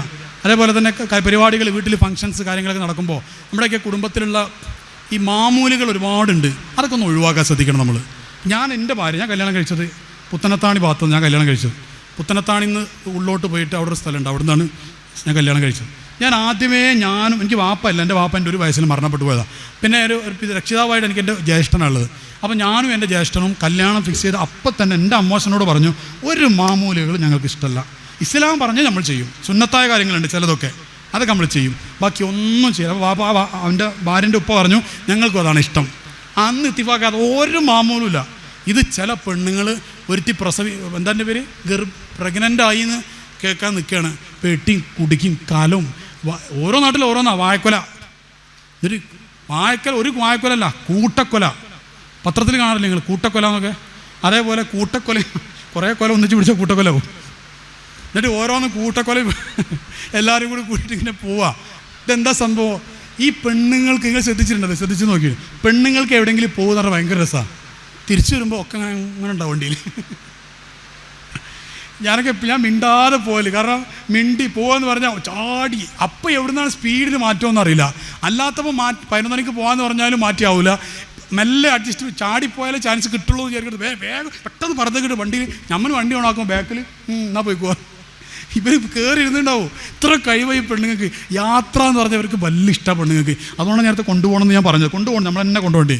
അപ്പോൾ എന്താ വിഷയം എന്നറിയോ? എന്തെങ്കിലുമൊക്കെ ഒരു പേരുണ്ടാക്കിയിട്ട് ഇങ്ങനെ പോകണം. അതിന് വേണ്ടി ഉണ്ടാക്കിയതാണ് കുറേ പള്ള കാണലും എന്തൊക്കെയാണ് കാണാൻ പോലും. പള്ള പിന്നെ പറഞ്ഞ് കാണല്ലോ. ഇന്നത്തെ കാലത്ത് അതിൻ്റെ ആവശ്യമുണ്ട്. ഇനി ഒരാൾക്ക് പള്ള കാണാൻ നിർബന്ധം ഉണ്ടെങ്കിൽ വീഡിയോ കോളിൽ കണ്ടാൽ പോരെ. പള്ള കാണാനുള്ള ആൾക്കാർ സത്യം പറഞ്ഞാൽ ഞാനൊക്കെ എൻ്റെ ചെറുപ്പത്തിൽ എൻ്റെ പെങ്ങളൊക്കെ പ്രഗ്നൻ്റ് ആകുമ്പോൾ ഞാൻ വിചാരിച്ച് പള്ള കാണാൻ പറ്റില്ല വിചാരിച്ച്. ഞാൻ സത്യം പറഞ്ഞാൽ ഓൾ റൂമിൽ ഇങ്ങനെ പള്ള ഇങ്ങനെ കാട്ടി നിൽക്കുമായിരിക്കും. അപ്പോൾ ഹക്ക് വരെ ഞാൻ ചെറുപ്പത്തിൽ അങ്ങനെ വിചാരിച്ചത്. അപ്പോൾ ഓരോരുത്തരും വന്നിട്ട് പള്ളങ്ങനെ കണ്ട് ഫാത്തിഹോദി എന്താ എനിക്കറിയില്ല, പള്ളങ്ങനെ കണ്ടിട്ട് ബിസ്മില്ലാ നല്ല പള്ള എന്നൊക്കെ പറയും, അഭിപ്രായമൊക്കെ പറഞ്ഞിട്ട് ഇങ്ങനെ അടുത്ത് പള്ള കാണാനുള്ള ആൾക്കാർ ക്യൂ നിൽക്കുക എന്നൊക്കെ പറഞ്ഞിട്ട് ഇങ്ങനെ കണ്ടുപോകുന്നു ഞാൻ വിചാരിച്ചത്. ഇനിയിപ്പോൾ കള്ള കാണുന്ന നിർബന്ധമാണെങ്കിലും എന്ത് ചെയ്യുക, ഇനി നേരിട്ടാണെങ്കിലും ഞാൻ ഡ്രസ്സിൻ്റെ മേലെ കൂടെ ആണെങ്കിലൊക്കെ ഒരു എന്താ പറയുക വീഡിയോ കോൾ ചെയ്യാം. പള്ള അതിനിങ്ങനെ അവിടെ പോയിട്ട് ഒരു 5000 രൂപ എക്സ്പെൻസ് ആക്കണ്ട. എന്തിനാണ് ഇങ്ങനെ എക്സ്പെൻസ് ആക്കുന്നത്? കല്യാണം വരെ അങ്ങനെ. കല്യാണത്തിൻ്റെ എന്തൊക്കെയോ കല്യാണങ്ങളപ്പോൾ അറബിക് നൈറ്റ്, പിന്നെന്താ എന്താണ് ഗ്രൂം ടു ബി അല്ലേ, അങ്ങനെയൊക്കെ ഒരു നൈറ്റ് ആയിപ്പോൾ കല്യാണത്തിന്. എന്നിട്ട് നടത്തിയിട്ടില്ലെങ്കിൽ ഒരു പോരാത്തരാണെന്ന് പറഞ്ഞിട്ട് ഈ വാപ്പ ലോൺ എടുക്കുക. ഇത് ഗൾഫുകാർക്ക് കടം പോയി ചോദിച്ചാൽ ആരും കൊടുക്കൂല. അറിയുക ഗൾഫുകാർക്ക് കടം തരില്ല. കാരണം എന്താ പറയുക, ഗൾഫുകാരൻ കടം ചോദിച്ചിട്ടുണ്ടെങ്കിൽ ഓൻ്റെ നിക്കക്കള്ളിയൊക്കെ കഴിഞ്ഞിട്ടുണ്ട്, തിരിച്ചു കിട്ടൂല എന്നാ, കടം തരൂല. അങ്ങനെ ഒരു അവസ്ഥ. അങ്ങനെ ഒന്നും നോക്കണ്ട. കല്യാണത്തിൻ്റെ ഒക്കെ ബജറ്റ് ഉണ്ടാക്കില്ല എങ്ങനെയാണെന്ന് അറിയാം, ഞാൻ വിശദീകരിച്ച് പറയുന്നില്ല. ഒരു വീട്ടിലൊരു കല്യാണം, ഒരു സൽക്കാര പരിപാടി നടക്കുമ്പോൾ ആദ്യം നോക്കേണ്ട എന്താണെന്നറിയോ, എത്ര പൈസ നമ്മളെ കയ്യിൽ കല്യാണം നടത്താൻ ഇപ്പോൾ ഉണ്ട്. ഇതാദ്യം തീരുമാനിക്കുക. അപ്പോൾ മനസ്സിലാവും 40,000 രൂപ കയ്യിലുള്ളൂ, അല്ലെ 1 ലക്ഷം ഉള്ളൂ ആകെ. എന്നിട്ട് ലാസ്റ്റ് നോക്കി ഈ 1 ലക്ഷത്തിന് കല്യാണം നടത്താൻ എത്ര ആളെ വിളിക്കാൻ പറ്റും. അപ്പോൾ മനസ്സിലാവും 100 ആളെ വിളിക്കാൻ പറ്റുള്ളൂ. മതി, 100 മതി. ബാക്കിയുള്ള കുടുംബത്തിലെ പ്രധാനപ്പെട്ട ആൾക്കാരെ വിളിക്കുക. ഇങ്ങനെ സാമ്പത്തികം ഇങ്ങനെ ആയതുകൊണ്ട് എല്ലാവരും വിളിക്കണമെന്ന് ആഗ്രഹമുണ്ട്, നിങ്ങൾ പൊരുത്തം സമ്മതം തരണം കേട്ടോ എന്ന് പറയാം. മതി, ഖലാസ്. അവർ ചിലപ്പോൾ ഹാപ്പി ആയിരിക്കും. ഇതിങ്ങനെ വരണ്ടേ, വിളിച്ചാൽ വരണ്ടേ. കുറേ ആൾക്കാർ തിരക്കുള്ളവരൊക്കെ ആയിരിക്കും. കല്യാണത്തിൽ വിളിക്കലും അതിൻ്റെ മാന്യത അങ്ങനെ തന്നെ. ഇന്ന് 12ാമത്തെ കല്യാണം, പിന്നെ ബുദ്ധിമുട്ടൊന്നും ഇല്ലെങ്കിൽ ഇൻഷാ അല്ലാഹ് വരണട്ടോ എന്ന് പറയണ്ടേ. കാരണം എന്താ, എന്തായാലും പറഞ്ഞു ഒരു നിർബന്ധ ബാധ്യതയായി പോയത്. ആന്ന് പറഞ്ഞാൽ എന്തായി, ഒരു കമ്മിറ്റ്മെൻ്റായി. ഇതാ വായത അഹലഫ, അത് ബുദ്ധിമുട്ടാത്. അവിടെ കുറച്ച് ഇളവ് കൊടുക്കണം. കല്യാണം പറയുമ്പോൾ ബുദ്ധിമുട്ടൊന്നും ഇല്ലെങ്കിൽ എന്തായാലും പറയണം. സന്തോഷമാണ് വരുന്നത്, ഇടങ്ങാറൊന്നും ഇല്ലെങ്കിൽ, ഒന്ന് കാര്യമായ തിരക്കൊന്നും ഇല്ലെങ്കിൽ പറയണം. അങ്ങനെ പറയാവൂ. എന്നാലും എന്താ, അയാൾക്ക് വരാനും വരാതിരിക്കാനുള്ള സ്വാതന്ത്ര്യം ഇവിടെ കൊടുത്തിട്ടുണ്ട്. അപ്പോൾ ഞാൻ പറഞ്ഞത് കല്യാണം ഇതൊക്കെ ഉണ്ടാക്കുമ്പോൾ ബജറ്റ് തയ്യാറാക്കണം. എന്നിട്ട് ഇപ്പോൾ 4 മാസം മുമ്പ് കല്യാണം വീട്ടിൽ നടന്നിട്ടുണ്ട്. അടുത്ത കല്യാണം നടക്കുമ്പോൾ പിന്നെയും പെയിൻ്റ് അടിക്കണ്ട, എവിടെയെങ്കിലും ടച്ചപ്പ് ഉണ്ടെങ്കിൽ ടച്ചപ്പ് ചെയ്താൽ മതി. ഇതൊക്കെ ശ്രദ്ധിക്കേണ്ട കാര്യങ്ങൾ. എങ്ങനെ ഒരുപാട് എക്സ്പെൻസ്. നേരത്തെ ഞാൻ പറഞ്ഞതുപോലെ നിങ്ങൾ അതിഥികൾ വരുന്ന സമയത്ത് നിങ്ങൾ ഭക്ഷണം ഉണ്ടാക്കി, പെണ്ണുങ്ങളെ നിങ്ങൾ ഭക്ഷണം ഉണ്ടാക്കി കഴിക്കുക. എന്ത് ടേസ്റ്റാണെന്ന് അറിയോ? ഇങ്ങനെയൊന്നും പറഞ്ഞില്ല നിങ്ങൾ ഉണ്ടാക്കില്ല. അതുകൊണ്ടാണ് എളുപ്പപ്പണി എടുക്കല്ലേ, നിങ്ങൾ കുറച്ച് അധ്വാനിക്കും. നിങ്ങൾ തടി PCOD എത്ര പെണ്ണുങ്ങളില്ലേ? PCOD കുറേ കൂടുതലാണ്. പെണ്ണുങ്ങൾക്ക് യൂറിക് ആസിഡിൻ്റെ പ്രശ്നം കൂടുതലാണ്. ലൈഫ് സ്റ്റൈൽ ഡിസോർഡറാണ് അതൊക്കെ. അങ്ങനെ കുറേ രോഗങ്ങൾ, തടി ഇളകുന്നില്ല, ഒക്കെ ഇങ്ങനെ മോട്ടായിട്ട് ഇങ്ങനെ നിൽക്കുക. ഇപ്പോൾ കുറേ എണ്ണം. ഇനി 10-ായ ആൾക്കാർ, എന്താണ് മെലിഞ്ഞ ആൾക്കാർ ഞങ്ങൾ ഉഷാറാന്ന് വിചാരിക്കണ്ട. അത് ചില തടി എത്ര കഴിച്ചാലും കാണൂല. അതുകൊണ്ടത് ഇനി തടിയുള്ളവരൊക്കെ കുറേ കഴിക്കുന്നവരാണെന്നും വിചാരിക്കേണ്ട. അത് പാരമ്പര്യമായിട്ട് മറ്റ് കാര്യങ്ങളുണ്ടോ. പക്ഷേ കുറച്ച് എക്സസൈസൊക്കെ നിങ്ങൾ എടുക്കുക. എക്സസൈസ് ഇല്ലാത്തത് കൊണ്ട് ഒരുപാട് അപകടങ്ങൾ നമുക്ക് വരുന്നുണ്ട്. നേരത്തെ ഉറങ്ങാത്തത് കൊണ്ട് അപകടങ്ങൾ വരുന്നുണ്ട്. പിന്നെ പെണ്ണുങ്ങൾ ഭക്ഷണത്തിൻ്റെ മെനു ഉണ്ടാക്കുമ്പോൾ കാൽസ്യം, നമുക്ക് ആവശ്യമായ കുറേ കാര്യങ്ങളില്ലേ, നമ്മുടെ പ്രോട്ടീൻ ആണെങ്കിലും മിനറൽസ് ആണെങ്കിലും വൈറ്റമിൻസ് ആണെങ്കിലും ഇങ്ങനെ നമുക്ക് ആവശ്യമുള്ള കുറേ കാര്യങ്ങളുണ്ട്. അതൊക്കെ ഫുഡിലുണ്ടെന്ന് ഉറപ്പ് വരുത്ത്. ഭക്ഷണം കഴിക്കുന്നത് എന്തിനാ? ടേസ്റ്റിനാണോ? ആണോ? എന്തിനാ? അതിൽ നിന്ന് കുറച്ച് കാര്യങ്ങൾ നമുക്ക് കിട്ടാനുണ്ട്. അതിനാണ് ഭക്ഷണം കഴിക്കേണ്ടത്. അത് പ്രത്യേകിച്ച് ടേസ്റ്റ് ഉള്ളത് കഴിക്കാം, അതിൽ തെറ്റൊന്നുമില്ല. പക്ഷേ നമ്മുടെ മെയിൻ ലക്ഷ്യം എന്ന് വെച്ച് കഴിഞ്ഞാൽ നമുക്കതിൽ നിന്ന് കുറേ പറയപ്പെട്ട കുറേ കാര്യങ്ങൾ കിട്ടാണ്ട് ആരോഗ്യത്തിനാണ് ഭക്ഷണം കഴിക്കുന്നത്. ഭക്ഷണം കഴിക്കുന്നത് ജീവിക്കാനാണ്. ജീവിക്കുന്നത് ഭക്ഷണം കഴിക്കാനാവരുത്. ഇത്രയും പറഞ്ഞുകൊണ്ട് എൻ്റെ കൊച്ചു പ്രസംഗം ഞാൻ അവസാനിപ്പിക്കുകയാണ്. അപ്പോൾ ഏതായാലും പറഞ്ഞതിൻ്റെ ആകത്തുക എന്തോ രസം, ഭയങ്കര ഇഷ്ടമായ സാന്ദർഭികമായിട്ടൊരു പോയിന്റ് പറയട്ടെ. നിങ്ങൾ പരിപാടിയൊക്കെ കഴിഞ്ഞ് പുറത്തിറങ്ങുമ്പോൾ നല്ല മഴ ഉണ്ടെങ്കിൽ എന്തോ ഒരു മഴ കുറ്റം പറയല്ലേ. അള്ളാഹു നമുക്ക് വേണ്ടി ഈ ഭൂമിയിലേക്ക് ഇറക്കുന്ന മഴയാണ്, അതിനെ കുറ്റം പറയല്ലേ. നിങ്ങൾക്ക് ഇപ്പോൾ ഇടങ്ങാറാണെങ്കിൽ അപ്പുറത്ത് മഴ വേണേ ദ്വാർക്കുന്ന ആൾക്കാരുണ്ടാവും. നിങ്ങളുടെ വീട്ടിൽ കല്യാണത്തിന് നല്ല പന്തലിട്ടോ, ഇന്നെ മഴ പെയ്തു വിചാരിക്കല്ല. അപ്പുറത്ത് വേറെ മാർപ്പ് കഴിഞ്ഞിട്ട് 2 ദിവസമായിട്ട് മഴ പെയ്യാതെ ദ്വാർക്കുന്നവരുണ്ടാവും. നിങ്ങളെ സ്വാർത്ഥതയ്ക്ക് വേണ്ടി അള്ളാഹിനോട് പറയരുത്, ദയവേത്. അതുകൊണ്ടാണ് മഹാന്മാരുടെ ലോകത്ത് എന്തുള്ളത്? ദുആ തന്നെ ചെയ്യാത്ത മഹാന്മാരുണ്ട്. അപ്പോൾ നിങ്ങൾ ചോദിക്കും ഖുർആനിൽ ഇങ്ങനെ ദ്വാർക്കാൻ പറഞ്ഞില്ലേ, ഇങ്ങനെ അതൊക്കെ ഉണ്ട്. അത് ബേസിക്കുള്ള ആൾക്കാർക്കാണ്. ആത്മീയതയ്ക്ക് LKG UKG 1ാം ക്ലാസ്സൊക്കെ ഉണ്ട് ആത്മീയ ലോകത്ത്. അതുകൊണ്ടാണത്. അള്ളാഹുവിൻ്റെ റഹ്മത്താണ് മഴ. എന്തും അങ്ങനെ നല്ല മഴ പെയ്തുകൊണ്ട് പറഞ്ഞു, എനിക്ക് ഭയങ്കര ഇഷ്ടമായി. മാത്രമല്ല കബൂലിയത്തിൻ്റെ അടയാളം മഴ. അപ്പോൾ നമ്മൾ ഈ പറഞ്ഞതൊക്കെ ഞാൻ നിർത്തുമ്പോൾ നല്ലൊരു മഴ ഇങ്ങനെ വന്ന് അള്ളാഹു കബൂലിയത്തിൻ്റെ അടയാളം ആണെങ്കിലോ അള്ളാഹു അങ്ങനെ ആക്കി തരുമാറാവട്ടെ. അപ്പോൾ ഏതായാലും ഇത്രയും പറഞ്ഞുകൊണ്ട് ഇസ്ലാമികമായ ചിട്ടാവട്ടങ്ങൾ അതൊക്കെ മുറുകെ പിടിച്ച് തഹജ്ജുദൊക്കെ നിസ്കരിക്കുന്ന ബാപ്പ ഉമ്മ മക്കളൊക്കെ ഉണ്ടാവുക. അതിന് ആദ്യം സുബഹിസ്കരിക്കണ്ടേ? നിങ്ങൾ സുബഹിസ്കരിക്കാത്തവരാണെന്നല്ല കേട്ടോ. അതൊക്കെ കറക്റ്റ് ആവണം മക്കളെ. കാരണം എപ്പോഴാണ് മരിച്ചു പോകും നമുക്കറിയില്ല. മരണം യാഥാർത്ഥ്യമാണ്. നമ്മൾ ഖബർ കണ്ടവരല്ലേ, നമ്മളൊക്കെ ഖബർ കണ്ടവരല്ലേ. എൻ്റെ ഉമ്മ ഖബറിലാണ്, എൻ്റെ വാപ്പ ഖബറിലാണ്, എൻ്റെ മൂത്തമ്മ ഖബറിലാണ്, എൻ്റെ ഇളയമ്മ ഖബറിലാണ്, എൻ്റെ വല്യമ്മ ഖബറിലാണ്. എത്രയോ നമ്മുടെ കുടുംബത്തിൽ എൻ്റെ കൂടെ പഠിച്ചവർ ഖബറിലുണ്ട്. നാളെ നമ്മളും ഖബർക്ക് പോകേണ്ടവരാണ്. അപ്പോൾ കുറച്ചൊക്കെ ഒന്ന് സമ്പാദിച്ച് വെക്കുക. അമ്മായിമ്മ മരുവോളെ ചീത്ത പറയരുത്, സ്നേഹത്തോടെ തിരുത്തി കൊടുക്കുക. മരുവോൾ അമ്മായിമാനെ ഇടങ്ങാറാക്കരുത്, സ്നേഹത്തോടെ കാര്യങ്ങൾ സംസാരിക്കുക. അത് സ്വന്തം ഉമ്മ എന്ന രീതിയിൽ, സ്വന്തം മോളാണെന്നുള്ള രീതിയിൽ തിരുത്തി കൊടുക്കുക. ചില വീട്ടിൽ അമ്മായിമാരുണ്ട് ആളാവെന്ന്, ഓളെ ഞാൻ പാഠം പഠിപ്പിക്കും. നിങ്ങൾ ഓരോട് പാഠം പഠിപ്പിച്ചാൽ ഓൾക്ക് കുറേ പാഠങ്ങൾ സ്കൂളിൽ പോയി പഠിച്ച് 10 എണ്ണം പഠിപ്പിക്കും. അതിന് നിൽക്കരുത്. ആരും തന്നെ അങ്ങോട്ട് പാഠം പഠിപ്പിക്കാതൊക്കെ. ഞാനൊന്നുമല്ല, അമ്മായിമ്മ നല്ല സ്ഥാനം ഉണ്ടായിരുത്. ഗസാലിമാൻ പറഞ്ഞൊരു മാർഗ്ഗം ഞാൻ കൂടി പറഞ്ഞ് അവസാനിപ്പിക്കുക. എന്താണ്? പ്രായമുള്ളവർ പ്രായം കുറഞ്ഞവരെ കാണുമ്പോൾ ചിന്തിക്കേണ്ടത്. അതായത് അമ്മായിമ്മ മരുവളെ കാണുമ്പോൾ നടത്തോ, അതെല്ലായിടത്തും അപ്ലിക്കബിൾ. അത് അമ്മോശൻ മരുവളെ കാണുമ്പോഴും മരുവനെ കാണുമ്പോഴൊക്കെ പറ്റും. പ്രായം ഉള്ളവർ പ്രായം കുറഞ്ഞവരെ കാണുമ്പോൾ ചിന്തിക്കേണ്ടത് എന്താണെന്നറിയോ? പടച്ചവനെ, അവർക്ക് ചെറിയ പ്രായമായിട്ടുള്ളൂ, തെറ്റൊന്നും കുറേ ചെയ്തിട്ടുണ്ടാവില്ല. എനിക്കിപ്പോൾ 50 വയസ്സ്, 45, 48, 55 വയസ്സൊക്കെ ഞാൻ കുറേ തെറ്റ് ചെയ്തിട്ടുണ്ടാവും. അപ്പോൾ അള്ളാൻ്റെ അടുത്ത് സ്വീകാര്യത പ്രായം കുറച്ച് തെറ്റ് ചെയ്ത ആൾക്കാരൊക്കെ ആയിരിക്കും ഉണ്ടാവുക. ഞാൻ എന്നെക്കാളും അള്ളാൻ്റെ അടുത്ത് നല്ലത് ആ കുട്ടിയായിരിക്കും. പടച്ചവനെ, ഞാൻ അതിൻ്റെ ഇടങ്ങാറാക്കാൻ പോകില്ലാന്ന് തീരുമാനിക്കാം. ഇനി മരുവളെന്താ ചിന്തിക്കേണ്ടത്? പ്രായം കുറഞ്ഞവരെന്താ ചിന്തിക്കേണ്ടത്? പടച്ചവനെ, ഓരോക്കെ പ്രായമുള്ള ആൾക്കാരാണ്. ഞാനാകെ എനിക്ക് 10-25 വയസ്സായിട്ടുള്ളൂ, കുറച്ച് അമലേ ചെയ്തിട്ടുണ്ടാവുള്ളൂ. അവർ 10-50 വയസ്സുള്ളത് കൊണ്ട് ഈ 50 കൊല്ലം ഒരുപാട് അമല ചെയ്തിട്ടുണ്ടാവും, ഒരുപാട് ഖുർആൻ ഓതിയിട്ടുണ്ടാവും. എന്നെക്കാൾ എത്രയോ നല്ലവർ അവരായിരിക്കും എന്നൊരു വിനയം അവിടെ അങ്ങോട്ടും ഉണ്ടാവുക. എന്തോ ഒരു രസമായിരിക്കുക ലൈഫ്. ആരാണ് ബെസ്റ്റ് എന്ന് മത്സരിക്കല്ലേ. നമ്മളാരും ബെസ്റ്റല്ല. ഈ ലോകത്ത് നല്ലവൻ ആരാന്നറിയോ? ഞാൻ നല്ലവൻ അല്ലാന്ന് ചിന്തിക്കുന്നോ നല്ലവൻ. അല്ലാഹു തആല ഖൽബ് കൊണ്ട് അങ്ങനെ ചിന്തിക്കാൻ നമുക്ക് തൗഫീഖ് നൽകുമാറാവട്ടെ. ഇത്രയും പറഞ്ഞുകൊണ്ട് അല്ലാഹു സുബ്ഹാനഹു വ തആല നമ്മുടെ ഈ ഇന്നത്തെ പരിപാടിയെല്ലാം സ്വീകരിക്കട്ടെ. ഇതിൻ്റെ അടിസ്ഥാനത്തിൽ കുടുംബത്തിൽ സാമ്പത്തിക ഭദ്രത, എന്താ പറയുക, ഒരു ഇഴയെടുപ്പമുള്ള ഇൽഫുൽ ഖുലൂബ്, അതുപോലെ ഇമോഷണൽ ബോണ്ടിങ് ഒക്കെ ഉള്ള, സമാധാനമുള്ള, അള്ളാഹുവിൽ നിന്നാണ് സമാധാനം കിട്ടുക. അതിൻ്റെ ഒരു സിമ്പിൾ സൊല്യൂഷൻ ഞാൻ പറഞ്ഞു, എന്തും അള്ളാഹ്ക്ക് പൊരുത്തുള്ള രീതിയിൽ ചെയ്യുക. അങ്ങനെ ചെയ്യാനുള്ള തൗഫീഖ് അള്ളാഹു നമുക്ക് നൽകട്ടെ. നമ്മുടെ കുടുംബത്തിൽ മരണപ്പെട്ടു പോയ വാപ്പ പ്രിയപ്പെട്ടവരെല്ലാവരും ഉണ്ട്. എല്ലാവർക്കും അള്ളാഹു തആല ഖബർ സ്വർഗ്ഗമാക്കി കൊടുക്കട്ടെ. ഈ ഒരു കൂട്ടായ്മയ്ക്ക് നേതൃത്വം കൊടുക്കുന്ന ആളുകൾ, അവർ ചെയ്യുന്ന സേവനങ്ങൾ അള്ളാഹു തആല സ്വീകരിക്കട്ടെ എന്നൊക്കെ പറഞ്ഞ് എല്ലാവരും ദ്വാരക്കുന്ന വസിയത്തോടു കൂടെ വാഖിറു ദഅവാന അനിൽ ഹംദുലില്ലാഹി റബ്ബിൽ ആലമീൻ. അസ്സലാമു അലൈക്കും വറഹ്മത്തുള്ളാഹി.